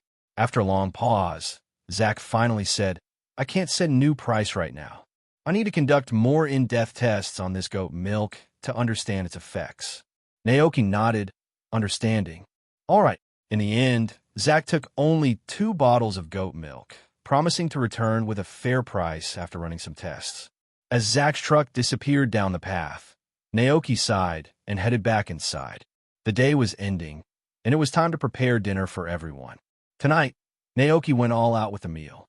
He prepared grilled steaks, sandwiches, hearty stews, mushrooms and vegetables, and tree sap juice.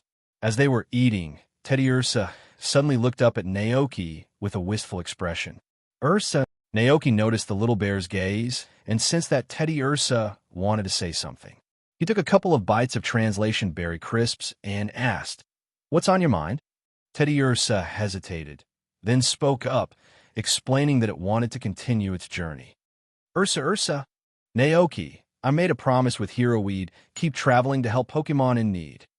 Naoki was taken aback for a moment, then nodded in understanding. I see. So when do you plan to leave? Tomorrow morning, Teddy Ursa replied. Although excited for the adventures ahead, it looked a bit sad, clearly reluctant to leave Naoki and the ranch. Seeing this, Naoki gently reassured it. Go without worry. Ursa, Teddy Ursa looked at him, curious. Naoki smiled warmly. The ranch will be just fine. The Dug Trio can help me with the fields, indeed with the housework, and there's always Golden and Cyclizer to lend a hand. While you're out there, don't worry about us here. Go out and follow your path. If you ever feel tired or need a break, the ranch will always be here for you. I'll have honey pudding and honey tea waiting. Teddy was visibly touched, its eyes shining with gratitude. Ursa, Naoki is the best.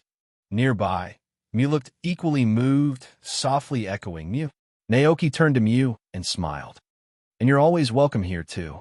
Once the world tree is fully grown, you can regard this as your home. Mew. Hearing Naoki's words, Mew looked touched but also a bit embarrassed. A few days prior, Mew had secretly used its powers to create a hidden base somewhere on the ranch, a cozy little spot filled with all its favorite toys. But there's one more thing, Naoki said, catching both Mew and Teddy Ursa's attention. Naoki continued, when you're out traveling, make sure you stay safe. Don't do anything too dangerous, and try not to draw attention from too many humans. Naoki couldn't help but remember their past travels in Kanto. Thinking back, he felt a chill at the thought of Mew being discovered by someone like Team Rocket's Giovanni. Even though Mew was powerful and Teddy Ursa had quick reflexes, he knew even legendary Pokémon like Lugia, Dialga, and Palkia had been captured by humans at times. Hearing his warning, Mew and Teddy Ursa nodded in understanding. Good, Naoki said with a sigh of relief. He knew Mew's ability to transform would help keep it hidden if it ever needed to escape notice. The next morning, under the watchful and loving eyes of Naoki and the Pokémon on the ranch, Mew and Teddy Ursa set off on their journey once more. They flew over forests, mountains, rivers, and lakes, eventually arriving at a bustling port city. Ships of all sizes lined the docks, ready to embark on new adventures. Transforming into the form of a Watrel, Mew landed on one of the ships with Teddy Ursa by its side. Together, they looked out over the vast blue sea, brimming with excitement for the road ahead. Teddy Ursa turned to Mew with a sparkle in its eyes. Ursa Naoki said, we can invite any new friends we meet to come live with us on the ranch.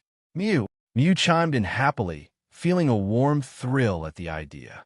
Throughout its travels, it had met many Pokémon, but parting ways after a short time was always bittersweet. With a home they could share, they'd never have to say goodbye again. Teddy Ursa's thoughts drifted to Zapdos, the electric bird who lived at the power plant, often disturbed by curious humans despite preferring solitude. Ursa, let's visit Zapdos first. Maybe it'd like to live with us on the world tree. Mew nodded with delight.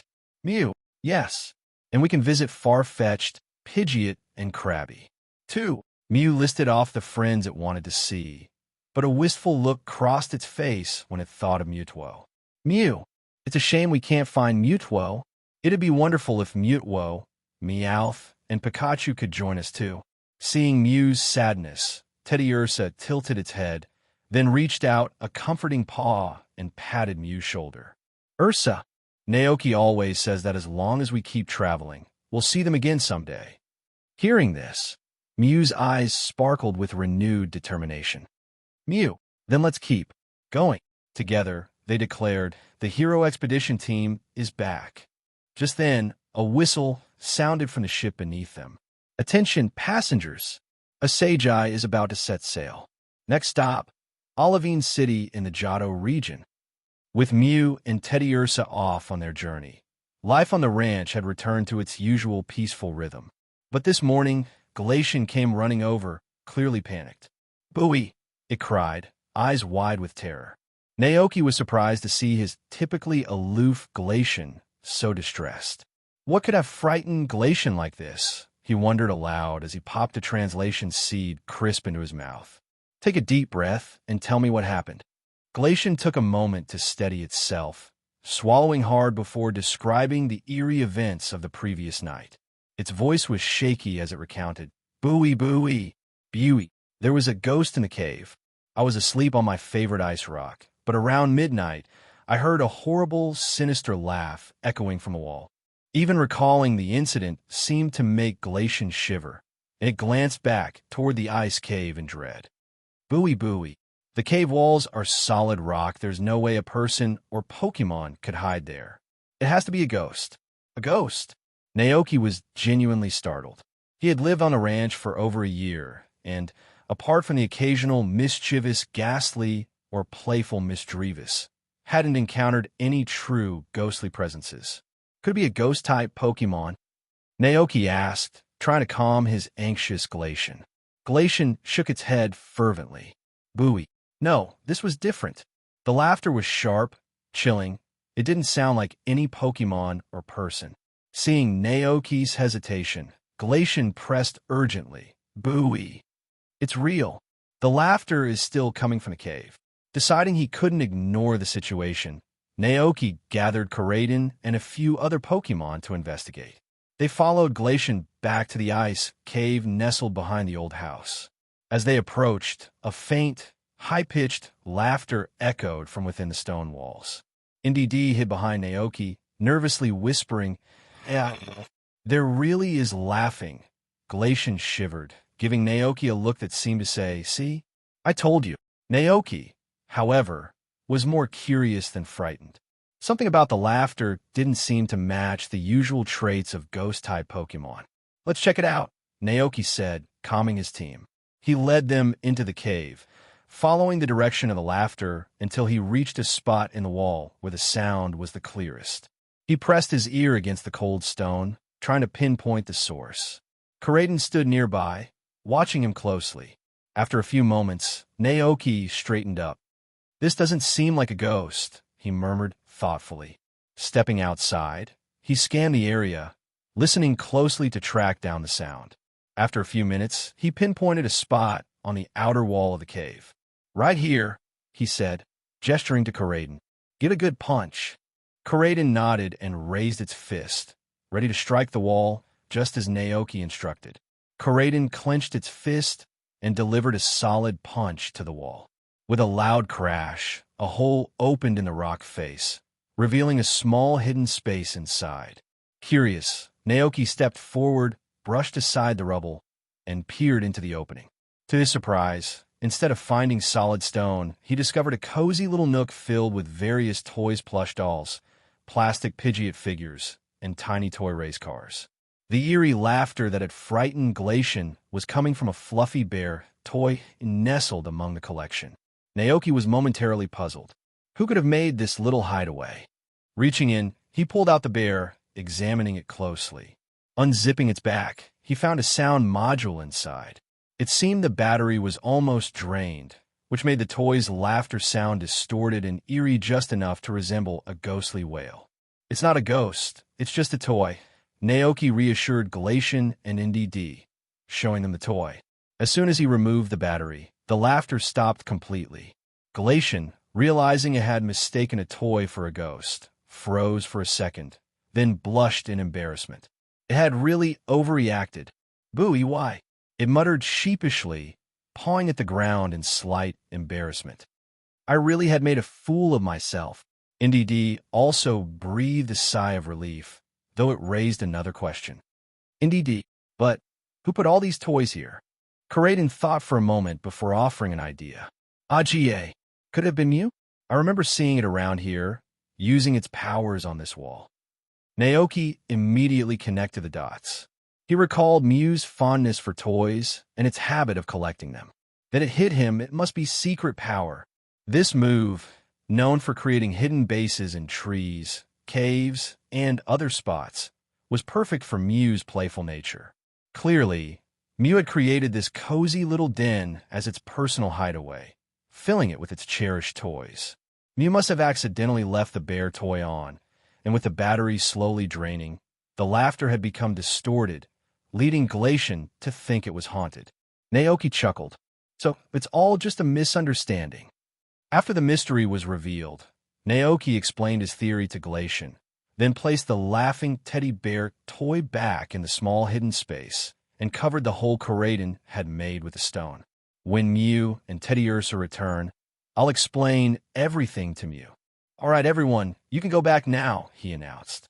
Meanwhile, in Kosagi Town, at the headquarters of Kosagi Market, Zack had brought the 2 bottles of high-quality gagote milk from Naoki's ranch to the market's headquarters for thorough testing. The milk produced by Pokémon is unique. Similar to the fruits found in nature, it has special properties that can restore the physical strength of injured Pokémon. For humans, Prolonged consumption of this milk can also have benefits, strengthening the body over time. Studies have shown that children who consume miltanks, moo milk from a young age, tend to grow healthier and stronger than those who don't. A single miltank can produce up to 20 liters of nutritious milk a day, making moo milk as essential to people as staple foods like rice or flour. Compared to miltank, although go-goats can produce milk, the quantity they produce is much smaller and the nutrients aren't usually as rich. This limited the appeal of go-goat's milk in the past, with most consumers favoring the richer moo milk. Zach had always held this view until he began sampling go-goat milk from Naoki's ranch. The high-quality go-goat milk from Naoki's ranch had proven far superior to the typical moo milk in nutritional content, even supporting frail seniors in regaining energy and vitality. And now, after another year of Naoki's careful cultivation, the quality seemed to have reached an even higher level. Reflecting on this, Zach handed one of the bottles to the inspector at the Kosagi Market, headquarters for testing. Because Kosagi Market is surrounded by several nearby ranches and farms, it is equipped with advanced testing equipment specifically designed for assessing fresh milk quality. Into the machine and asked casually, "Which ranch did you get this milk from?" "It's not Momu's milk," Zach explained with a grin. "It's go-goat's milk from Naoki Ranch." The inspector's eyes lit up. "Oh, you mean the famous magical goat milk everyone's been talking about?" "Exactly," Zach replied, still smiling. "Well, I'm definitely going to have to check the nutritional content in this thoroughly." The inspector was intrigued. She had heard the stories about Naoki's goat milk. Rumor had it that Madame Dantes' husband, who had been bedridden and weak, had regained his strength after consuming dishes made from this goat's milk. He was now seen, jogging around town every morning, full of life. The machine powered up, and the computer began analyzing the nutrients and properties in the goat milk. As the test progressed, the data graph on the screen shot upwards, representing the milk's exceptional quality. "It's maxing out," the inspector gasped. "The scale is full. This is goat milk of superlative quality." Hearing this, Zach leaned over to look at the screen. A second later, the graph not only maxed out, but actually broke the chart boundaries. Both of them stared at the screen in shock. The data was off the charts. This meant that the nutrients in this bottle of goat milk exceeded even the machine's measurement capacity. More than 800 types of nutrients beneficial to the human body, the inspector exclaimed, typing furiously at the keyboard as new results emerged. She suddenly paused, eyes wide. "There's a very unusual type of energy in this goat milk." "What kind of energy?" Zach asked, curiosity piqued. "I'm not entirely sure," the inspector admitted, shaking her head. "But I can guarantee it's completely safe for humans." "Wait, this milk contains an extraordinary level of active elements." The inspector looked at the bottle of goat milk in amazement, then turned back to Zach, her voice hushed with awe. "If my analysis is correct, this milk has astonishing healing properties." "Like moo milk?" Zach asked, eyes wide with wonder. The inspector nodded enthusiastically. "Yes, but its healing power is dozens, maybe even hundreds of times stronger than moo milk. I need to run a specific test to confirm its full potential." The two shared a determined look, and they knew exactly where to go. 15 minutes later, they arrived at the Pokémon Center in Kosagi Town, clutching the remaining bottle of goat's milk. They were in luck.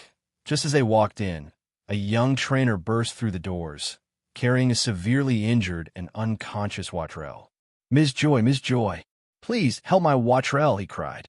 Ms. Joy examined the Pokemon's condition and frowned deeply. "This is serious. How did it get hurt so badly?" The trainer's voice cracked as he explained, "It's my fault. I shouldn't have gone to such a dangerous place. Watrel tried to protect me and was attacked by a Pokemon. Ms. Joy, please. You have to save it." Zach quickly stepped forward, saying, "I might have a way to help." Ms. Joy blinked, surprised to see him there. "Mr. Zach." Without further explanation, Zach approached the injured Watrel and carefully poured some of the goat milk into its beak. What happened next left everyone stunned. As Watrell swallowed the goat milk, its injuries began to heal, visibly mending at an astonishing rate. Within moments, the once ailing Watrell opened its eyes, stretched its wings, and took flight, looking as if it had never been injured at all. The trainer hugged Watrell, tears streaming down his face. "You're okay. You're really okay. Thank you, Watrell." Ms. Joy stared in shock at the scene before her, hardly able to believe what she had just witnessed. What just happened?" she asked, turning to Zach. In her experience, Watrell's condition was critical. It should have taken weeks to recover, if it even survived. But here it was, completely healed in seconds. Zach and the inspector were just as astounded. "Its healing power is incredible," the inspector whispered. Ms. Joy looked back at Zach, recognizing him as the deliver man from the Kosagi market. "Mr. Zach, what was that milk you used?" Zach was still reeling from the shock. "It's the milk of life." "Milk of life?" Nurse Joy echoed, slightly taken aback. Zach nodded.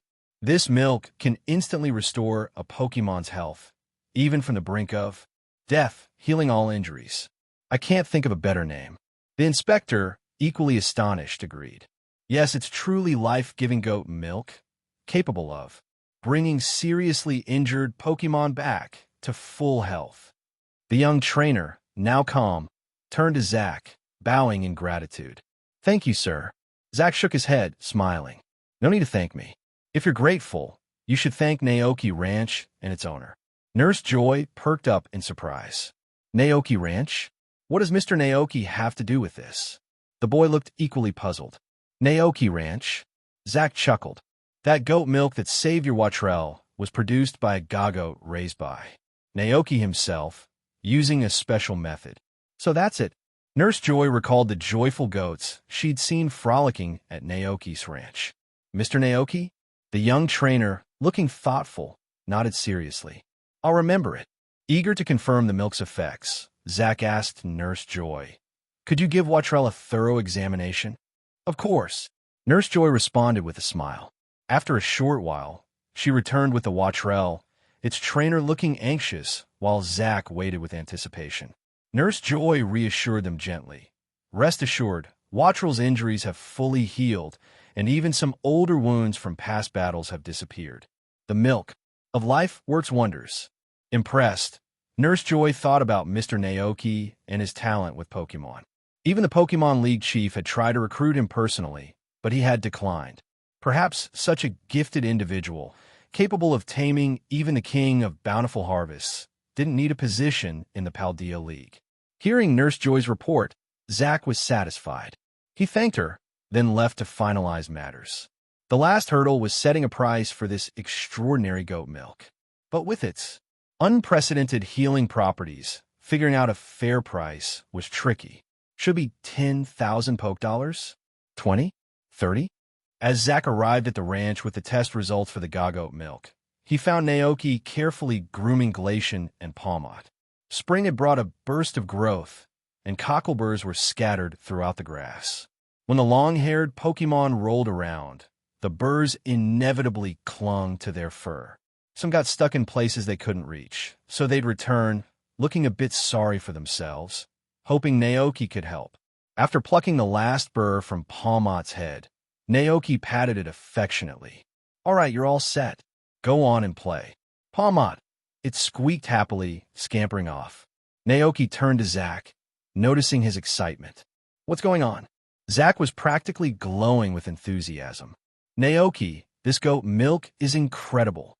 It's loaded with nutrients, and it also contains a mysterious energy that rapidly restores strength and heals injuries."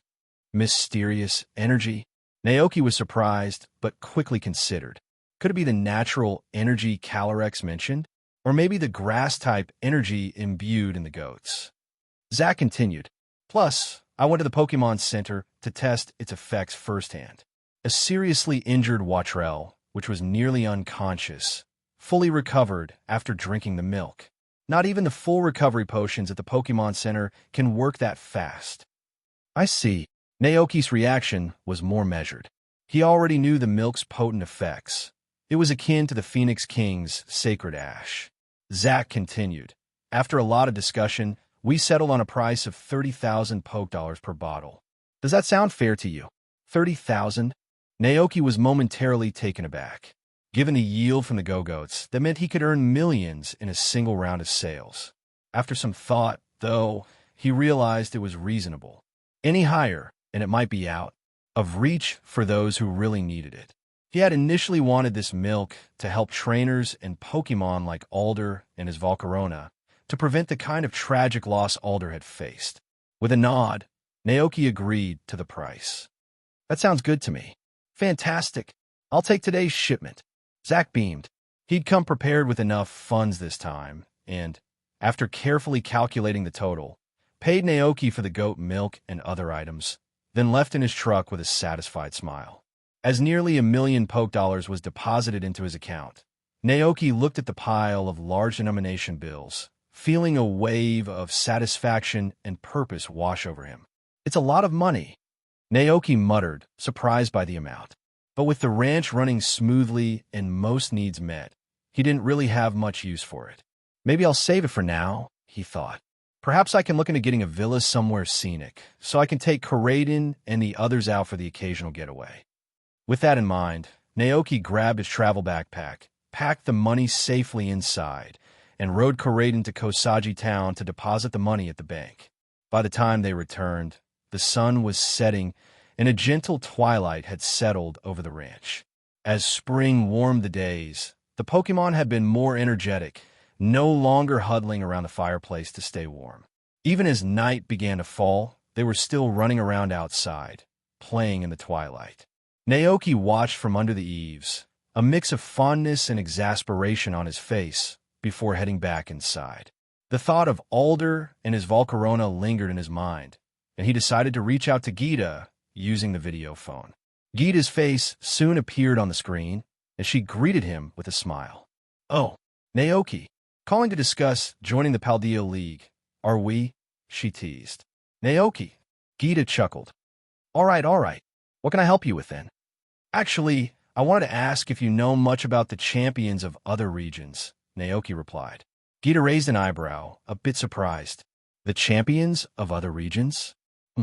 While we don't interact all that often, I do know some. Each region is pretty autonomous, after all." She thought for a moment and then continued. "For instance, I know of Diantha, the champion of the Kalos region. She's actually quite famous outside of Pokémon battles. She's also a well-known actress. There's also the champion of the Unova region, Alder, the Sinnoh region's Cynthia, and the Galar region's Leon. I'm not too familiar with others, as they're quite far from Paldea," Gita explained. She paused, suddenly recalling something. "Oh, speaking of Galar, Leon, their strongest champion, applied to visit Paldea not long ago. I wonder what's keeping him. He hasn't arrived yet." "Leon? Coming to Paldea?" Naoki was surprised. Could he have gotten lost on the way? "What's with the sudden interest?" Gita asked, a curious look on her face. Naoki gave the prepared answer he'd thought of earlier. "I heard from trainers passing by the ranch that champions in other regions are incredibly strong." Gita's eyes lit up with interest. "Are you thinking of challenging them?" Naoki quickly replied, No. I'm just a rancher. I don't have that kind of strength." Inwardly, Gita thought, "You say that, but you're the trainer who managed to befriend and work alongside Calyrex, the king of bountiful harvests." Then, as if a thought crossed her mind, Gita added, "While it might be possible to battle some champions, Alder would be an exception." "Huh?" Naoki blinked, a little surprised. "What happened to Mr. Alder?" "Alder's main Pokémon, Volcarona, suffered a severe injury, an injury the Pokémon Center couldn't fully heal. Since then, Alder has lost interest in battling and has stepped back from league duties. Now, the affairs of the Unova League are mainly managed by the Elite Four," Gita explained, a hint of sadness in her voice. "It's truly a shame to see such a gifted trainer step away." "I see." Naoki nodded thoughtfully. He found himself wondering why Gita was so well versed in the happenings of the Unova League. Gita seemed to sense Naoki's curiosity, so she offered an explanation with a smile. "Recently, the Paldea Alliance and the Unova Alliance have strengthened their ties, especially with the establishment of the academy. Not long ago, they set up Blueberry Academy on an offshore island, which serves as a sister school to Naranja Academy and Yuva Academy. Every year, the schools exchange students, giving them a chance to study at each other's campuses. Naoki was taken aback. Really? I hadn't heard anything about this. Just then, Naoki heard other voices in the background from Gita's side. I have a few things to handle in the department, she said. But let's catch up later if there's more to discuss. Naoki, having gathered the information he sought, expressed his gratitude. Thank you so much for sharing this. Gita smiled warmly, about to end the call, when she suddenly remembered, oh, and by the way, the Paldea Alliance is aware of how Calyrex used his powers to restore the ecology around Kosagi Town. To express our gratitude and honor his deeds, the Alliance has decided to build a shrine of plenty in his name. The lead on this project should be arriving at your place soon. Hey, Shrine of Plenty. Naoki was caught off guard. He stared at the screen as Gita ended the call, feeling a bit overwhelmed. Meanwhile, Deep Within continued its operation, periodically bringing Pokémon from ancient times and distant futures into the present. Not every Paradox Pokémon appeared here every moment, only those that met certain criteria and responded to the time machine signal could be transferred.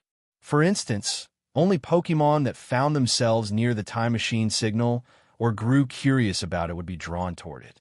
At that very moment, within the vast chamber housing the time machine, a flash of intense white light illuminated the surroundings. As the light faded, a mysterious Pokémon with long, wild fur and an appearance akin to a giant nightmare materialized, gliding gracefully through the air. Below, Professor Sada and Dr. Turo observed the Pokémon and immediately recognized it. It's a Paradox Pokémon known as Fluttermane, recorded in the Scarlet Book. Dr. Turo warned, "Be careful," he added. "Fluttermane has a fierce and warlike temperament." Professor Sada nodded calmly. They'd already gained plenty of experience handling such situations. Their protocol was clear. If a Paradox Pokémon showed signs of aggression, they would use Pokeballs to capture it immediately and then seal the Pokeball to keep it contained. However, Fluttermane did not appear to be aggressive. Instead, it hovered in the air, its blood-red eyes calmly observing the two below. Seeing this, Professor Sada hesitated as she prepared to throw the Pokeball. Moments later, Fluttermane's figure gradually faded into the shadows and vanished. It disappeared. Professor Sada's heart skipped a beat. Dr. Turo readied his Pokeball, anticipating a surprise attack from the shadows. However, after a long moment, it became clear that Fluttermane was not planning an ambush. Realizing this, Dr. Turo made a quick assessment. It fled. Professor Sada was surprised. Such behavior was unusual. Luckily, the time machine facility was empty, so Fluttermane's escape posed no immediate danger to anyone else. Dr. Turo surmised that Fluttermane would likely make its way to the upper levels of Area Zero, where it would blend into the ecosystem there. What a missed opportunity, Professor Sada lamented, to encounter an ancient Paradox Pokémon with such a calm temperament. Dr. Turo comforted her. No need to worry. Our research shows that these Paradox Pokémon, summoned from both the distant past and future, are slowly adapting to this era and to humans. As long as we remain patient, we'll realize our goals eventually. Professor Sada nodded, her optimism restored. You're right. With no other Pokémon appearing from the time machine that day, they checked the time, noticed it was late, and decided to leave. Unbeknownst to them, Fluttermane watched silently from the shadows, observing the strange figures. Fluttermane slipped back into the shadows, silently trailing the two researchers as they returned to the lab. Dr. Turo headed straight to check on the Paradox Pokémon, studying their gradual adaptation to the modern era. Meanwhile, Professor Sada sat down at her desk and began documenting the day's findings in her research notes. Today, Turo and I ventured deeper into Area Zero and discovered a vast cavern in its lower levels. Within this cavern lies Terrapagos, the mysterious relic of Zero, dormant in its depths. The crystalline structure surrounding it appears to be a form of protection against potential threats. However, it seems it may require more time to awaken. Interestingly, a unique crystallization phenomenon, unlike anything seen on the surface, is occurring throughout this cavern. Turo and I have decided to label this all-encompassing crystal star crystal. Professor Sada paused, turning to a new page in her notebook, then continued her notes. After further discussion, Turo and I have named the area below Zone 0 the Area 0 underdepths. Based on the geological structure, I estimate this cavity was formed around 2 million years ago. Remnants indicate that the cavity was once filled with some unknown material before nearly forming. The depth of the collapse is approximately 1,000 meters, and repeated collapses have left signs throughout. We speculate that crustal movement and erosion from rain and groundwater may be responsible. Since its ultimate formation, Area 0 underdepths has remained geologically stable to this day. She set down her pen, pondering the connection between Terrapagos and the mysterious star crystal. There is no doubt in her mind that Terrapagos was the origin of this crystallization. But, according to her research, this Pokémon had once been part of a larger group in ancient Paldea, likely living deep within the Earth's crust. Reflecting on the massive collapse marks in the underdepths, Professor Sada couldn't help but wonder, could it be that, due to tectonic shifts, all other Terrapagos perished, leaving only this one? Now locked in slumber, lost in thought, she was unaware of Flutter Mane lurking in the shadows behind her. Flutter Mane's gaze wandered around the lab, taking in the cluttered piles of research, materials and tools scattered across the room. By a nearby whiteboard stood stacks of data and photographs. Most photos were of Paradox Pokémon, each meticulously taken by Professor Sada and Dr. Turo. Among these, there were several pictures of Koraidon and Miraidon, along with snapshots of Naoki's interactions with Koraidon as it grew accustomed to the human world. Flutter Mane's calm gaze eventually settled on a photo of Naoki gently stroking Koraidon's head. This Pokémon had finally found the one it was searching for. Flutter Mane looked at the familiar Koraidon in the photo and was flooded with memories. Back then, when the land was dominated by a brutal and powerful Koraidon. Even its own territory had been claimed by that fearsome Koraidon who had won a fierce battle to take it. Defeated and desperate, Flutter Mane had been on the verge of fleeing until a remarkable Koraidon arrived. The new Koraidon fought an intense battle with the dominant Koraidon, ultimately emerging victorious. Just when Flutter Mane thought its territory was about to change hands yet again, the victorious Koraidon simply looked at it, then turned and walked away without a word. Confused, Flutter Mane reclaimed its territory, unsure why the Koraidon had shown mercy. However, its peace was short-lived. Another formidable Pokémon soon arrived, and after a desperate struggle, Flutter Mane once again lost its home, forced to flee in fear. After wandering aimlessly for a while, Flutter Mane crossed paths with the special Koraidon once more. It watched from a distance as this Koraidon wandered through the land, constantly fighting for survival. The Koraidon would stumble into other Pokémon's territories, battle fiercely, and often find itself in grave danger. Throughout all these encounters, a shadowy figure was always by the Koraidon's side. It was old and mysterious with white markings that seemed almost spectral. Yet the Koraidon appeared completely unaware of its silent companion. One day, the Koraidon encountered a particularly powerful adversary, the very Koraidon that reigned supreme over this land. Despite fighting with every ounce of strength, the special Koraidon was ultimately overwhelmed, knocked to the ground, and about to be defeated. Just as the mighty Koraidon raised its fist for the final blow, the ghostly figure stepped forward to shield the fallen Koraidon.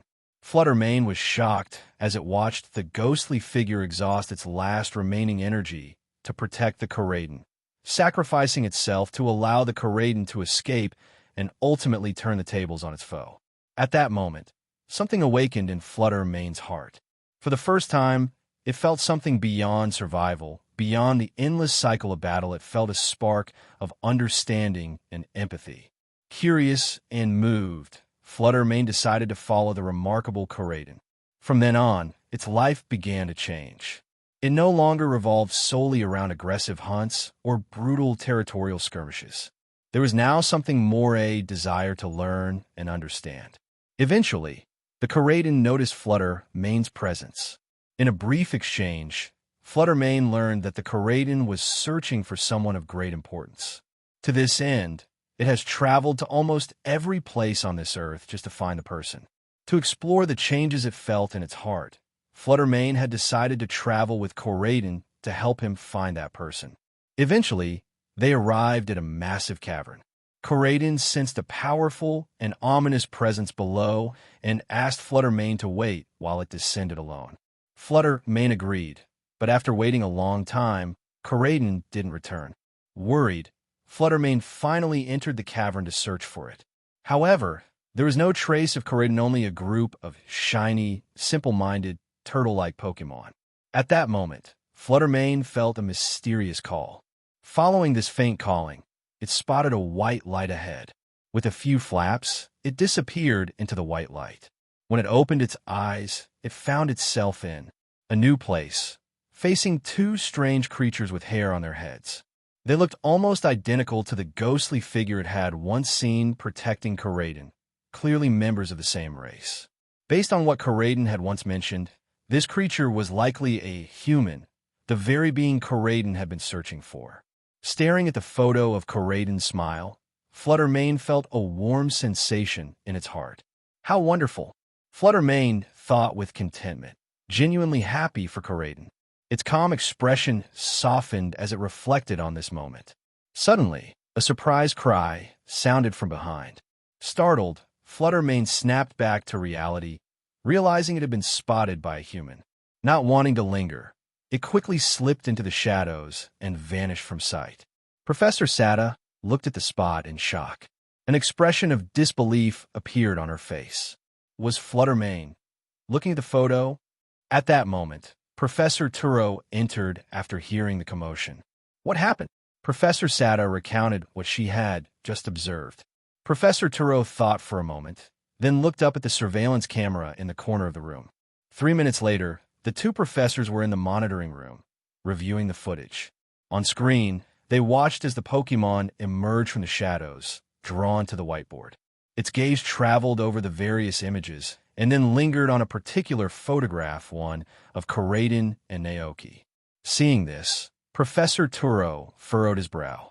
Professor Sada, still stunned, murmured, "Was it looking at Coraden number 1? What's going on? Could it be that Flutter Mane and Coraden come from the same era? Did they actually know each other?" Professor Sada's eyes sparkled with excitement. If it's true, that would be an incredible discovery. Calm down, Professor Turo said, noticing her excitement. It's possible it was just intrigued by the photo. Paradox Pokémon from ancient times have likely never seen anything like it. Just like certain Pokémon that get startled the first time they see their reflection in a mirror. Or Professor Sada acknowledged, nodding. She thought for a moment and decided to try a few small experiments first. If this Flutter Mane did indeed know Naoki's Coraden, they might eventually need to invite Naoki to the lab. However, more pressing matters awaited. The vast, mysterious underdepths of Area Zero held countless secrets yet to be unraveled, and even Professors Sada and Turo, the original explorers of the region, had yet to find answers to many of their questions. The two scientists had been conducting deeper explorations of the underdepths for weeks, uncovering new mysteries each day. After a night's rest, they packed their equipment at dawn and prepared to descend into the cavern once again. But just before they were set to leave, they were stopped by a report from the Institute's cafeteria chef.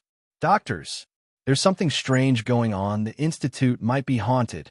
All the meat and berries I stored in the pantry last night are gone," the chef said, looking bewildered. Professor Sada raised an eyebrow. "What do you mean, gone?" "I don't know," the chef exclaimed, throwing up his hands. The pantry door was locked, tightly sealed. No one could have snuck in. But when I went in this morning, all the food was missing. And it was all raw ingredients, too. Professor Sada paused, pondering. Interesting. Let's take a look at it when we return from our expedition. Yes, Professor. After seeing the chef off, Professors Sada and Turo made their way to the elevator leading into the depths of Area Zero's underdepths. Hidden in the shadows, Fluttermane watched the two humans carefully, tracking their every move. Silently, it followed, lurking in the darkness as they descended into the deeper levels. When the elevator doors finally slid open, Professors Sada and Turo stepped out, prepared to resume their investigation of the immense cavern.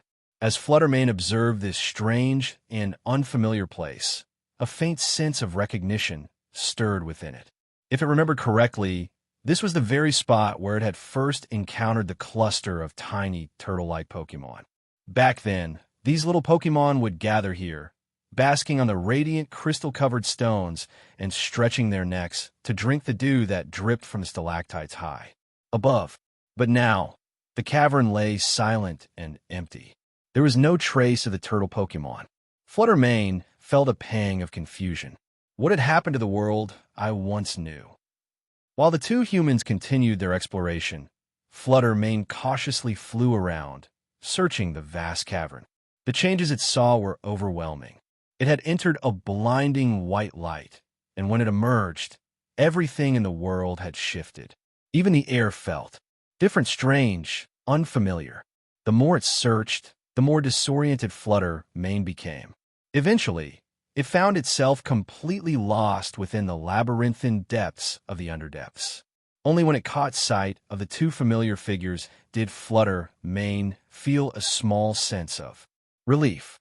Not daring to stray far again, it decided to trail closely behind the two humans, hoping they would lead it back to the surface. But the professors didn't return to the elevator. They pressed forward, venturing deeper into the mysterious cave system. After what felt like ages of wandering, they finally arrived in a chamber lined with glimmering crystals. There, Fluttermane froze, its gaze locked onto the figure lying motionless on one of the glowing stones, a small turtle Pokémon, its form shimmering as if fused with the crystal itself. Its breaths were faint as if it were lost in a deep sleep. In the blink of an eye, a whole month had passed since the World Tree last ripened. Today was the day Calyrex would once again nurture the World Tree. That morning, Naoki gathered all the Pokémon on the ranch around the World Tree.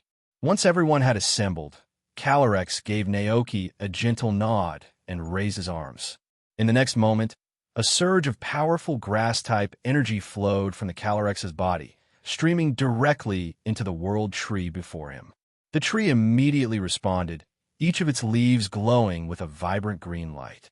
The branches rustled even though there was no breeze, their leaves making a soft, musical sound under the warm spring sun. The World Tree's trunk grew thicker, its height increased, and the crown of leaves became even lusher and more abundant. Naoki watched in awe as the World Tree transformed before him, and the tree's details appeared in his mind, showing its progression. World Tree, a young tree that has absorbed significant grass-type energy. Due to its nurturing environment and the Gagote that tends to it, it has undergone a mutation during growth. It holds an immense life force within, preparing to fully mature. As Naoki looked at the countdown, he saw the remaining years needed for the World Trees. Growth gradually decreasing. 95,995 years. 94,563 years. 94,336 years. The number eventually settled at 93,995 years. Just when Naoki thought that was it, the number suddenly dropped again. 93,995 years, 91,220 years. An astonishing leap. In one fell swoop, another 2,775 years had been shaved off the growth time. Was this the effect of a leaf cake enhanced with friendship berries? Naoki could hardly believe his eyes. With the growth acceleration effect of the friendship-infused leaf cake now in play, The world tree began to hum with renewed life, and its growth reignited. The dense foliage of the world tree suddenly expanded, forming a vast green canopy. The shade it cast in the sunlight enveloped Naoki and the Pokémon beneath, providing a cool refuge. In an instant, the world tree surged from just over 2 meters to more than 3, maturing into a flourishing, vibrant tree. Marie, Pamo, the Pokémon gathered around, gazed up at the world tree, murmuring in awe at its sudden growth. Even Calyrex looked astonished by the scene. BF. Or him. Then, as if something clicked in his mind, he reached out telepathically to Naoki, asking, "Is this the effect of a leaf cake?" Naoki nodded, smiling. "Yeah." Calyrex murmured, "It's truly remarkable." Just then, a voice sounded from behind them. "Is this the power of Calyrex, the king of bountiful harvests? It's as incredible as Gita described."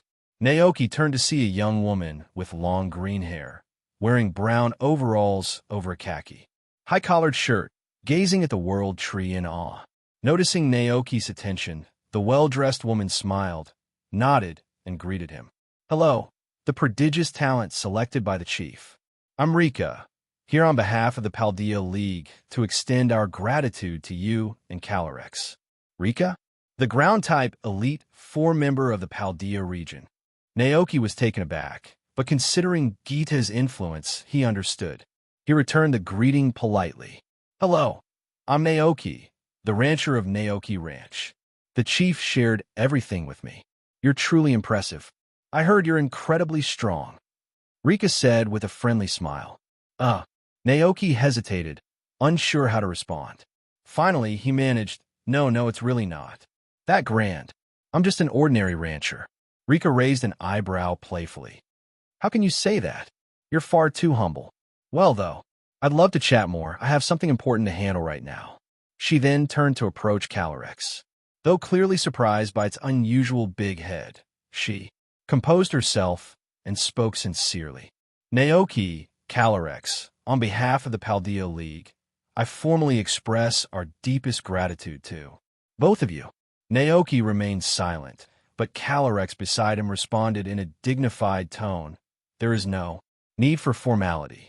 Rika's eyes widened slightly in surprise. Did the Pokémon just speak? She had heard of powerful Pokémon with such abilities, but it was rare to witness firsthand. However, keeping her composure, Rika continued, "As a gesture of our gratitude, the Paldea League will establish a shrine of plenty in the hills behind the ranch to honor the king of bountiful harvests for your incredible support."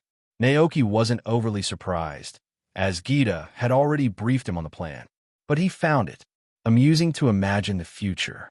With the Shrine of Plenty in place, perhaps in a few hundred years, tales of Calyrex breathing life into the fields and forests of these hills would become a cherished legend. Generations of trainers might journey here to explore the myth, much like how people in the Johto region had built the bell tower to honor Ho-Oh. In time, Calyrex might be revered similarly to the rainbow Pokémon, with stories of his blessings spreading far and wide across Paldea. The Paldea League moved with impressive speed. Rika had mentioned they'd be coming to construct a shrine for Calyrex, the king of bountiful harvests. That very morning, a truck pulled up the hillside. Curious, Naoki followed Rika to see what was happening. Several large men in blue work uniforms hopped out of the truck and immediately began setting up on the mountaintop. In no time, an ornate shrine had taken shape.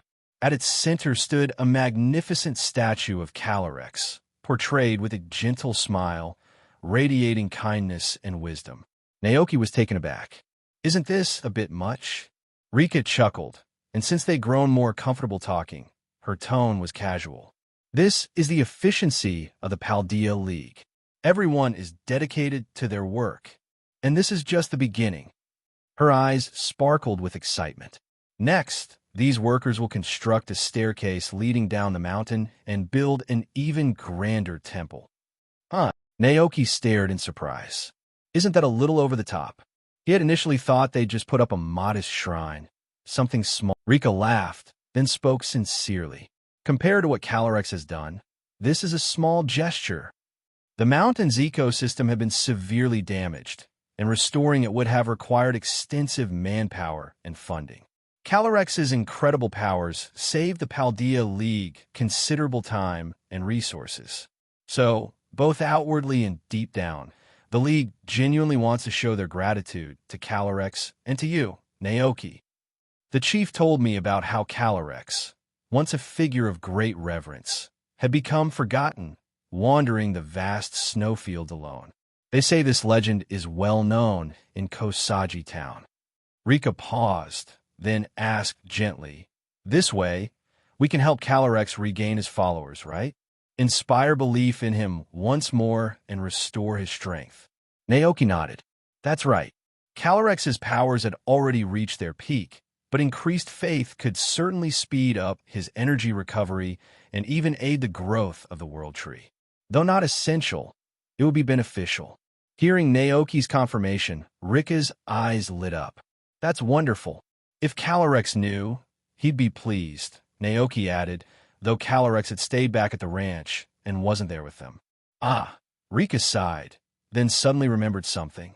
Would you like the Paldea League to announce that Calyrex, the king of bountiful harvests, is here with you? Naoki had already considered this matter beforehand.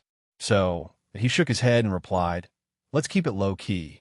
He imagined that, over time, some trainers might hear legends about Calyrex, the king of bountiful harvests, and feel inspired to visit the shrine on the hillside near Kosagi town. That way, they would simply pay their respects rather than rushing straight to the ranch, eager to challenge a legendary Pokémon. After all, Calyrex, who had transitioned from being a king to enjoying the peaceful life of a rancher, would surely find such challenges quite bothersome. Rika nodded in understanding. Understood. After the forest fire incident, which attracted a lot of attention, many people sent supplies to help the surviving Pokémon.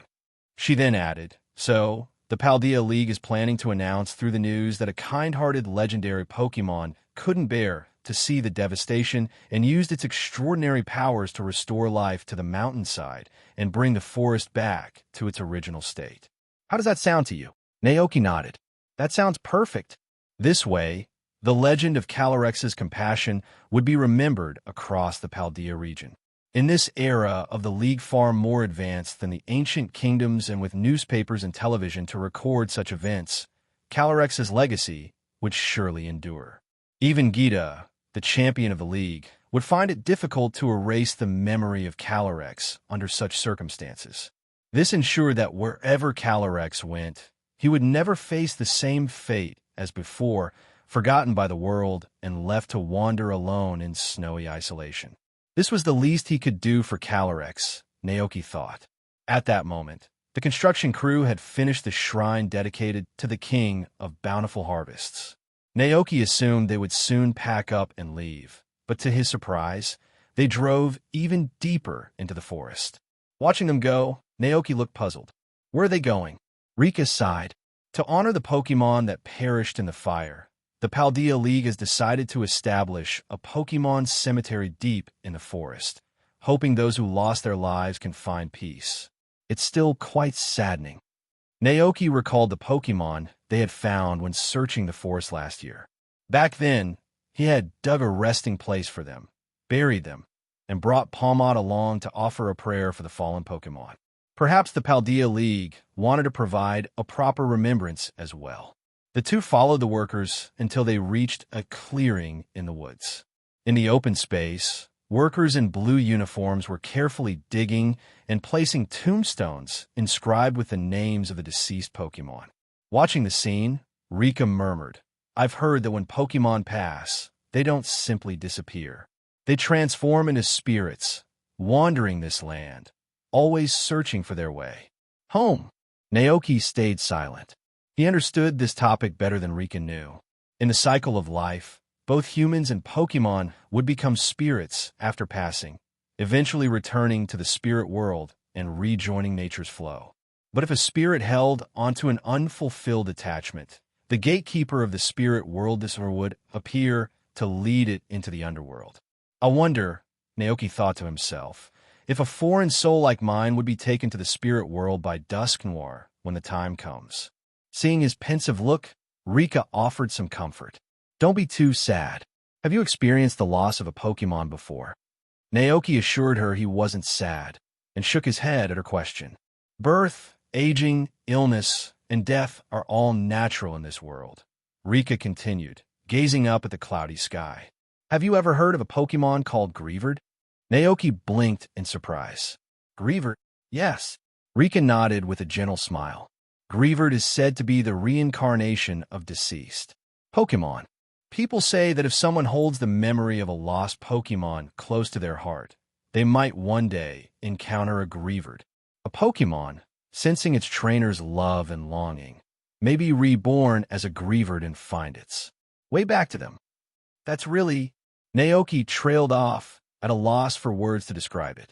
Rika chuckled softly, then added, but as long as you keep your Pokémon healthy and strong, they'll stay by your side for a very long time. I once saw a Butterfree that lived for almost 60 years. Rika shared. Its trainer would exercise with it every day and feed it a variety of berries to keep it nourished. With all the care and attention, that Butterfree, which usually only lives 30 to 40 years, lived over 20 years longer. Naoki blinked, surprised. Is that even possible? You're not joking, are you? Of course not. Rika laughed, feigning offense. Do I look like the type to joke about? Something like that? This is something I, Rika, have seen with my own eyes. Naoki was speechless for a moment. He had never thought of this approach. It settled. He thought, when he returned to the ranch, he would make a point to train all his Pokémon and provide them with all the nutrients they needed to live longer, healthier lives. Glancing at Rika, who looked even younger than him, a thought occurred to Naoki. If he remembered correctly, the Elite Four of the Paldea region were quite unique. There was Rika, the master of ground types, Hassel, the dragon-type trainer, Larry, who specialized in flying types, and the youngest of them all, Poppy, the steel-type trainer, who was only about 9 years old. Curious, Naoki couldn't help but ask, by the way, who are the Elite Four of the Paldea League? Naoki's question was so abrupt that Rika blinked in surprise, taking a moment to process it. Then she chuckled, raising an eyebrow. The Elite Four? Did Gita offer you a position as one of them? If so, that could be interesting. Naoki shook his head, smiling. No, nothing like that. She only invited me to work within the league. Is that so? Rika thought for a moment before answering. Currently, there are only 3 members of the Paldea Elite Four. Me, specializing in ground types, Hassel, the dragon type, and Larry, who was recruited by Gita and works part-time as the flying type expert. As for the 4th spot, it's still vacant. Ever since the previous steel type specialist retired, no one has stepped in to fill the role, and it stayed open. Naoki asked, what if a trainer wants to challenge all 4 elite members? Rika grinned. We just pull in one of the champion trainers to cover the role temporarily. Naoki was momentarily speechless. The Paldea League really did have a unique approach.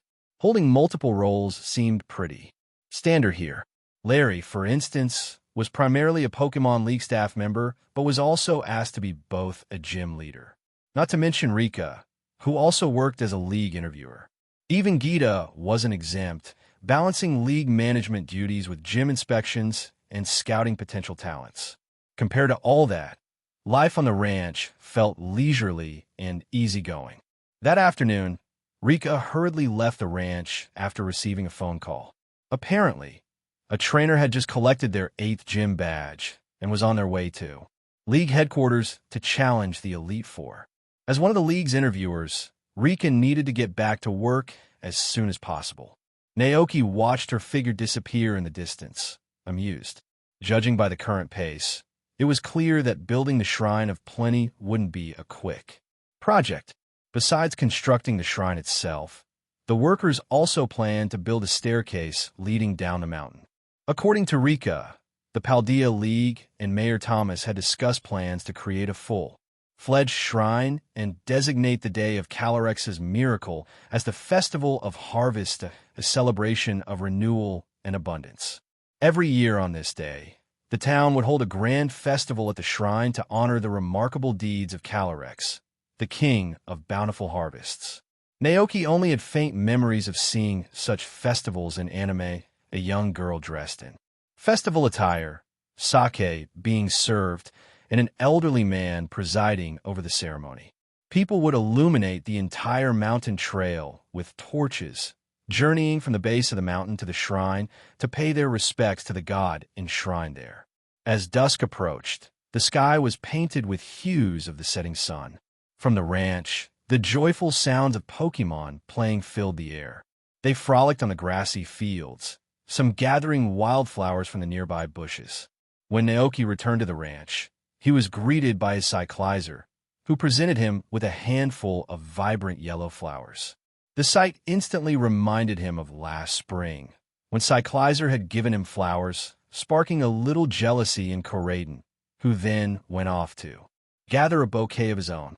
Naoki accepted the flowers from Cyclizer, planning to place them in a vase inside, and patted its head affectionately. "Thank you, Cyclizer. I love these flowers." Rayo, Cyclizer chirped happily, its tail wagging with excitement. Curious about Koraiden's reaction this time, Naoki turned to find Koraiden, only to see it missing from its usual resting spot under the eaves. Moments later, he spotted it emerging from the dense flower field, holding a vibrant array of wildflowers it had picked. Naoki couldn't help but smile. Some things never change. He reached out to accept the flowers from Koraiden, as well he knew if he took only Cyclizer's flowers, Koraiden would be jealous. "All right, go on, enjoy yourselves," he said cheerfully. But Koraiden lingered, having noticed Naoki patting Cyclizer's head. It leaned in expectantly, waiting for the same attention. With a chuckle, Naoki gave Koraiden a fond pat. Naoki couldn't help but think, Koraiden's just like a playful school kid.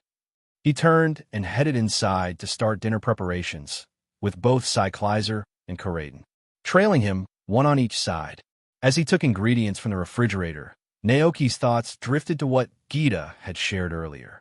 She had mentioned that Alder had distanced himself from the League and was now likely wandering somewhere in the Unova region.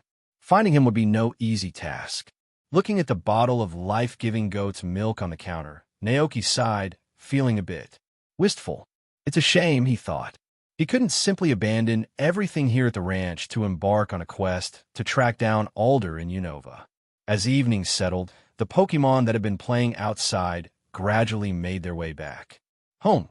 Seeing them all, Naoki remembered what Rika had mentioned earlier that day. Raise your Pokémon to be healthy and strong, and they'll live long lives. Whether it was Teddiursa, Cyclizer, Glacian, or Butterfree, Naoki was determined. No one will be left behind. He'd make sure each Pokémon was well cared for and had the longest... Hello, everyone! As we wrap up this video, I want to share a quick note. I have a Patreon account. If you'd like to support me and enjoy on-demand audiobooks, you can become a Patreon member. Alternatively, you can check out my Google Drive link, which has 500-plus novel audiobooks available through my Ko-fi or Patreon shop. I appreciate your support.